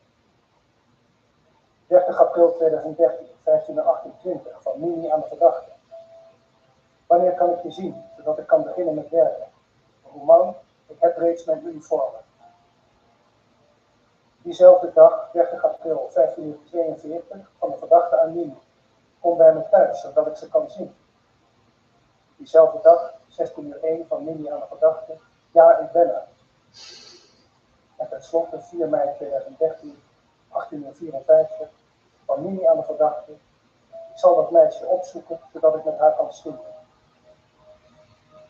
Ter zitting heeft officier van justitie op bevredigende wijze uiteengezet dat er geen sprake is van een derde, verzwegen bron van deze berichten, zoals de verdediging heeft betoogd.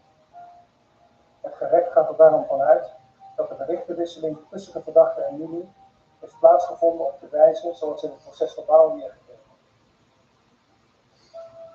De verdachte geeft in het bericht van 25 april 4:38 duidelijk aan dat hij een werk van 4 uur heeft van Mimi. Dat dit niet kan gaan over beveiligingswerk bij Speedy staat dan vast, die zowel Mimi als de verdachte hebben verklaard dat Mimi nooit werkzaamheden voor de verdachte of voor Speedy heeft verricht. De vraag is waar dit bericht dan wel over gaat. Het werk wordt in het bericht van 30 april 15:28 duidelijk gekoppeld aan het hebben van de uniformen. En blijkens de berichten van 30 april 15:42 en 16:01 vindt er over dat werk op die dag ook een bespreking plaats tussen de verdachte en Mimi bij de verdachte thuis. Het is moeilijk voor te stellen dat geen van beide gespreksdeelnemers weet uit te leggen waarop die opmerkingen over werk en uniformen betrekking hadden. Het gerecht gaat ervan uit dat met het laten zien van de uniformen niet letterlijk wordt bedoeld dat Mimi de beoogde uitvoerders van de moord kan presenteren bij de verdachte. Dat zou onnodig zijn en ook niet logisch voor een opdrachtgever die, naar mag worden aangenomen, zijn identiteit zoveel mogelijk verborgen zou willen houden. De uitleg van Mimi dat het zou gaan om uniformen voor een baseballteam van zijn vriend Juventus C, wordt door deze C met kracht van de hand gewezen en is dus niet aannemelijk geworden. Naar het oordeel van het gerecht vragen deze sms-berichten, mede bezien in het licht van de overige bewijsmiddelen, zeer dringend om een aannemelijke verklaring. De verdachte heeft die uitleg niet gegeven. Het gerecht houdt er daarom voor dat deze berichtenreeks betrekking heeft op de voorbereidingen voor de moord op Niels en dat de uniformen zien op de mensen die voor de uitvoering daarvan door niet waren ingeschakeld. Ook voor het feit dat er tot en met 4 mei 2013 sprake is geweest van periodiek sms-verkeer tussen Mimi en de verdachte, maar dat dit verkeer vanaf de dag van de moord volledig is stilgevallen, wordt geen aannemelijke verklaring gegeven. Ook dat draagt bij aan het oordeel van het gerecht dat deze sms-berichten betrekking hebben op de moord op Niels. Het enkele feit dat geen financieel spoor is gevonden naar de verdachte dwingt niet tot de conclusie dat de verdachte niet heeft betaald voor de moord. Volgens Monster is het moordgeld betaald in contanten en de verdachte kon op en rond de datum van de moord beschikken over aanzienlijke contante geldbedragen.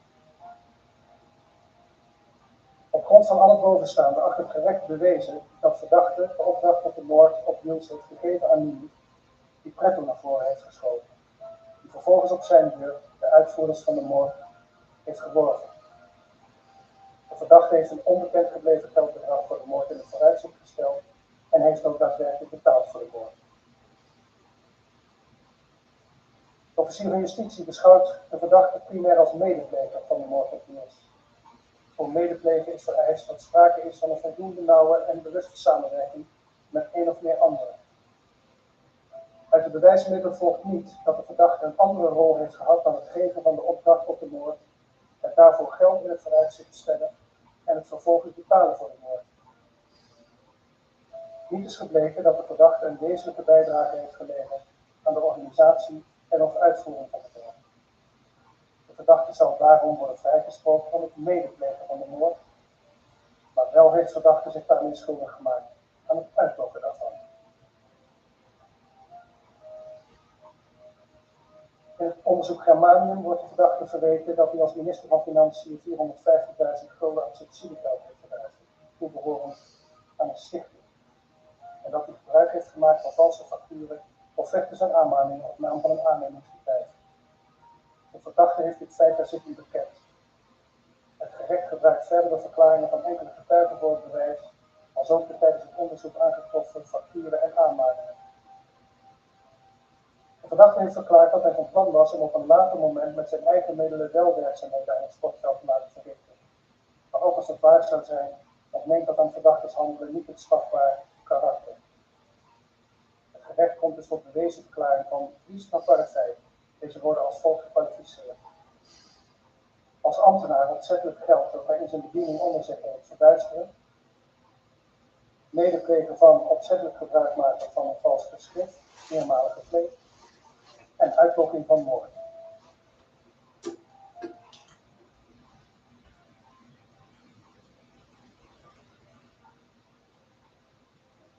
Ten aanzien van de ernst van de bewezen verklaarde feiten en de op te leggen straf overweegt het gerecht in het bijzonder het volgende.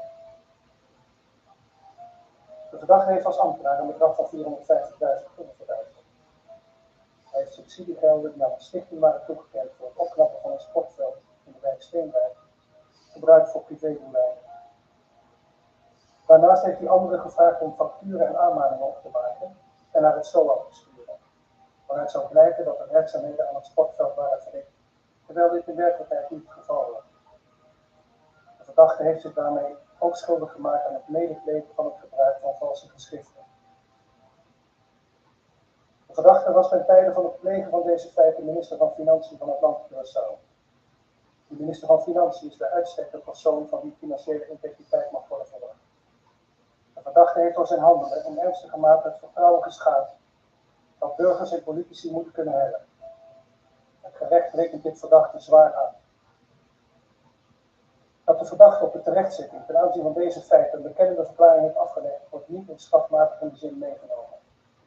Die bekentenis is op het gerecht berekenend overgekomen, omdat de verdachte weliswaar in algemene zin heeft erkend een fout hebben begaan, maar slechts zeer schoorvoetend en na lang aandringen iets heeft willen loslaten over de exacte gang van zaken en zijn rol daarin. Ook heeft de verdachte er zitting geen blijk van gegeven, de ernst en de laakbaarheid van deze feiten, waarin hij ook goedwillende anderen heeft betrokken ingezien.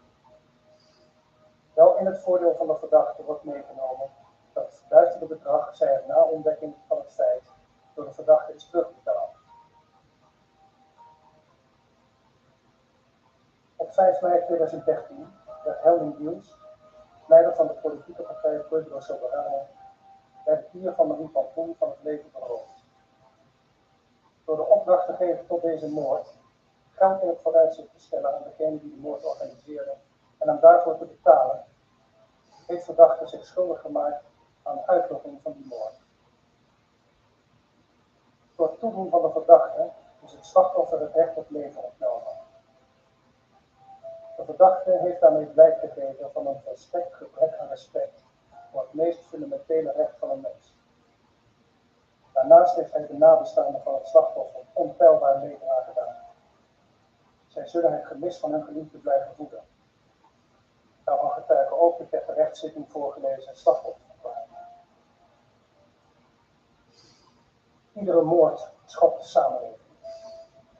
Maar van een op klaarlichte dag, op een druk bezochte strand, op bestelling uitgevoerde liquidatie van een van de meest populaire politici van Curaçao, die zich nota bene in het bijzonder sterk maakte voor de strijd tegen corruptie op alle niveaus in de samenleving,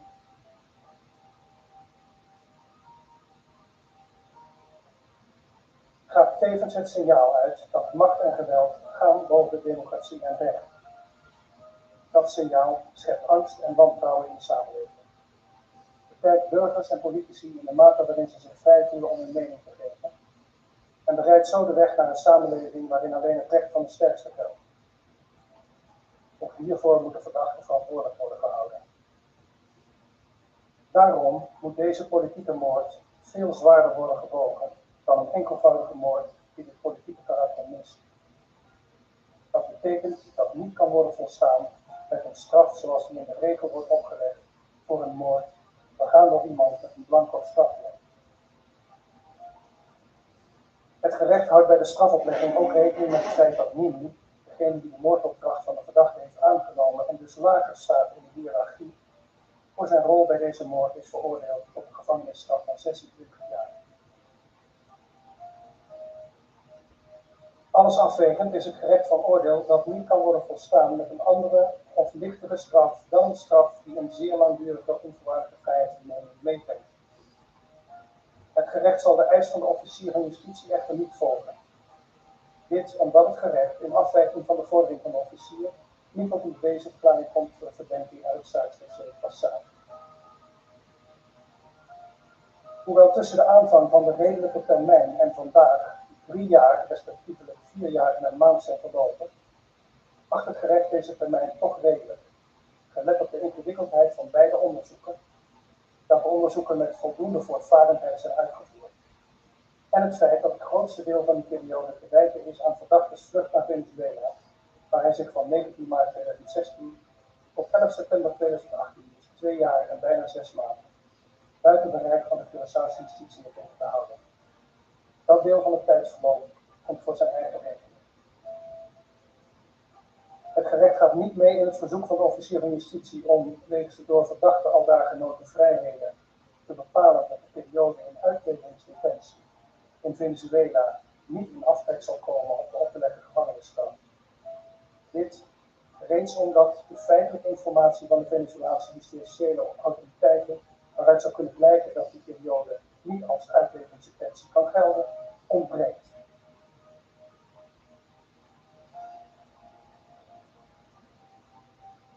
Van de vordering tot schadevergoeding van de kinderen van Niels is alleen het materiële gedeelte, de kosten van vliegtickets, om bij de begrafenis van hun vader aanwezig te kunnen zijn, toewijsbaar. De benadeelde partijen zijn niet ontvankelijk in hun vordering tot vergoeding van immateriële schade.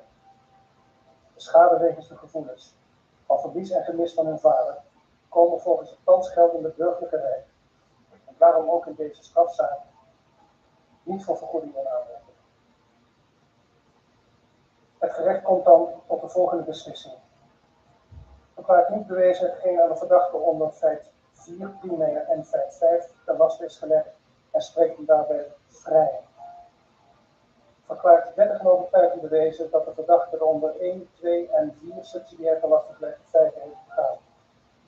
Wijst toe de vordering van de benadeelde partij I.L. Richardson tot een bedrag van 4.815 gulden en legt tevens de schadevergoedingsmaatregel op. En niet betaling vervangen door 34 dagen hechtenis.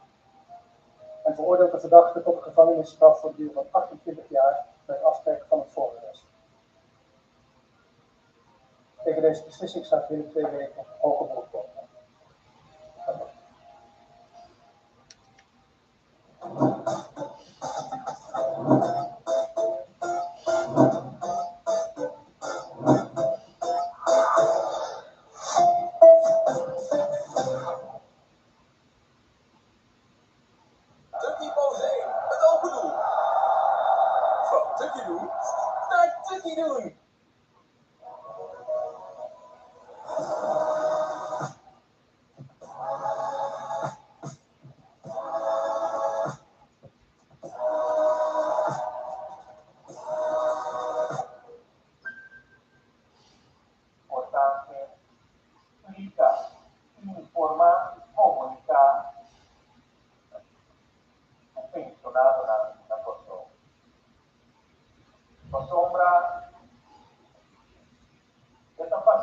parece fácil, pero vos tengo que comunicar e informar que te explica. Lo cual es pensionado, lo cual es trabajador, lo cual es un funcionario de país, lo cual não necessita Kiko estava em situação de seguro médico, o não estava assim. Kiko da situação atual, depois da lei passa, e para cada notícia, grupo, que me é mencionado, de comunidade de atrás, quanto não vai atrás. Cada notícia que para sombra é um passo por zero, é uma reforma, a gente tem que identificar o futuro que vai atrás, no sentido, porque não paga mais, e também tem menos cuido. Esse é um hecho. Não seguro, você vai ganhar nenhum ente. Pero, isso explica também que com mestre toma el paso por zero aqui, decisão doloroso aqui, de reforma aqui, a toma é simples, como para que não tenham funcionado. Se nós, como pueblo soberano, de cada asignatura, de gabinete aqui, nós não hagamos esforço, tu estás de cada asignatura promete nós, e queda sem tomar decisão, assumir nossa responsabilidade, e há aqui mesmo, não tem fundo sem tu, não tem plata para pagar seguro médico, nenhum erro. Essa é a realidade. Então, está nós cada para escolher que conosco. Nós cada está entregar algo, também da questão. O time mais frio, a esposa nada mais alto, está entregar mais, e então, o que menos, está entregar menos. Esse é o princípio de solidariedade. Esse é o pueblo soberano para fazer. Pero lo cual o pueblo soberano para hacer também assumir responsabilidade, tomar decisão, escapar pueblo de um desastre, ainda nunca não se cobra nada, nem na alve, nem na seguro médico. Você tem que verdade, você tem que queda, guardo, explicar. O tipo de perspectiva, quando se explica a perspectiva também, para poder compreender também que direção o governo e governação há trabalhando. Isso que se compra, o pueblo comerá por dia. Isso precisa que o governo limpe. E governo, governação limpa no momento atual. De outra maneira, a governação anterior, o Turciman,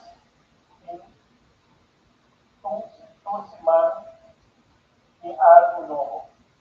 Bongoshi, Sanchuya, como nós somos críticos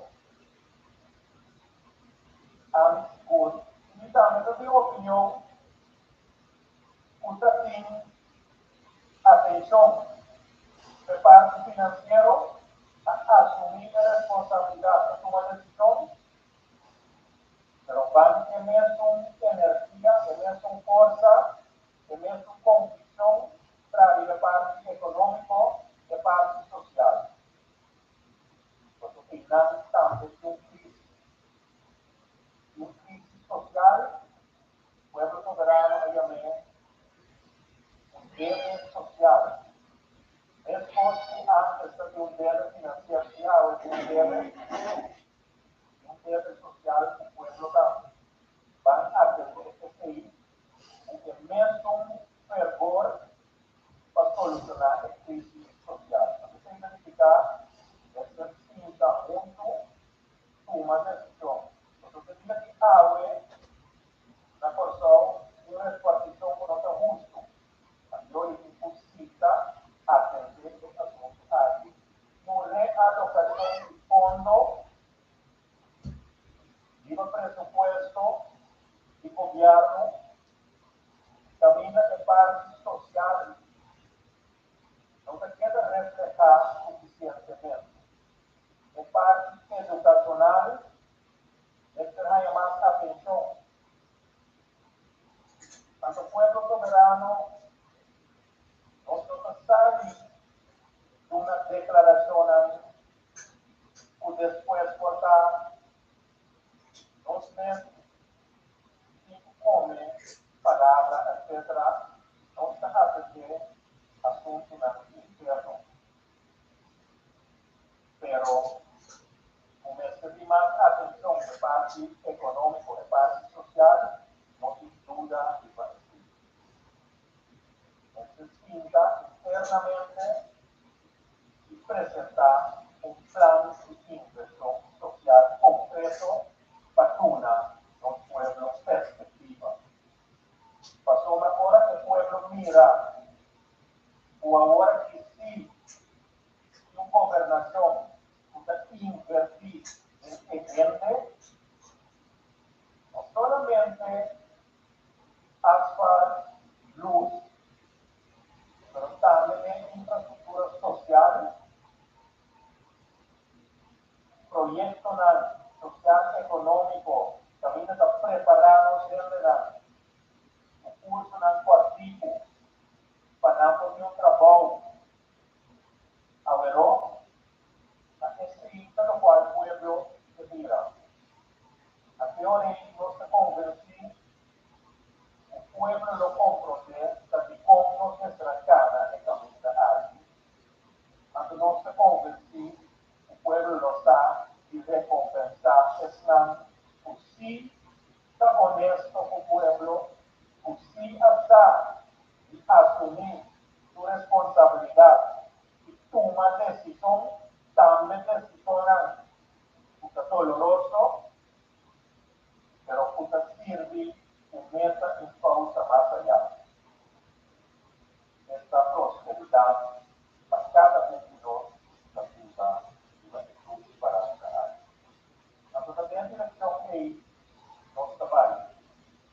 Y no tiene nada, ningún político de oposición que los trova no. La patria, lo sulfura, lo grita, lo manifesta.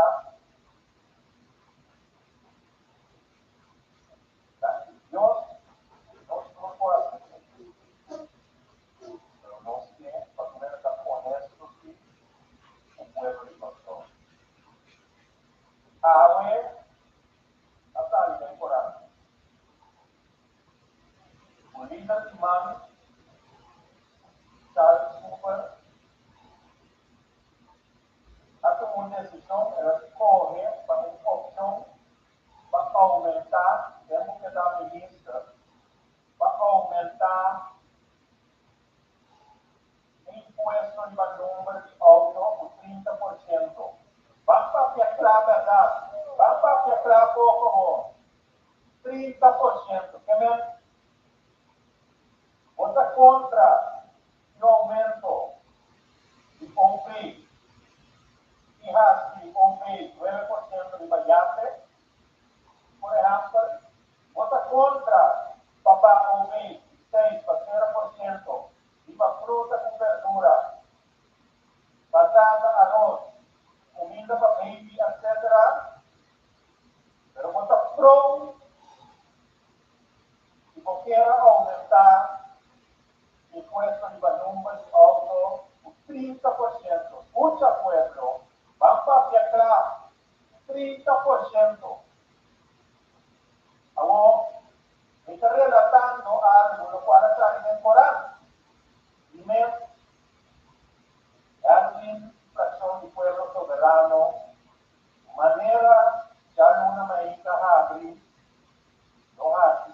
investigación correspondiente. Entre otro,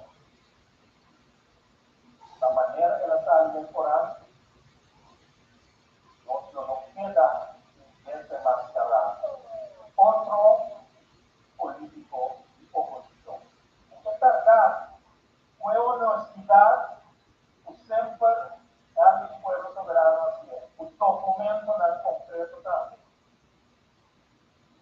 Pero también llega un momento, el pueblo de Portugal derivará un envelope político en todo tiempo, estaba de acuerdo para introducir el seguro básico hasta a proponer una ley Camila que era quita 10% de pensionado el gobierno aquí aparece 10% a una de oposición pasó una de oposición la vota contra antes visto que pueblo medida mientras la firma la ligatura de proposiciones de 2%. Ahora tú comprender que pensionados dicen los 10% está obvio. Tu tiempo apaga 10%, pero no tú comprender está obvio. Pero ya siguiente tocar era ser menor. Ahora de conta organizar uma manifestação contra isso. Porque está em majority, em maioria silenciosa, de 35.000 pensionados para demonstrar de forma ética. Não se queda quieto, não cooperar com manifestações de político. Então, não se compra, se está. Está, usted tiene una proposición de 2%, la vida 10%, de gobierno aquí, a poner Corea en el corazón del pueblo, y a reintroducir casos de empleo, dictadura, de gobierno aquí, los que hacen abuso de la necesidad. La sombra de lo cual y poner en acuerdo de gobernación de compra, asumir por responsabilidad toma decisión para ir a cortar un delante y camina y toma paso en el tercero para poner parto en los finanzas públicos lo hace decir de una forma camina es tan vulnerable no se cae atrás manera por ejemplo otro están están estimar hasta con más están menos hasta con menos esta es la filosofía cuando van a decir el understand es una encontrar estimulación incentivo en el concreto para entrar un proyecto pronto lo vai abrir un poco de trabajo, proyecto social también, aquí hoy nos da conta, uno logra encontrar una desempleada, tarde, y inscribir, porque ahora se tiene cada caso de barrio, un formulario de inscripción, va a invocar el barrio, inscribir, indicar, como que trabajo, indicar, como que un curso, para cualquier puesto, función, físico, oficina. Vamos a ver lo que hay en la física. A gobierno aquí. Também errada oportunidade. Não se cansa de explicar, de informar, de comunicar. Não estou de acordo com os mandatários por intensivar a labor pelo qual se trata. Sim, e não se conta com esse doutor também. Pero não estou também ativo.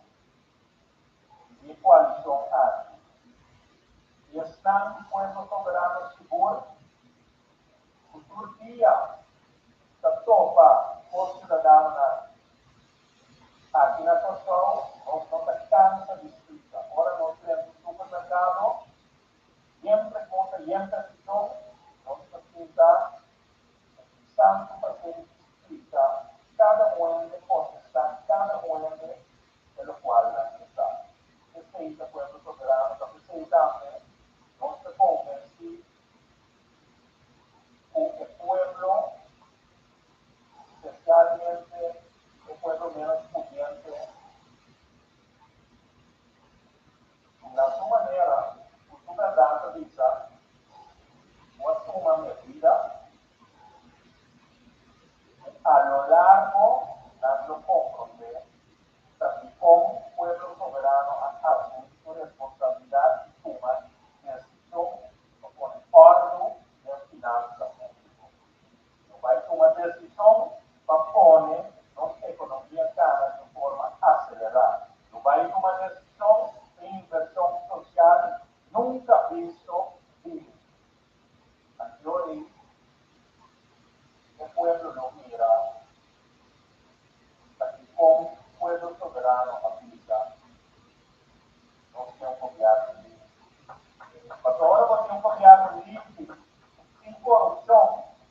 No sé cuánto plata pueblo nos escapa, como país de inversión social, y no se tiene en lo cual a sociedad la beca de Udanki, alguien a denunciar entre otro, agora vai pagar bem,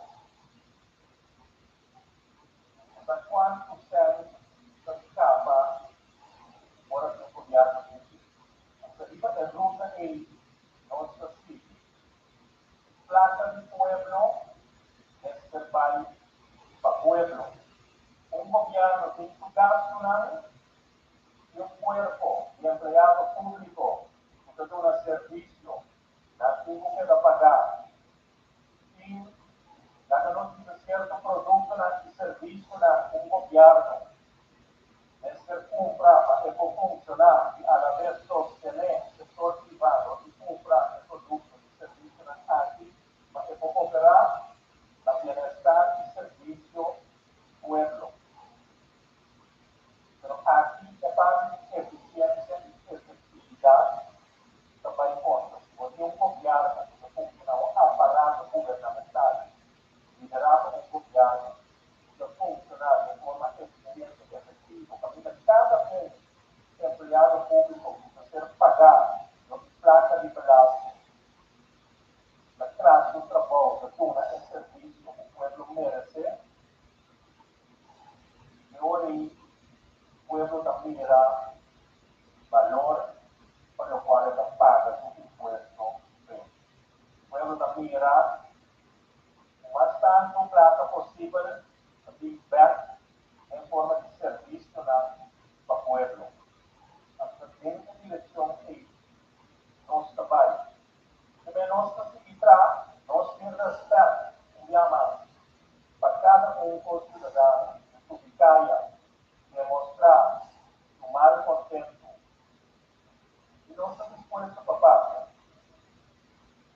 Sempre nós estamos dispostos a pagar. A jornada é dia de água, é pressão do povo soberano, da pessoa da disciplina, marcha ou opinião por dia de parlamento. Se não cambia, nós é movimento, tudo sabra, nós temos para informar, para topar o soberano na povo de controle completo, durante o visitado. Durante, nós queda uma informação, uma lista de produto na OV, produto na OV, vai 0%, estando vai 9%, seguramente novo, essa queda de uma informação. E essa queda denunciar, posta o tempo ato por aqui, rapidamente em país. E ora não encontrar a aquele área de contestar a pergunta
namin na kung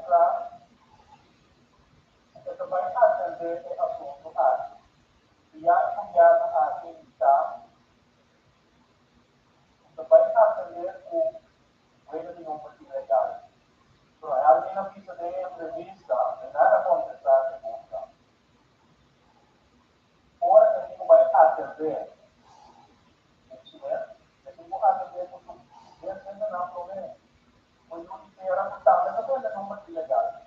Entonces se contesta. A base de reclamo y vendedora de número mes, pero de pueblo de control general en cuanto de vendimiento no es ilegal. Los comerciantes de la mes dice que la atendència però no tinc atender es una de los medios promedio que base de certificar necesario a base de sí. Realmente ascolta quello con pratico sta passando a base de sí. Deve consumare a contesta un anno a año, pero pueblo sí atende con pratico. Pueblo no atender a un atrobe, pueblo a defender. También con uno está assunto di 30% di aumento di balance di numero di ore. Un previsto verdad temporal, vai un aumento, pero no su tasa, no está junto, pero no revuelto, no su tasa, todavía asunto de aumento de 30%. Fracción del pueblo soberano del Parlamento estaba total. No se mire agua temporal y no se va a investigar. Pero pueblo seguro no estaba tasado asunto de 30%. Así también vale una manifestación. Político oportunista es porque son políticos en nivel balance, es aumentar impuestos para ganar. En 2009 y 2010 tenemos una data de gobierno para también plan para impuestos de ganancia en el 5%. Personas de oposición, nada dice, no, eso es bien ver, pero si como que era para ese 5%.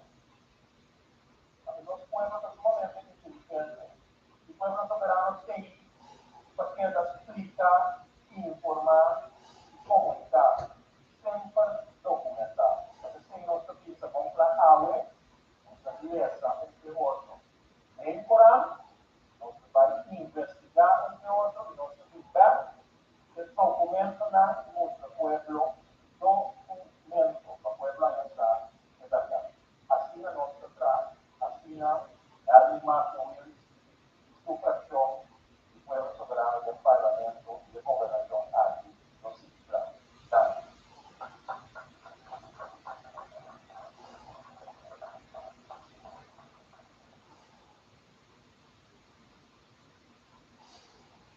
Un aplauso más fuerte ainda para a doctora Rivarache.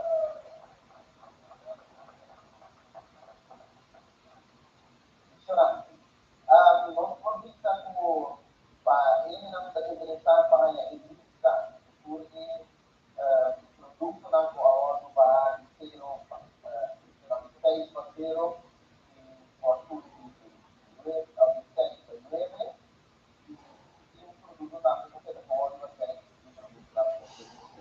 como parte da ciência do soberano que não pode por vista para que não sabe da informação. Ele não estou por aqui. Y la ganó Batman, serán duras y los líderes, junto señor Henry McNaught.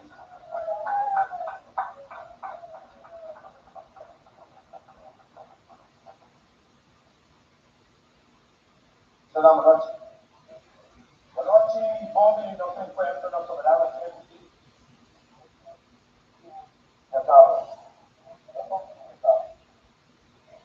Tanto, maneja de África, ahora es acá.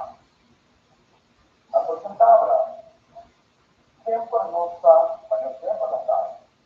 Una información intercambiar cosas que están acá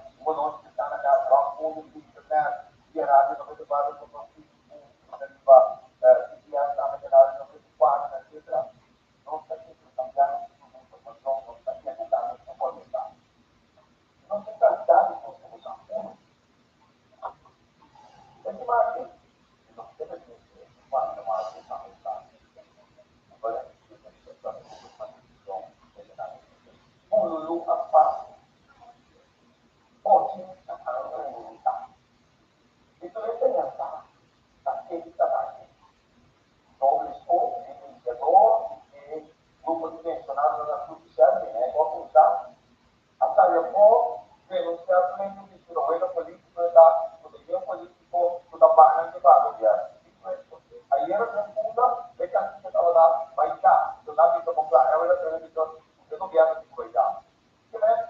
Foi nada pensionado. Depois que eu tenho confiança, vai cá, eu era sempre ensinado na vida aqui.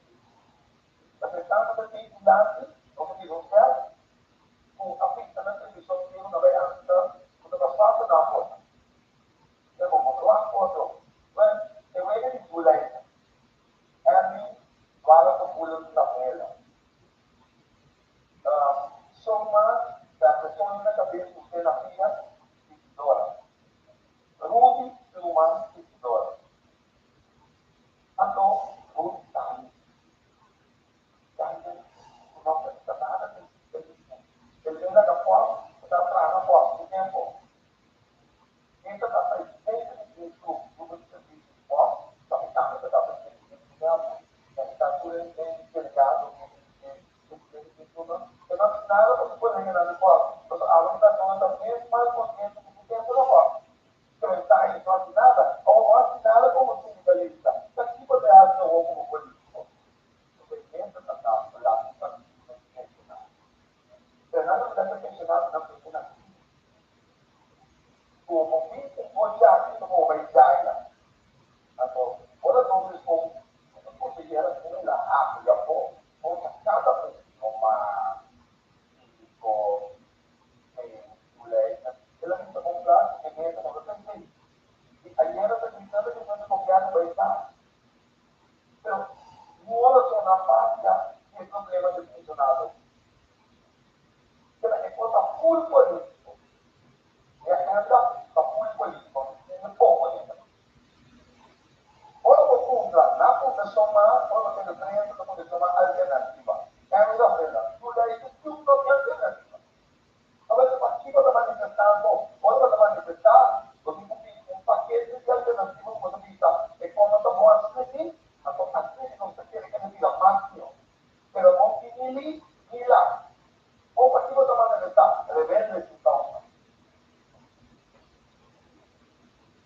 que cosa succede un parigai un nome di intanzia sulle domande addirittura per tre atau quando poi vai pensionato per un dove scompagliamo poi perché dove scompagliamo puntata con i lombardi ma tanto basta come hanno poi un po' di vita atau kita kan cukup mastermind flower awal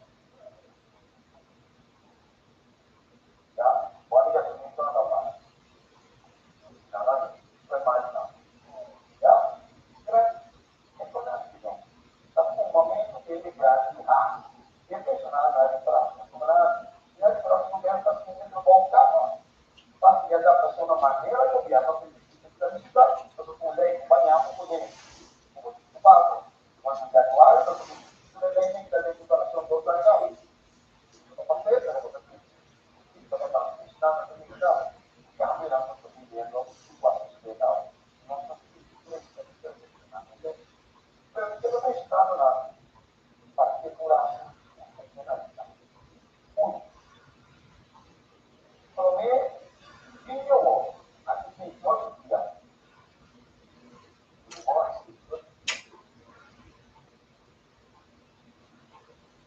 Napoleone stava vabbè sempre il giorno di grazia di poter riguardare fondamentalmente stava e basta sempre sicuro básico também na prima de segundo 5% com paga tudo uma a 300% no momento que eu estou com pagueta ora nós temos que eliminar a corrupção da parte do governo ora nós podemos primeiro na paga depois paga paga e paga que não paga não é de muito só só é passaporte paga não tem que botar mas o turismo também fica muito complicado aqui era igual na explica como dentro aquele essa já domingo quando a gente tem a tarde vai lá jogar um falso um pouco era só aparentemente que essa não houve que vai ter uma não houve aceitar que não veio camisa da iguana ou já só e começou a ver muito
por uma sua perspectiva.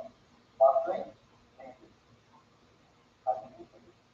se mais que uma frente ou uma estátua de mais que uma frente se comportar, ele tem um próximo total. Ele é que mora, ele é que assim,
temos monitores com muita força, bem informado. Bem informado, bem focado na trabalho. Então, quando fica tranquilo, como é que é? O telefone, quando fica tranquilo, legal de massa, controle de massa, legal de todo. Quando fica não vou comprovar. Hasta que Cristo caminhou, cujo passo ele estava com isso que está dentro. Enquanto nós estamos com contato muito bem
tirar de palha com era suporte.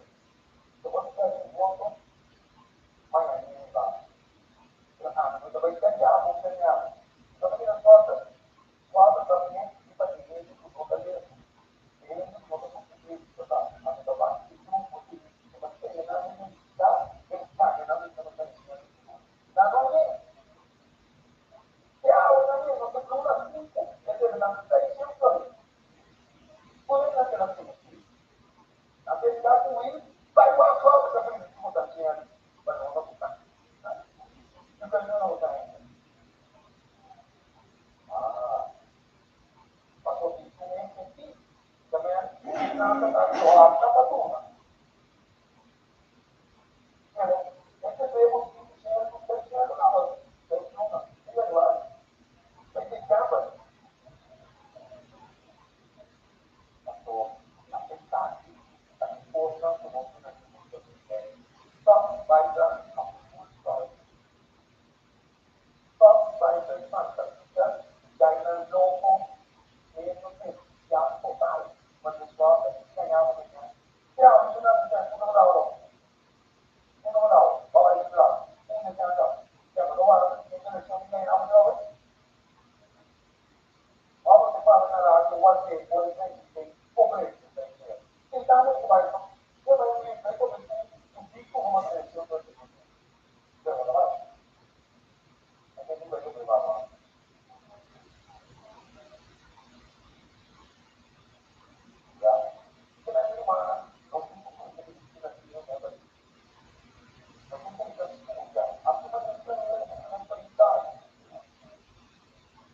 Não se aparece ou você pinta, chiama un dia, mi metto in bolla, in quell'ora, mi metto in bolla in posta, mi metto in bolla in quei tanta curva. Un pochino di bolla più un bolla, una masalata, solo un po' di là, quattro volte con l'altro. Perché il primo guarda, continuo, al primo andato in senti quello. Capito? Prima con senti quello.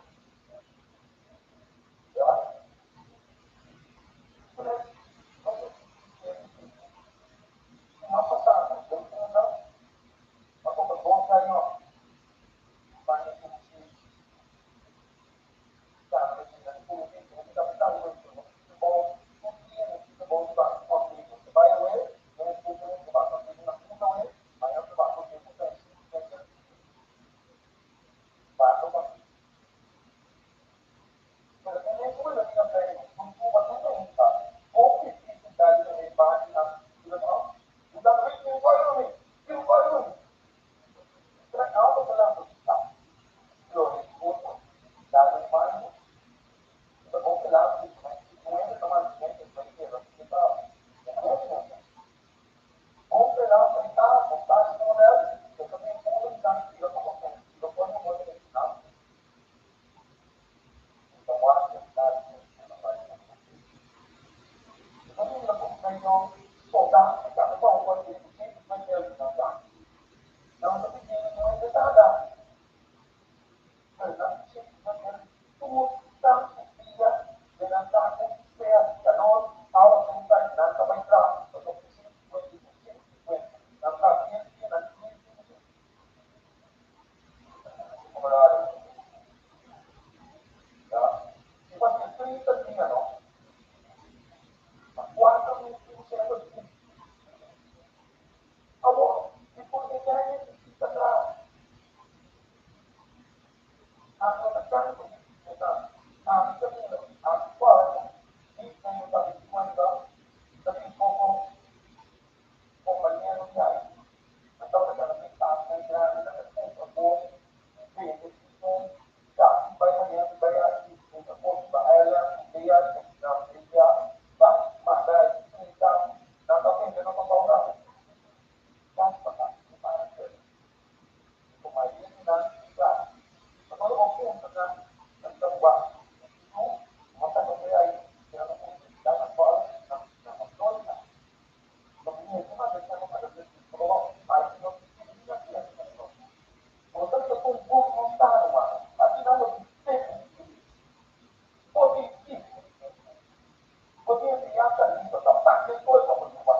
tudo. Você não faz? Isso volta para a população.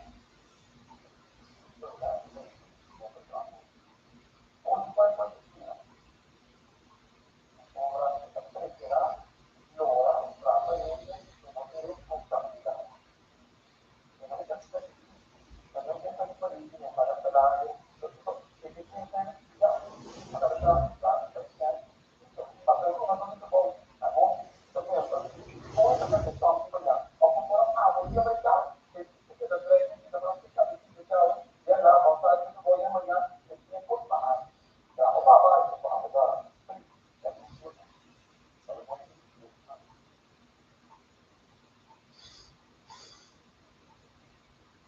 a proposta de explicação tá?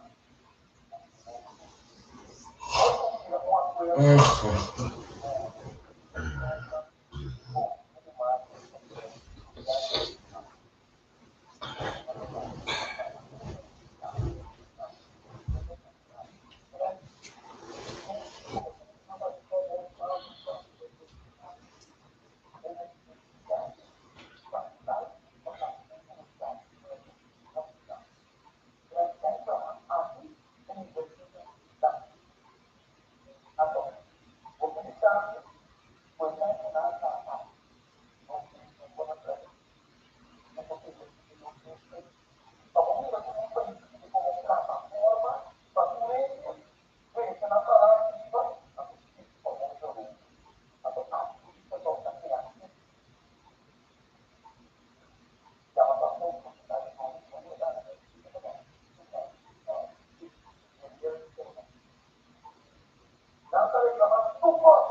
Met slechts 1 boom voorkom je 400 liter wateroverlast.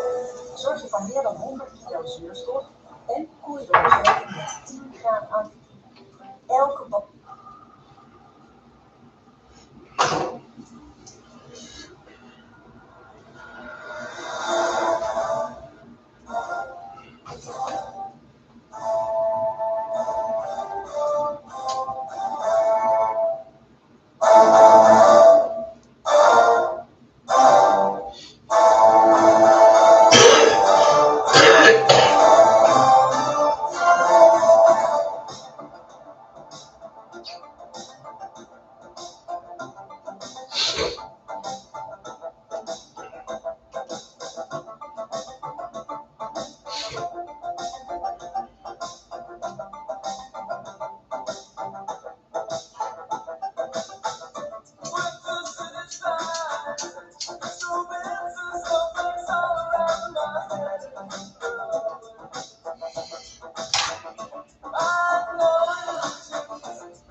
WK-nieuws bij Coolblue.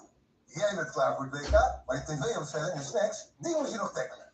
Scoor nu onze WK-nieuws met korting in de Coolblue. Klaar besteld, morgen juichen. Coolblue. Alles voor een glimlach. Als ZZP'er zit ik natuurlijk best nodig. Logisch toch? Mijn dag als ZZP'er draait om het coachen van mensen met huisaandoening en het ontzettend belangrijk. Start ook voor jezelf. Natuurlijk best nodig. De bank voor ZZP'ers.